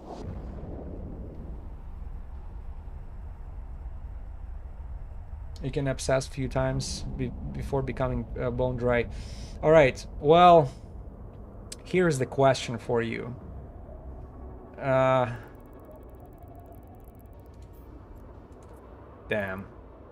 Warp drive active. I used to run dual ASB fit to hunt carriers in the old days. Yeah, but I think, how much sense does it make, you know, to swap extra large shield booster to auxiliary shield booster? Because yes, the boosting difference is significant. Yes, you're going from 1700 to 24. But you have only there are only 9 cycles. That's it. 9 cycles, and then you have. Warp drive active. Yeah, you're right, and it does not last as long as my feet, because I can actively, constantly freaking fighting for 4 minutes, right? If I switch that Tucker to Republic fleet.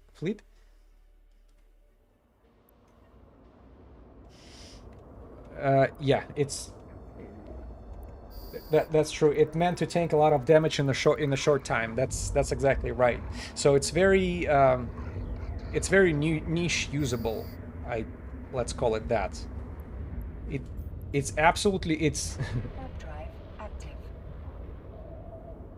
for PvP is great. For PvE, probably not. But even for PvP, if you are going against one opponent, which is most likely the situation I'm gonna end up with in the beginning. Oh, neuting doesn't affect it. Yeah, that's another heavy PvP related issue. Warp drive active. Like, as I said, if I anticipate the fight over the loot on the belt with other officer hunter, most likely his feat gonna be either PvE or like barely PvP capable, right?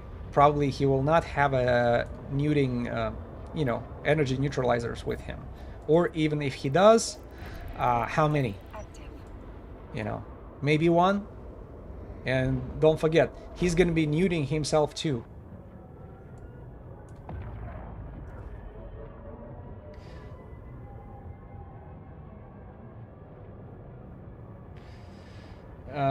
It was funny when the carriers would drain me dry. Was just Drive active. running the invul and scram. Oh, shoot. Ah, stop. See, it already, it spawns after I hit the freaking warp. Gotta go back. 16th. It will scram with nose, and the tank was still going. And the tank, yeah, because of the auxiliary, and you still can Drive active. hold all that damage coming from the carrier. Yeah, but probably you are kind of, what do you call it? On a top of that hunting operation. So you're the first wave. Only needed to last until the fleet got signed out in. Yes. So, and you are the hunter, yeah. And that's exactly what this feat is for. But honestly, I would rather take a regular extra large shield booster first, before trying to mess with a booster, with the auxiliary one. Warp drive active. So yes, the first wave. Yeah, I got it. Yeah. Although 99% of the time you are just warping around and trying to avoid angry locals. Yep. And those angry locals can, when you end up in a bubble, there is a lot of damage coming at you at the same, in a short period of time while you're trying to escape. That's when this auxiliary shield booster is useful. And, not for me though.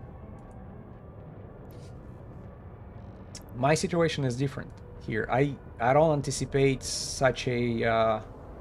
because nullsec PvP is very different from what I'm doing here, even if PvP situation will happen. But sometimes you encounter some unique situation when you landing on a asteroid belt and there is a ship with a suspect. You don't know how it happened. Did he loot somebody else's rack, or did he did he start a fight with somebody? Who knows? But not being...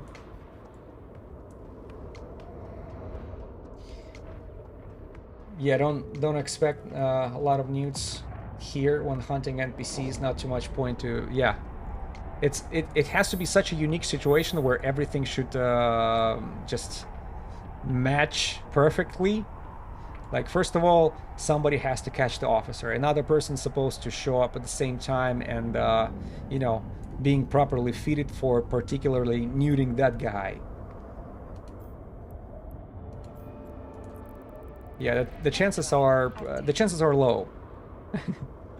The chances are much higher that people will have a decent, cheap PvE, maybe very expensive PvE feeding, or cheap PvE feeding, or cheap PvP.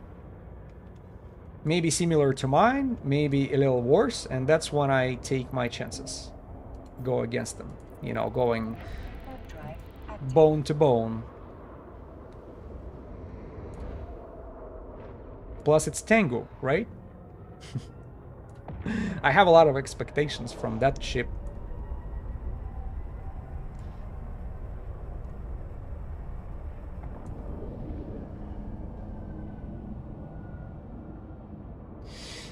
Expensive PvE feeding, in which case neither of you break each other. Yeah, that's also possible if he's like extremely tanked.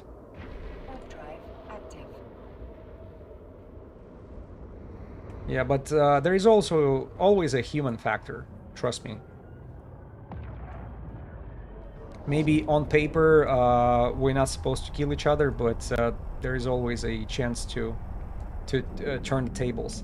And it's rich coming from me, not experienced PvP player, but I've seen a lot of experienced PvP player streams where they would win in a situation where you're like, oh my god, how did he manage to do all that?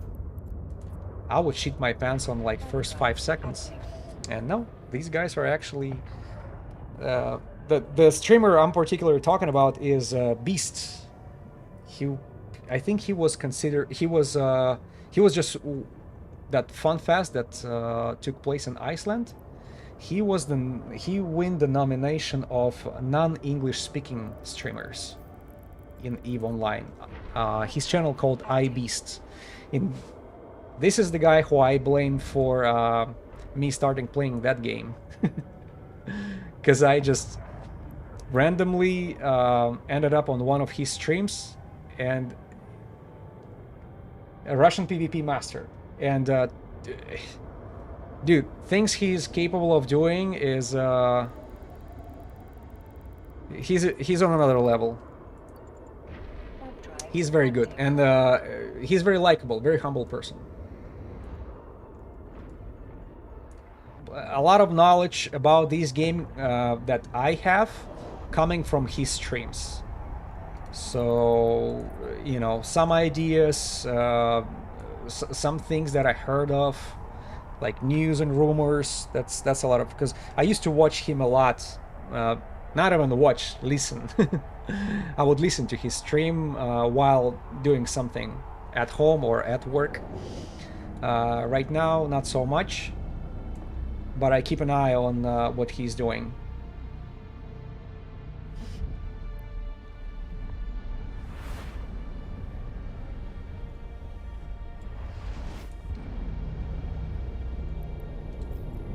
And by the way, I know that he's turning his content into more international. So he's trying to throw the videos out there with stream highlights or some situations where you would have English subtitles, and you know, his English commentary. Plus, I think you can turn on the option in order to do this AI translation. Whoa, that's a lot of hulks. Look at that fleet. That's quite an operation. Mining up. Good luck to you guys. I think with a fleet like that, that freaking asteroid belt will be gone in less than an hour. Orcas, hulks, retrievers. Now NPCs are busy too. Alright, there's one particular NPCs I'm interested in. Can I see that girl, please? On a grid? I'll be gentle.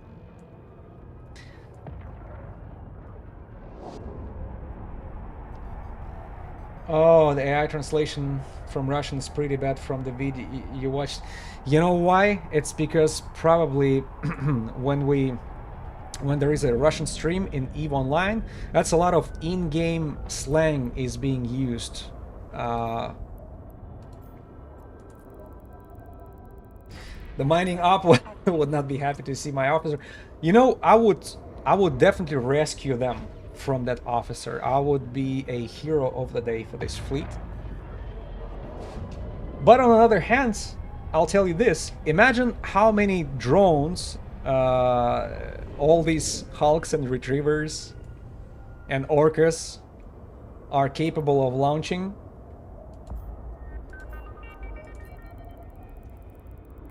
Warp drive active.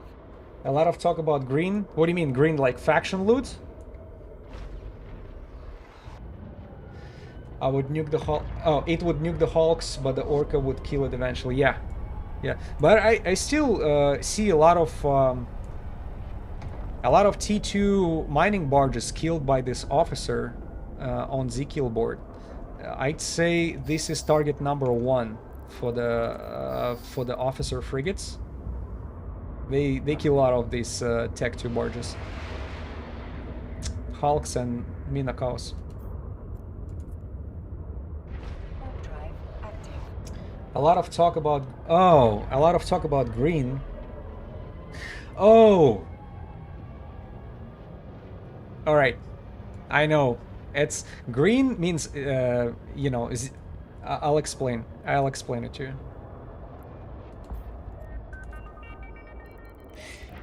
You know what's called green in Russian? See all these combat sites? it's that's why it's called green, because it's on your scan results, and all these dens, refugees, and hideouts. That's what's called green, as well as you know, all these signatures that you are turning green by exploring them, like scanning operation. That's what green is. Yeah, yeah. So everything that all these combat sites, see that green lines? That's what. Yeah. See on my screen right here on the left side? We call them green, just because of the you know, color of the signatures. Plus, let me bring a scanner here. You see how they stick out as green everywhere here? That's why I think they start calling them green. I know it's not the best name for it, but we call them either zelen, which means just green, or zelenka, which is that green antiseptic Russians are using. Warp drive active. Yeah, but it's just a slang. Yeah, but if you don't know, in context it makes sense. But if you don't know, you will not be aware. There were. Yeah, it was about combat sites. That's the only referral the green is about, not about the money, like people use that slang. Green, like green dollar, but in EVE Online, green means combat sites.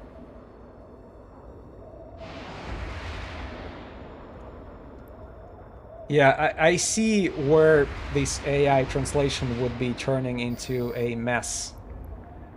Sorry, yeah, it's so much gaming slang in Russian language. That's like most of the Russian players are using English client. No, well, it's about money. It's about money eventually, you know. More combat sites you do, more expeditions you can make, the more money you do at the end of the day. Yeah, but I was saying about these difficulties of translation. So Russians are using English language client, Warp drive active. most of them, you know, because that's how it used to be in the old times. Russian translation of this game was presented quite some time later, you know, definitely not from the beginning of this game. It's been introduced later, and because everybody's so used to use you know, English language client, nobody was switching to Russian. And by the way, it was pretty poorly done in the very beginning when it was just first introduced. the translation was not correct on a lot of things. Yeah, so everybody stick to the old ones, and now the Russian translation got better, but the habit is still there, and everybody using the terms in English.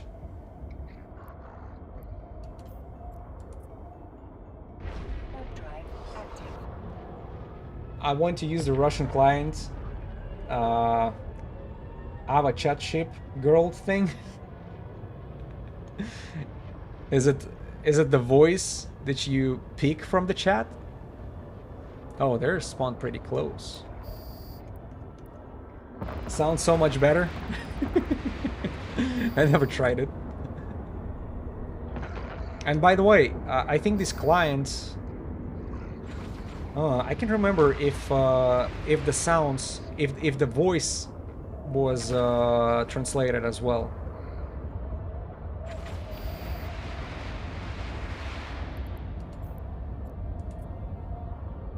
Warp drive active. What's the name of the girl? I don't know.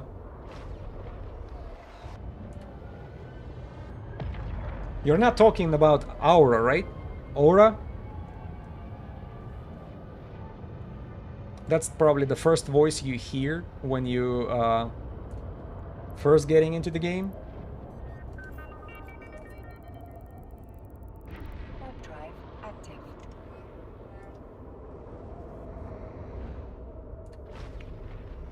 If you're talking about the super chat, there are like bunch of names. I mean, that's her name. Yeah, yeah. She sounds sexy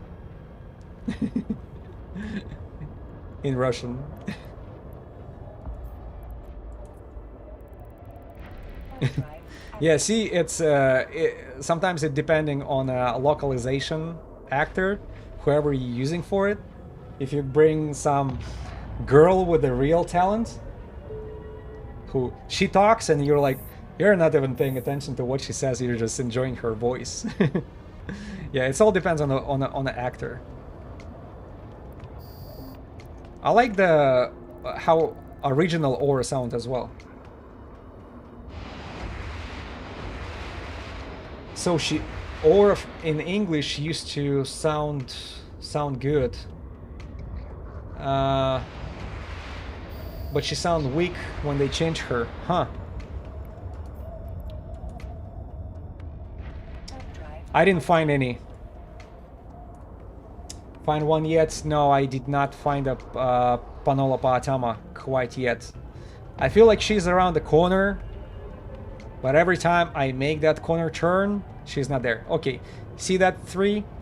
They forgot to bring her, even though we did spawn, I think, 1 commander today and 3 haulers. That's about it. Unfortunately, she didn't show up, the officer. But if she will, I will kindly provide you with a time code in the comments. Alright, so let's go back to the Warp drive Kami. active.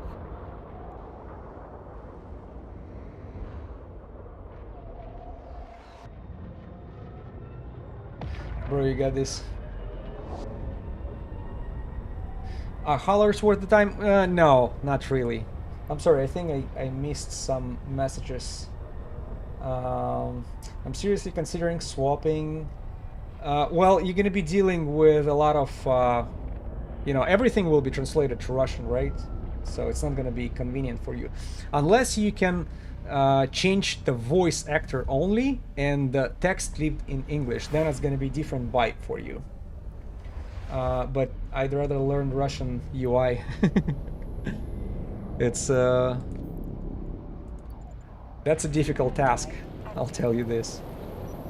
Okay, what did I miss? What did I miss? GL, bro, you got this. Keep up the hunting. The market needs you. Market needs me. I've seen some of the things are missing. Like for not for Panola.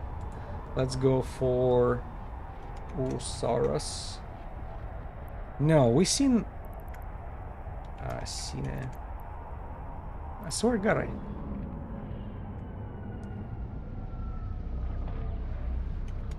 Ramaku. See, Ramaku is missing micro warp drive. And I believe it's not cheap. See, 9 billion. Then it was sold for 7.5. Yeah, unfortunately, Ramaku Basta decided not to show up on that 2 streams prior, or 1 stream prior, but that's okay. Eventually, we're gonna spank him too. Haulers worst time. No, haulers are not worst time in high sec.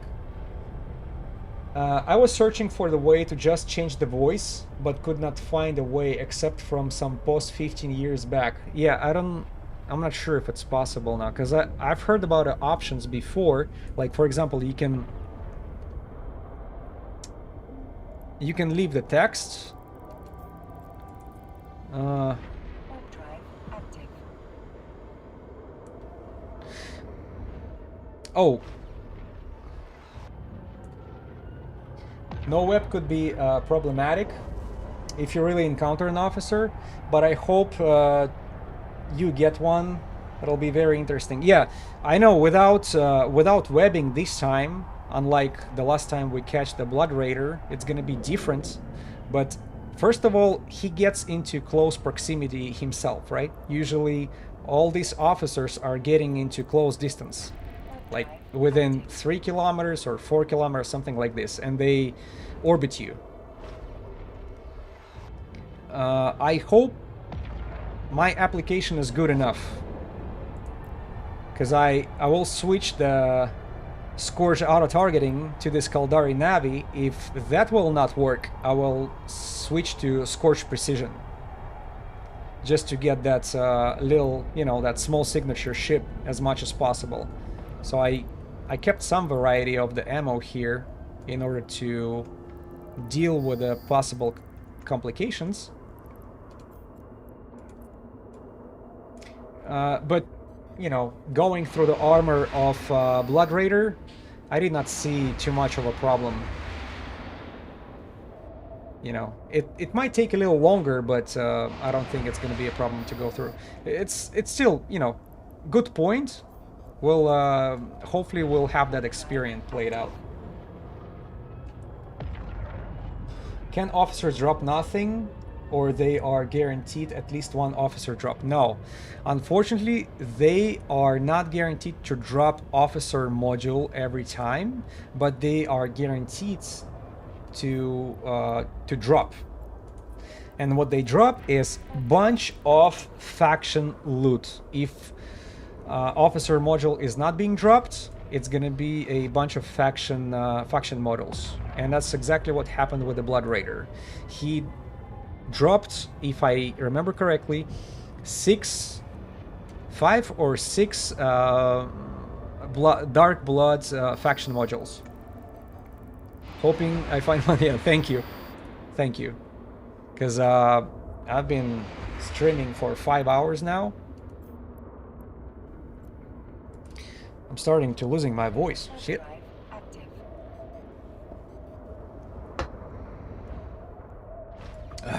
By the time she shows up, my voice cords will be like not capable of screaming and yelling. I'll be like, oh yeah, finally she's here. You'll be like, yeah, that was the most boring one.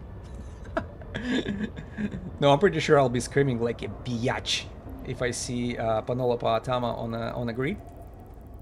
I'll be so happy. My voice cords. Screw the voice cords. I don't stream tomorrow. I don't need the voice cords then.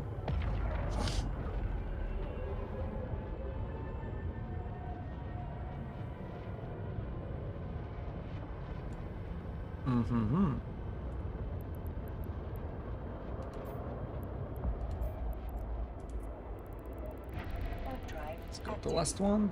Let me check one thing a little quick. Just a second.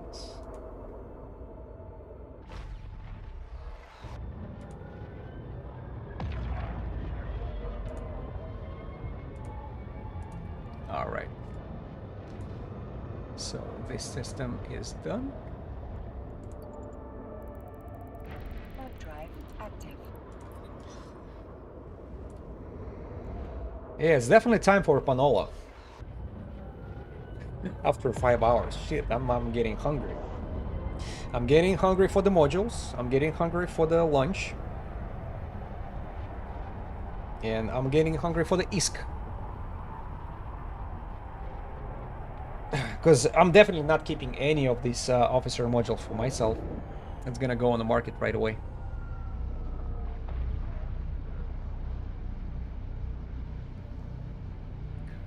I don't know who you're supposed to be to fly your ship with full of officer modules. That requires a probably good team, balls of steel, and a very fat wallet.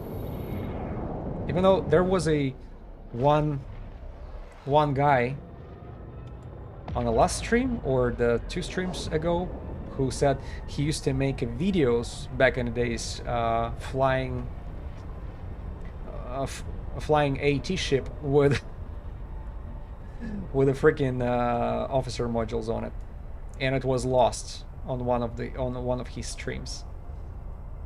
Yeah, I believe him. I just did not have a chance to watch the video. I'll definitely save that for dessert.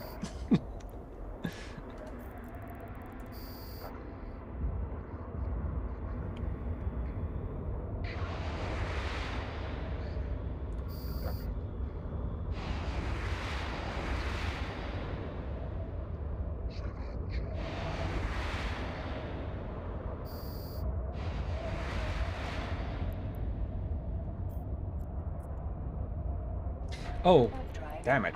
I do the same mistake over and over again. If I'm aligned somewhere, should jump to the same point.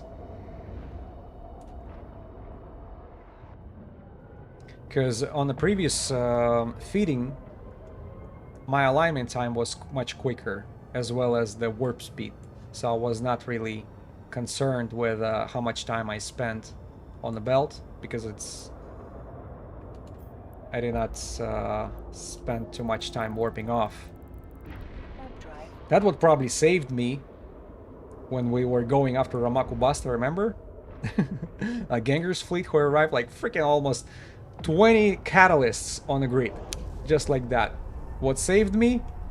That baby right here. Covered ops cloaking device. That's first.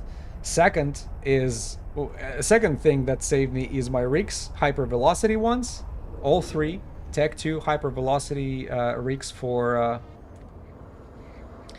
the warp speed. So they were not as quick as I was to the next belt when they were chasing me. And I was able to outmaneuver them going just down, directly down. And then when they were landed, I think I saw them being, what, 2,400 meters close to me. That's how close they were. So if I remember correctly, you have to be under 2,000 meters in order to decloak. Oh, Dread Guristas. That's a second spawn of the commander. He's close. Alright, baby.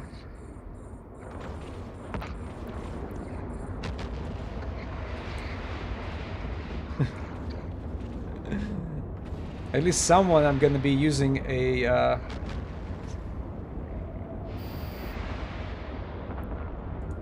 Dread Guristas. Yeah, just ammo and the tag. That's it. Dread, let's hope some good faction drop. Rest in peace, but unfortunately no yeah, no freaking no good faction loot. Theoretically, he could have dropped me a, what? C-type P2 multispectrum? Oh, they drop only faction loot. The asteroid belt NPCs. The commanders. Oh, they... Oh, implants too. Well... Are you sure about the asteroid belt NPCs? Because I know, like everybody else, when you're going up in, you know, when you clearing out the, when you're clearing out the green stuff, like all these combat sites, the commanders show up, right? Highways and freaking refugees. So there is always a chance for the commander to show up. These commanders always drop. I mean, not always. They yeah, because what I see now, how many freaking commanders I was able to spawn here throughout all my asteroid belts journey for like last 5 or 6 streams. Quite a significant number. I think more than 10. Only one of them dropped a faction loot besides ammo and tag, and that was garbage. That was garbage. It was I think it was thermal or kinetic Shadow Serpentis coating, which cost 4,000 ISK. Absolute shit. Yeah, I don't think it's kinetic.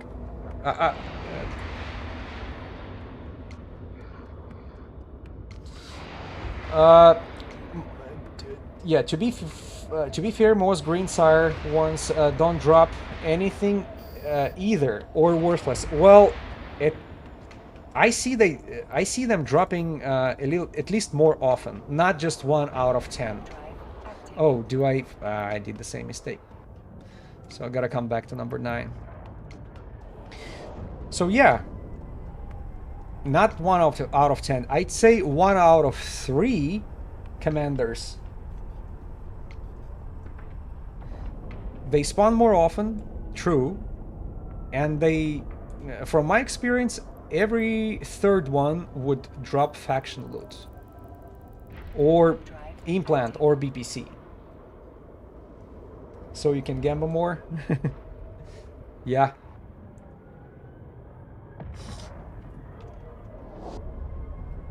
Yeah, so and let's not forget, the asteroid belt NPCs, they're a little bit different. They're even named differently.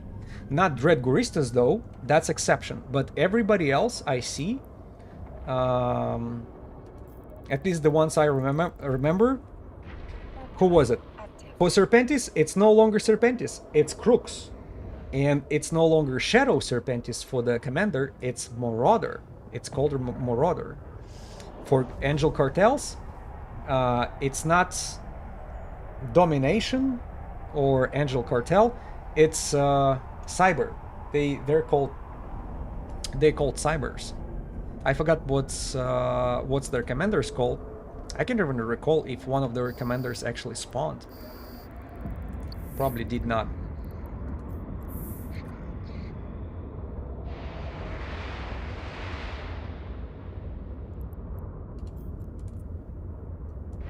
But why would CCP give them a separate names?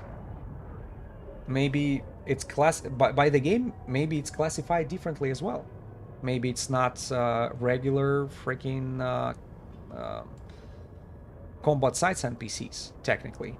So they would have a different characteristics when it comes to rolling the dropped items.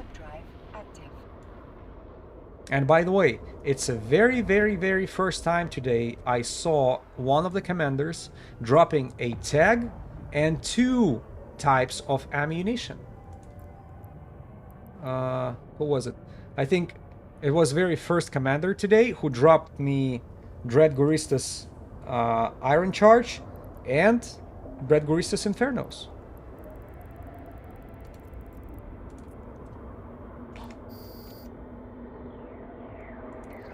Which is weird. Usually it's like 1 tag and 1 batch of charges. Like 1,000 rockets or 1,000, you know, 1,000 charges for the railguns. It's only different in Cosmos constellations. Huh.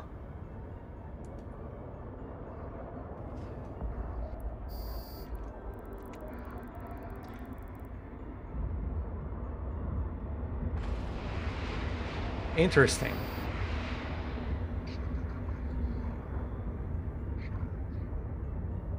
That I did not know.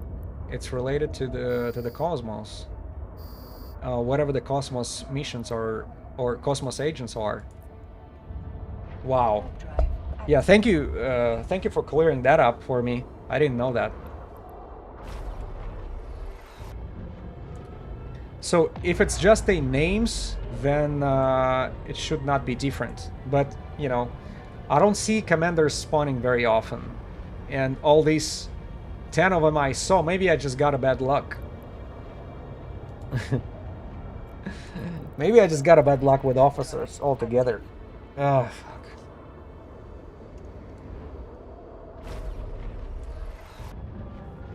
But as I said, we are in full Terminator mode.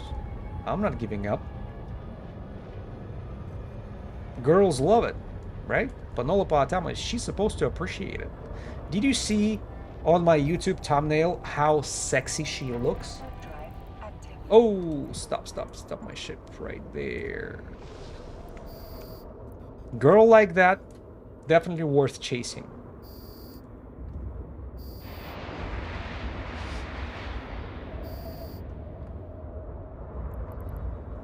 Is it 16 or 17? Yeah. Drive active.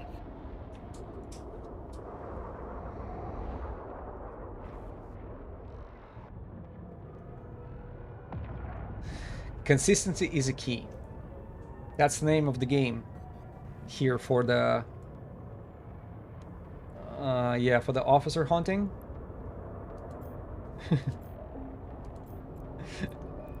And you see, I already got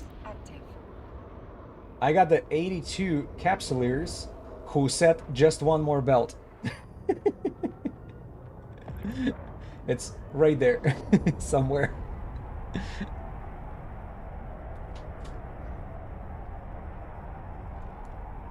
By the way, I have a lot of subscribers today. Thank you. I really appreciate you guys subscribing to the content. It means a lot to me. It means I'm on the right path. We're about to meet some sexy girl around the corner. She will drop some purple stuff all over my face. See? You gotta visualize it to have it.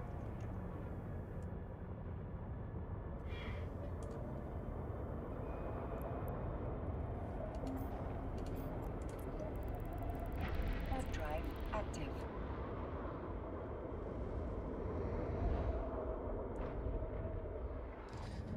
Yeah, Guristas. I killed so many of you guys today, and you don't have officer to back you up. Maybe you should reconsider your employment. You should work for me. Drive active.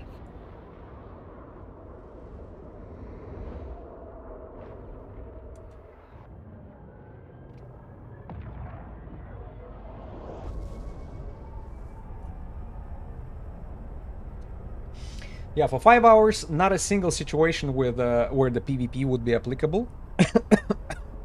But you know, when you're prepared for it, you're not gonna get it. When you're not prepared for it, it's just left and right, and it's just tempting here and there. That's life. That's okay. Again, consistency is a key. And maybe we'll have some entertaining moment. Damn, even if it's gonna be some sort of retriever with a suspect, I'll go after him. Sorry, no mercy. I'll pot him too. Do the pot express. Usually, I think the miners having some expensive implants as well. And by the way, they're feeding their ship pretty good. Like all these ore modules.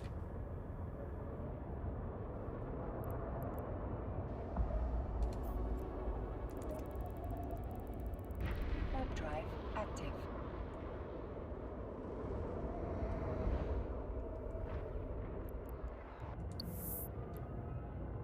My standings with Guristas keeps dropping. Still pretty high.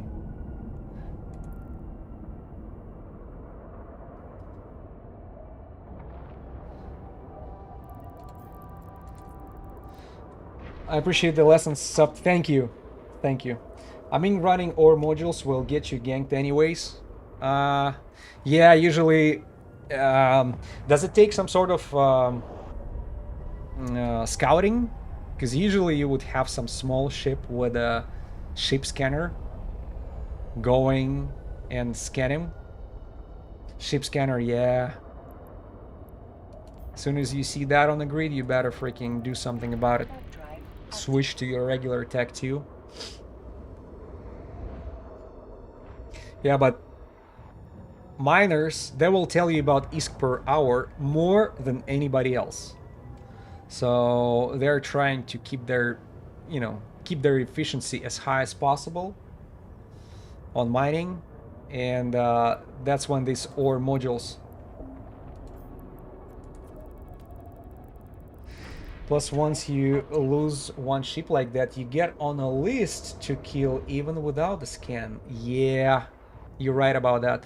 See, you know a lot of you know a lot of nasty stuff over there, freaking catching carriers with a Tengu, waiting for the Sino fleet to arrive, and then do all that robbing the ore miners, putting them on a list of people with money. You're a very suspicious character. I'll tell you that. Probably have a history of killing and killing.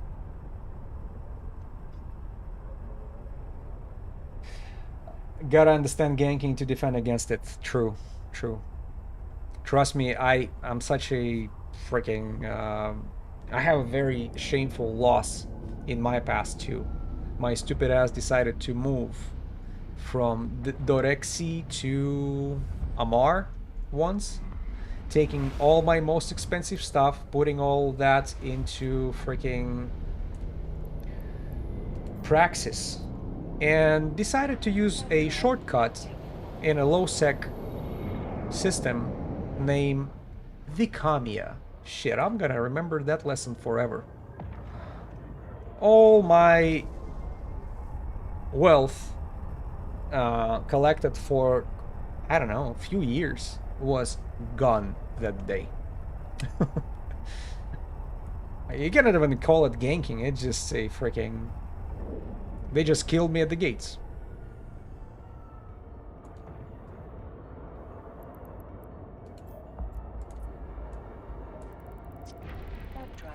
Plus, I wouldn't call it ganking, but I lived in Albazon for years. With the local, let's just say I got just called worse there. It's just called worse there. Did you make money out of it? The ganking at the gates in Agbazon? It seems like that's the only type of activity people are doing over there. Oh, a lot. A lot. Yeah. Yeah, well, what can I say? People know what they're doing, right? You're supposed to tank your ship, do it either insta-warp, or very tanky and insta-warp, being able to survive smart bombs and shit.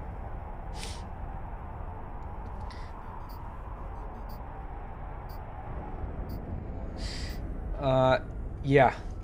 People think, under 2 seconds, aligned ships are untouchable.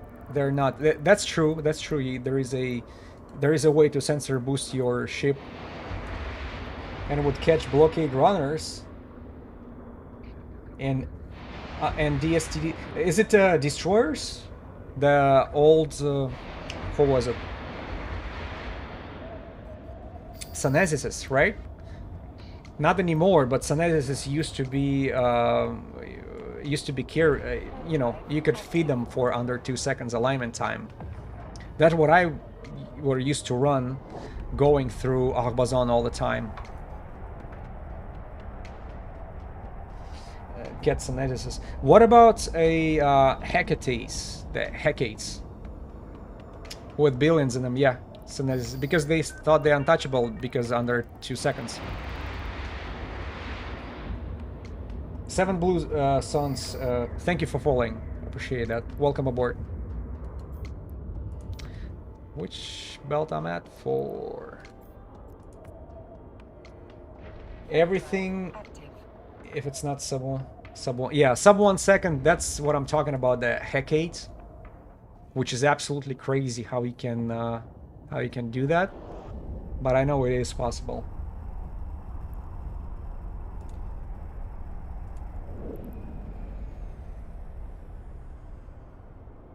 Under 50% chance if it's set up right. Okay. Do I catch something good?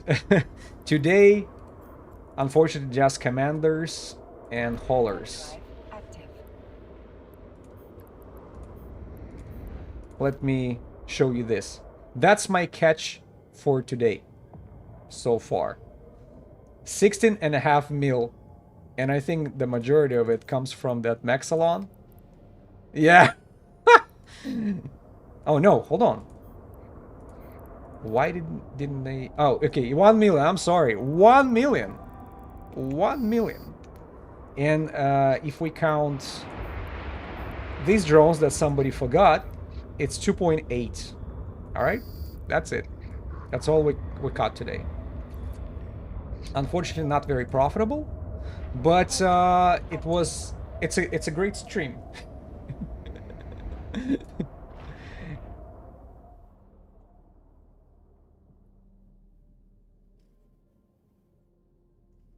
It's a bit more complicated than just sensor boosting. In 4 hours of stream, this is better. Yeah, I agree. If we are, oh, Tosca82, thank you. Welcome aboard. Thank you for following.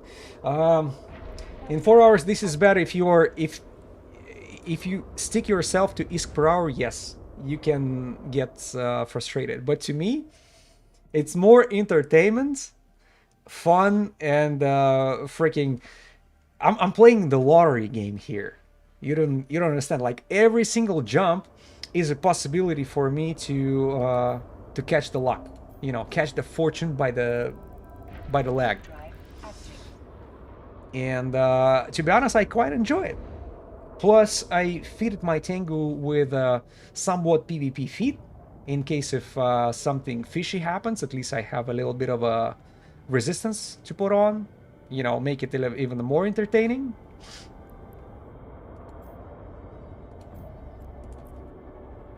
Hunting is never great, ISK per hour, but when you catch the prey, it's awesome. Yeah, and I can tell you from the bottom of my heart, when I catch that Blood Raider, even though he didn't drop the officer module for me, I was so happy.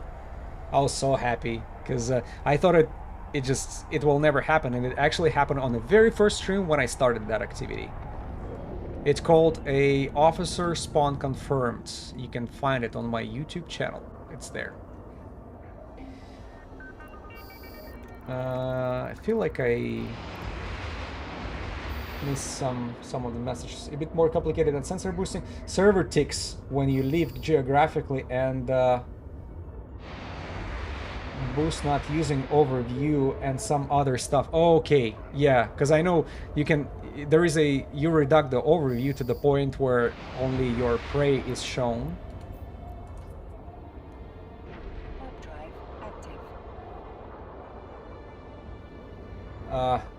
Next time for the thanks for the stream. Yeah, Jimor, thank you for stopping by. I appreciate the company.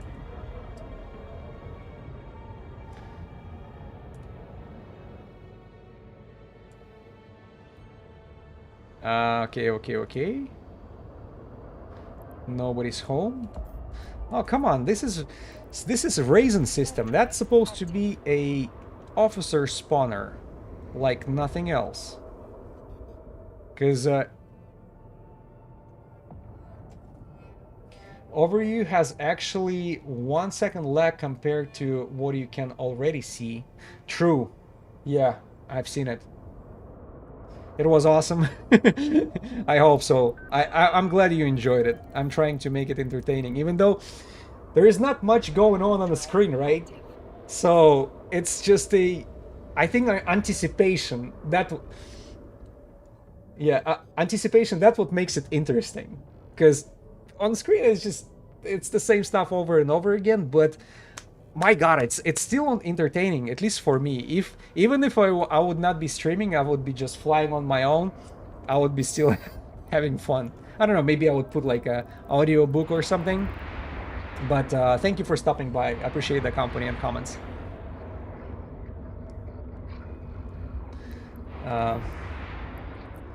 So it can take a while to get an officer. I'm guessing, yeah. It can either a couple hours, 15 minutes, or the whole month. The whole month. The only legit statistics I've seen so far, presented by other player, was, as I mentioned, 6,000 belts in nullsec, 6,000 belts jump with 4 officer spawns. So we're looking at 1,500 jumps per officer. That's the statistic, and you know, that's just the biggest one I found over there online.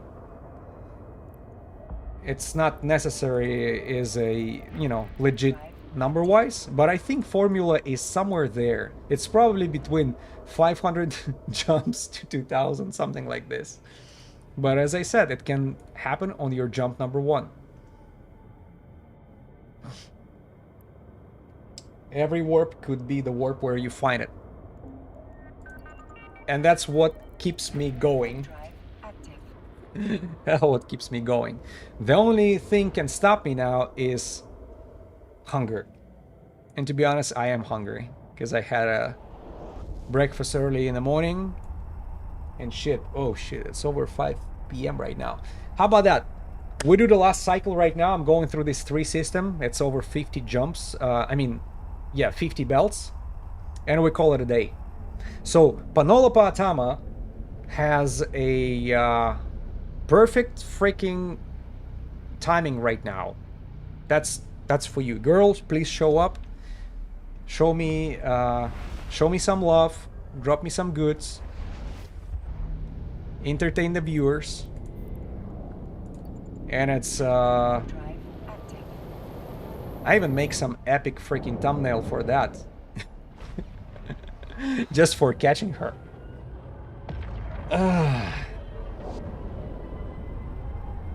But before it happens, we need to first catch her.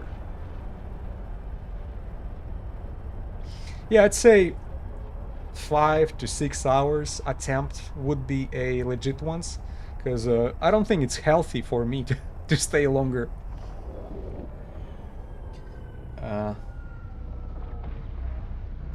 So let me get back to the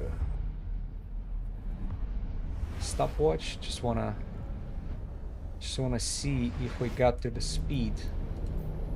Will I be able to finish it up under 25 minutes or 30 minutes?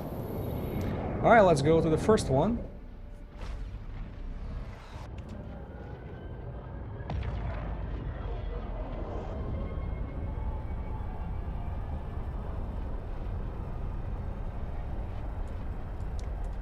These words are just keep repeating in my mind. Every jump, every warp could be the warp where I can find it. Da-da-da-da.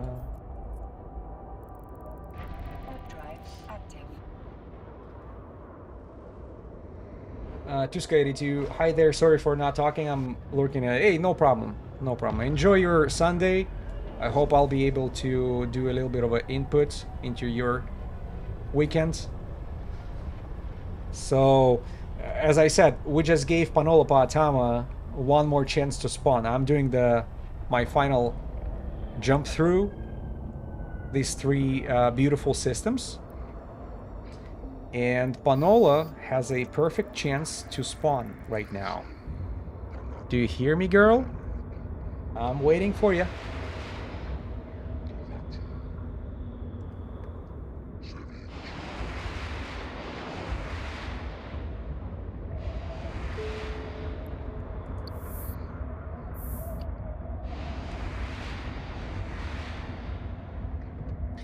And I don't know what's up with these NPCs, you know, the ones that they're escaping at the very end.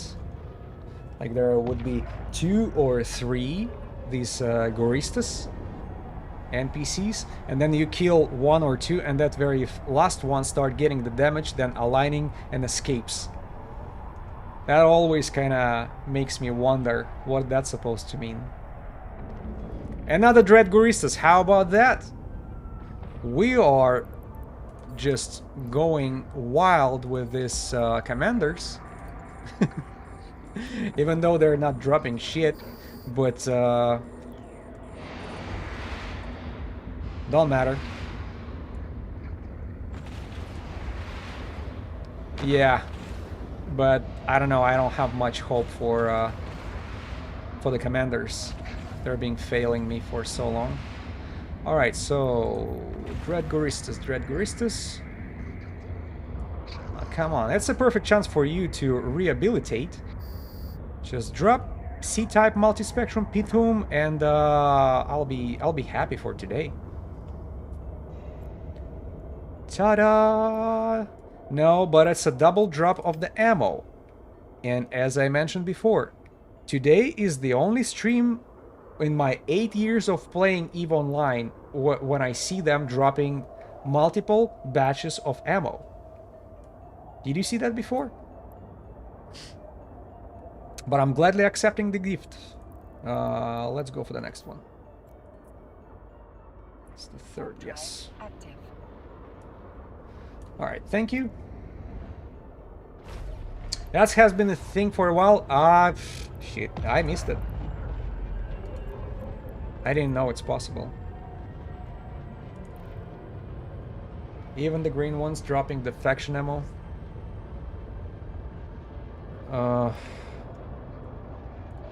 Yeah, but there would be only 1 batch, not 2. And now I see. It's not really useful, but okay. Do you recall any Sancha, like true Sancha commanders, when they show up, they would drop like 2 lenses? It's always 1 lens. But when it comes to batches of ammo, it's, you know, now it can be 2 batches of ammo. And I killed a lot of NPCs in this game, including all these commanders, and trying to and burners. Damn, I'm really losing my voice, I'm not kidding.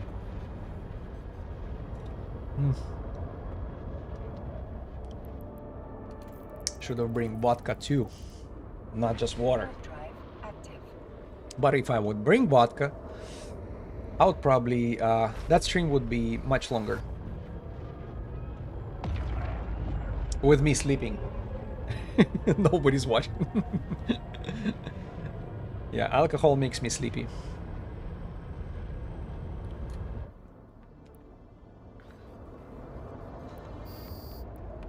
And I know it's a different effect on everybody. There are like 2 effects I have from alcohol.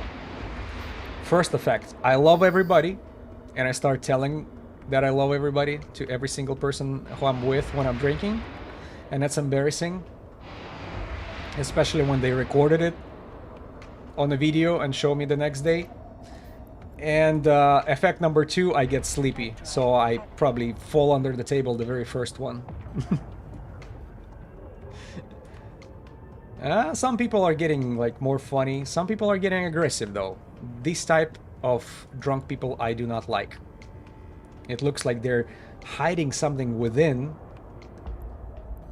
They're being, I don't know, they're suffering something from their boss, from their parents, from their, maybe in a relationship. They hold it. When they drink, all that aggression that they've been piling up inside and, you know, putting all there in the big pile, it just gets out. And that's not pretty. So I think that's the most dangerous type of drunk people. Definitely would stay away from them. And that should know, they should know about it too. Like if they become aggressive when they drink, they should not drink. Fight with their demons when they sober. All right. The major systems with 26 belts is ahead. What a perfect situation for the officer spawn. Huh? How about that? 26 belts. 26 perfect opportunities for the officer.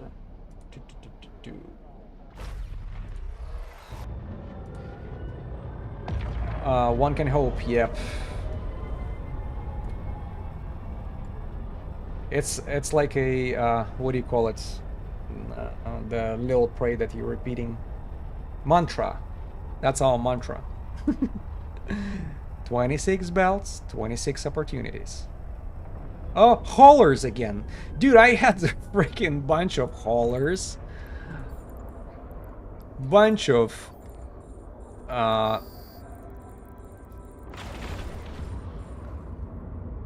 think this guy, yeah.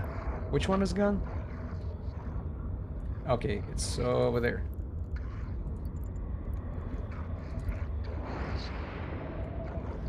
Yeah, a bunch of haulers and commanders, but not the officer. And you know the funny thing is, the Blood Raider, when we were able to catch the officer that day, I was streaming for 5 hours too. I caught one officer, you know, that's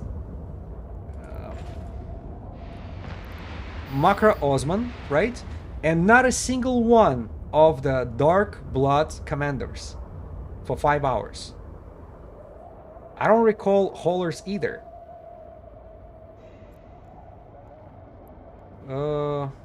Nah. Save it. Not interested.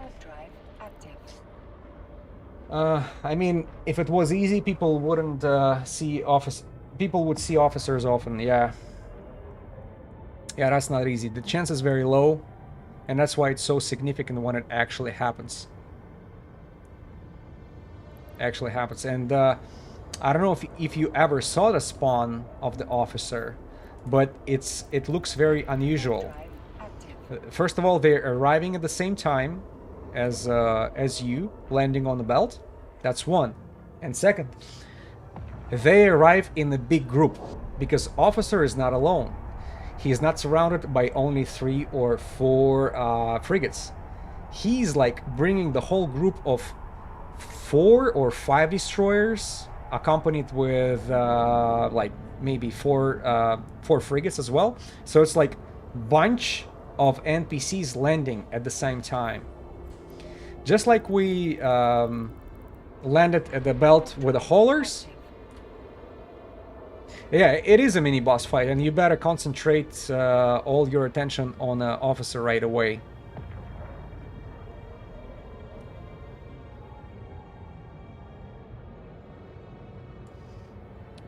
Who knows, maybe it's a good idea for me to take care of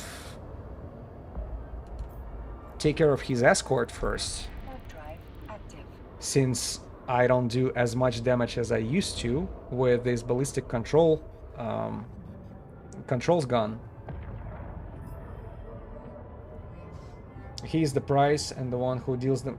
Yeah, you know, I'll probably would not switch. I would totally ignore his escort until I explode the officer. No matter the cost. We are Kaldari. Even though my character is Min Matar, a Ferocure. But if I would create another alt, like a second main character, that would be probably Kaldari.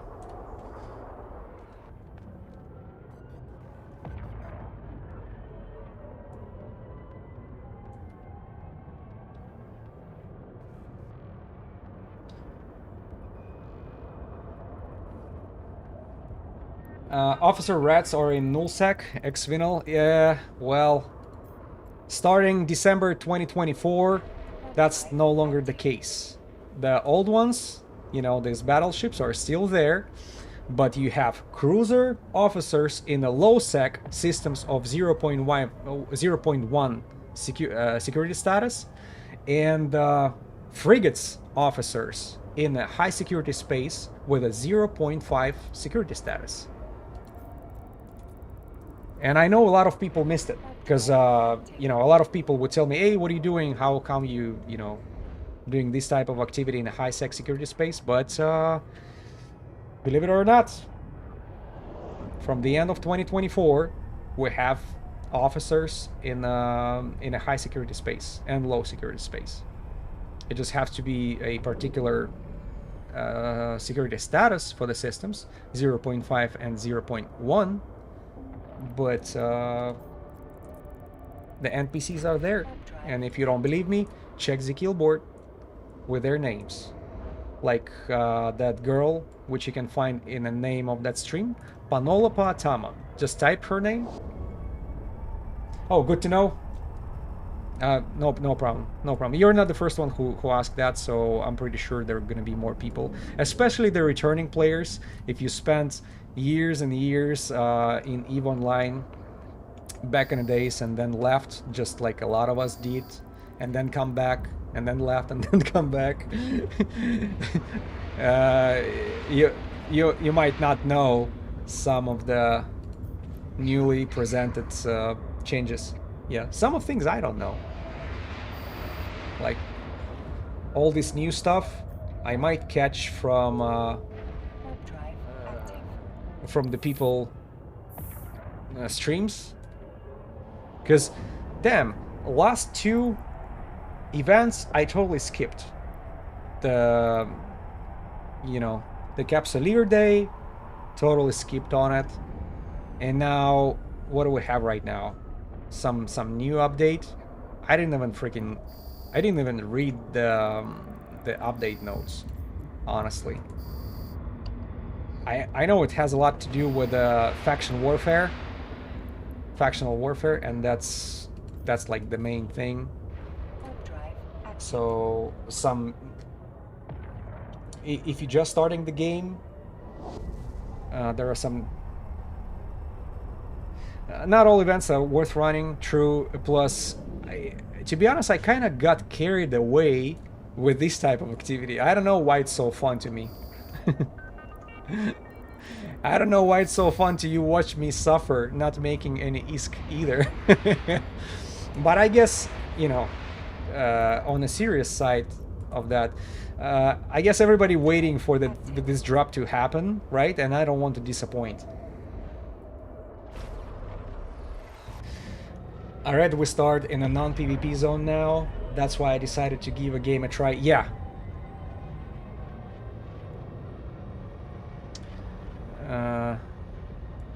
Okay, that new region, Exordium, right? Is it the name? Let me show you a little quick. That new region that you're mentioning, it's right under the Pochment, right there, Exordium. So that's where you start. That's where no PvP is allowed, and yeah, safe space for the newcomers to the game. So good for them.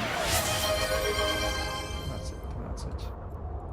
Michael Ram, thank you for following. Appreciate the jumping on board. We're doing the final round, where Panola Paatama has a chance to spawn. Do you hear me, girl? I'm waiting for you. So I have that system to finish, and next one. And after that, we're probably going to be calling it a day. But, dude, that was a lot of freaking commanders spawning today.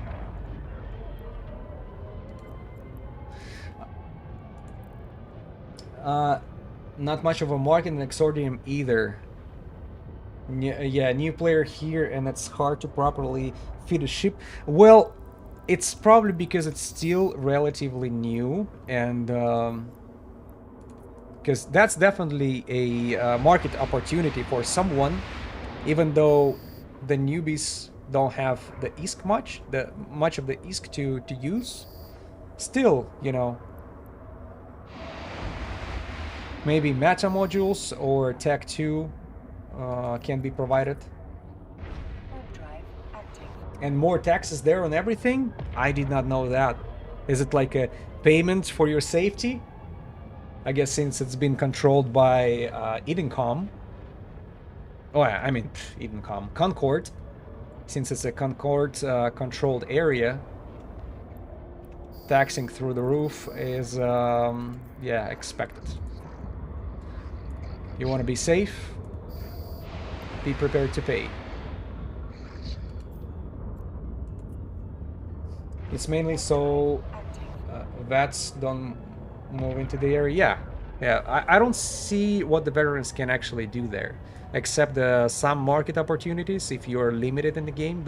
There's so much more things can be done than going there. Makes no sense.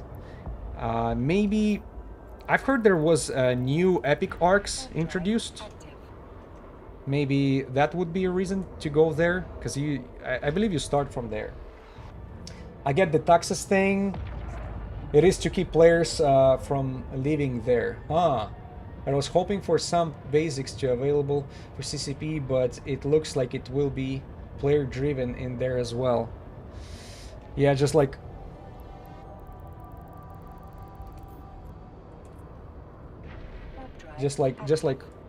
always, player driven.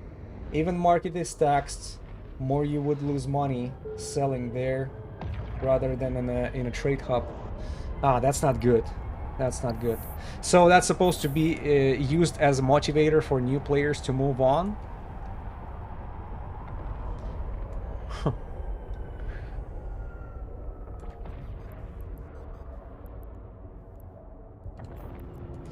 It's not great, but it makes sense. Yeah, well, but as you guys mentioned before, it's players driven. If players find it uncomfortable, they'll be leaving either immediately or will provide a CCP with a negative feedback, and maybe these taxes will be lowered a little bit.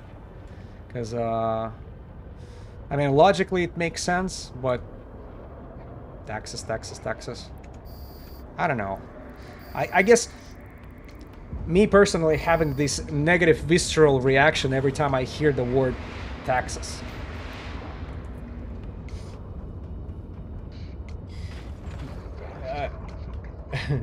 You're all making me sad by reading you. Just started the game today and hope I will be able to learn the game in that zone. Yeah, I'm sorry if we brought some negative, but you would rather listen to a veteran player opinions, right? Than finding out why it can be negative in the long term living there. You know, yourself. Not that you can't make some profit, but new players are not flush with cash anyway, so no point setting up a large market. Okay, yeah, I see where that would become a problem. But I'm questioning some stuff. Will still be worth seeing to new bros. Okay, yes. Depending what is on high demand. Probably Tech 1 ammo. Selling, yeah.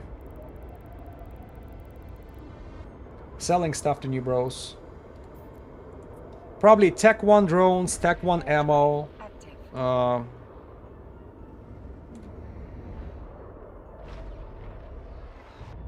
T1 models, ammo, some ships. Yep. Plus you can safely bring it on your freighter, right? Without being afraid taken down. I don't think people will take the freighter down with a bunch of T1 stuff in it, including ships. and then you're totally safe once you hit the exordium itself. Warp drive active.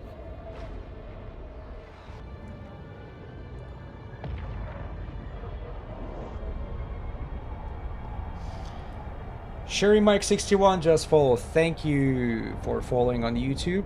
Welcome aboard. Welcome aboard.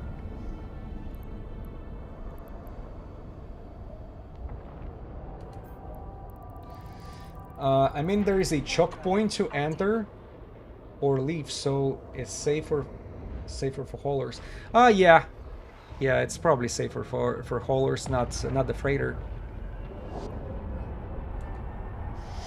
But I'm talking about, you're not bringing in the expensive stuff. What is the point of exploding a freighter? Unless somebody just bored to hell and trying to explode expensive ship no matter what, ruining. Because nothing brings you fun in your life by ruining somebody else's day. I guess that's the logic behind that action. Because remember I mentioned that attempt of ganking my Tengu in a freaking somewhere next to Langisi when I was going after the Angel Cartel officer. These guys brought 20 catalysts.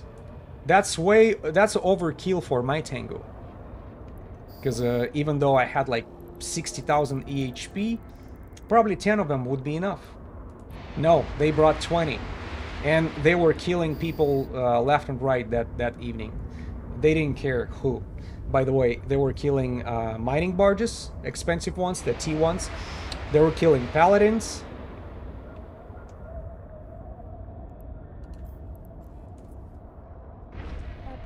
But people still do dumb things. The amount of ships I have blown up in Agvazon carrying skill injector or Plex is more than a few, even though there is no reason to carry them in cargo. Yeah. Yeah, it's... This game will give you an opportunity almost at every corner, depending what exactly you want to do.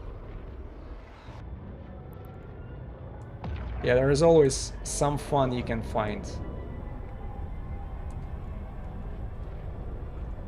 And people who are not cautious enough will just keep bringing this Plex and, as you said, skill injectors or skill extractors.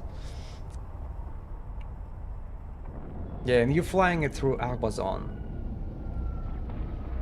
What the hell? Autopiloting it as well? Oh, that's definitely a newbie mistake.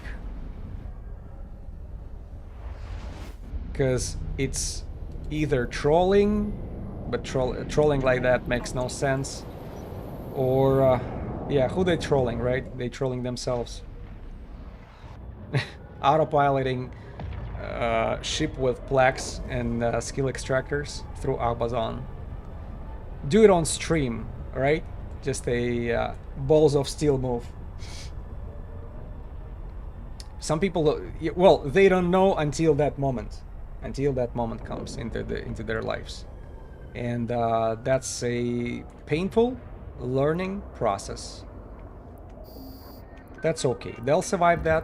I survived my big mistake in Vicamia. You know, I decided to. And yeah, you get the colorful message. Yeah, some toxic kill mail. Well, first of all, kill mail to you, and then they'll get the message, yeah, personal message they saying about you, all your relatives, people you ever encountered, everybody who helped you, everybody who you're gonna meet in your life. So you know a lot of new things. You will find out a lot of new things from that mails. But honestly, aren't you laughing your ass off when you're reading those mails? Aren't you saving those somewhere in a secret folder of yours and saying like, man, that day was kind of hard. How can I bring up the attitude a little more? and then you read that message.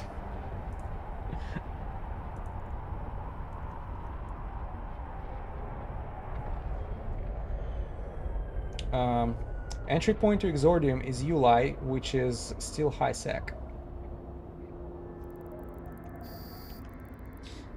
Yeah, I was not sure what the bottleneck is over there. I didn't know and check. Trust me. I can... Don't even care. Maybe at some point I'll take a look at the epic arcs. Because I think that's the new epic arcs over there. So... But anything else, I don't... There is nothing unique. I feel like I'm... Spent some... so usual tragic...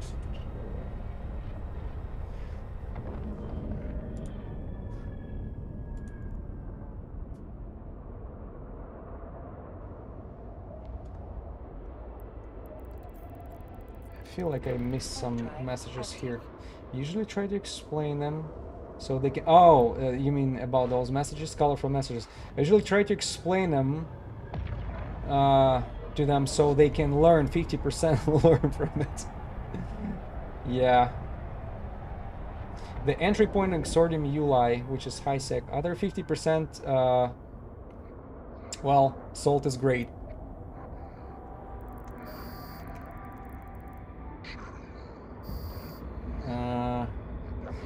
You think it won't prime ganking targets? Yeah, I'm not sure. You guys are talking to each other right now, right? Now there is not enough high value stuff moving in there. That's as soon as possible. And by real life, I mean just a regular high sec.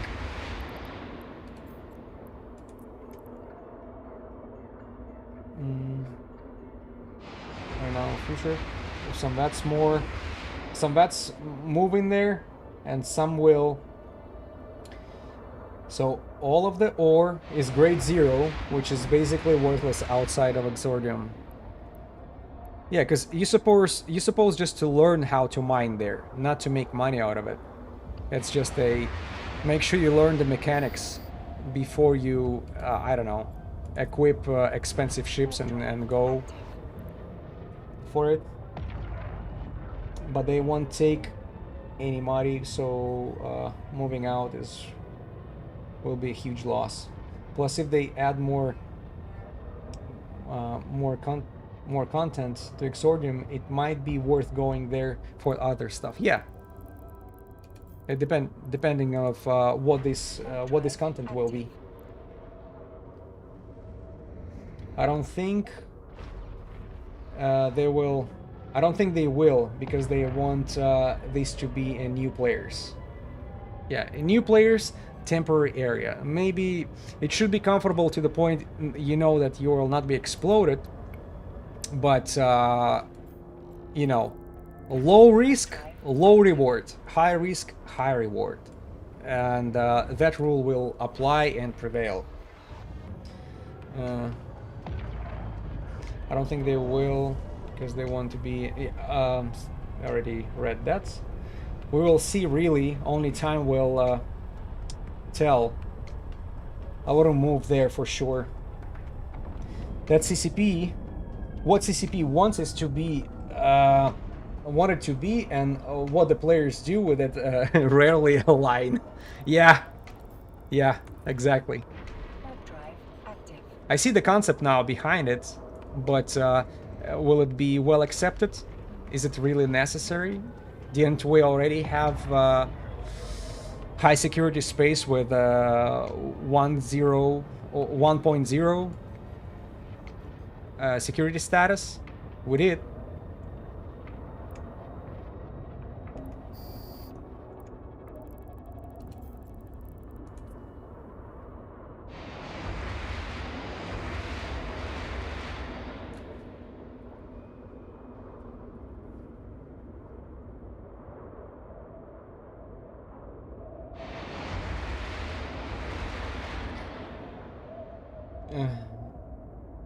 I mean, look at CCP tried to stop people from leaving wormholes, right? Yeah, trying to make people leave. Oh shoot. Did I? Warp drive active. Oh, now I got stuck. Jeez. Save time creating content and generating. Oh shoot. Shut up. Sorry guys.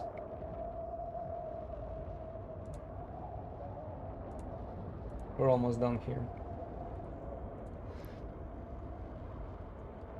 Are we... That's number 11, right? Yeah.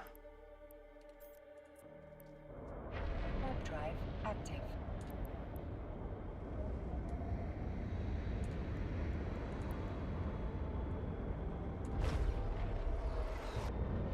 Too many guardrails on it to be useful for vets. Yeah, for veterans, I don't see any opportunities now. It just maybe out of the goodwill there will be bringing and selling cheap stuff over there, trying to create this convenient market for the newbies, for the new bros. But other than that, if I cannot make a profit, what's the point? I agree, but some people will find the loopholes. Yeah, people are people. They will find loopholes, that's for sure. Warp drive active. But that's also an opportunity for CCP to learn, you know, how market reacts to things, how the players are behaving. Like you create one, make it hard for them to live in a wormhole, so it doesn't matter. They are not leaving. Active. Hulks, Orcus, Machinao.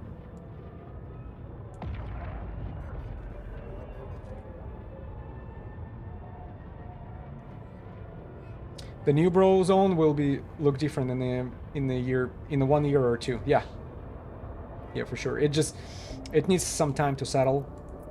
Warp drive active. And then you'll see how it's reacted.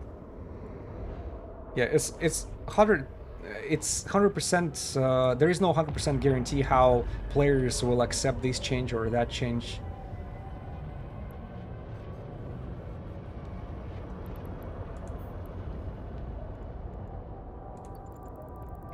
Warp drive active.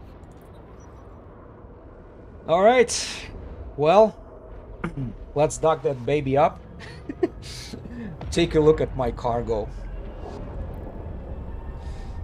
for a second. Oh my god. Yeah, we've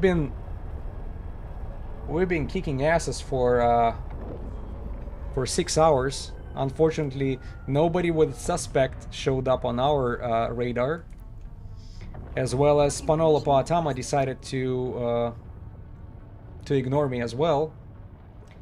Bitch. But Request that's accepted. okay. We'll like that girl's. She wants me to chase her even more, I'll do that. Maybe not her exactly, because we still have 4 more high security officers to catch. And maybe I'll just give up and just go into a low sec right away. Try to catch a freaking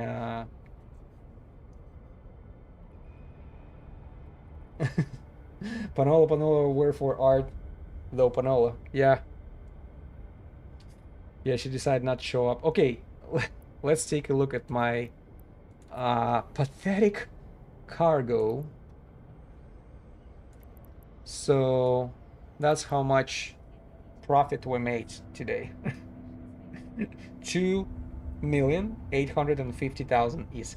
That's it. And I think I started with almost 10,000 rockets, which worth 8 mil.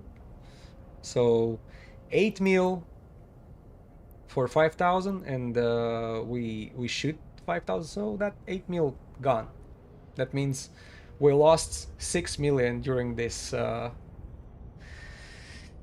wonderful stream. But I have to tell you, I enjoyed it. It was a lot of interesting conversation taking place today. That was lovely. Isk per hour is always bad on stuff like this, but emotions, anticipation, communication is yeah, the fun is there. Let me take a look at something here a little quick. I'm trying to see, maybe we can try the try a raid. I want to see who's playing right now. Nobody that I subscribe to.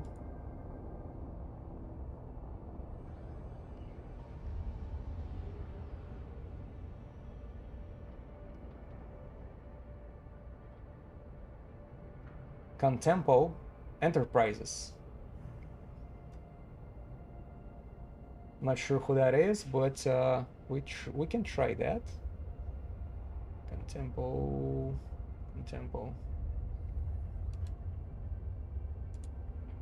How do I? Oh, that's how. Sorry, I'm trying to.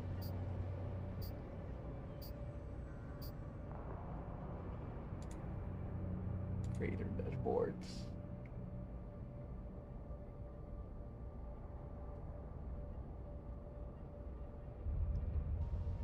Stream manager. Twitch channel.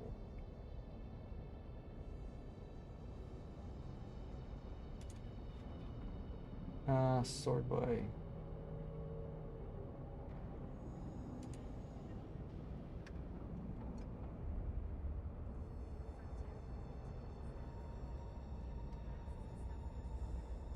Alright guys, share some love with Contempo Enterprises.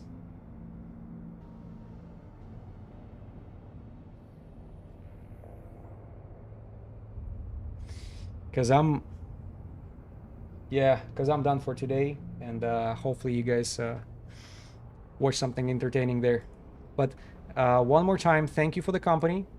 I appreciate your your input today. Hopefully we're gonna catch the officer next time, because it's been fun. It's been fun. All right, guys. Nobly shout. Take care.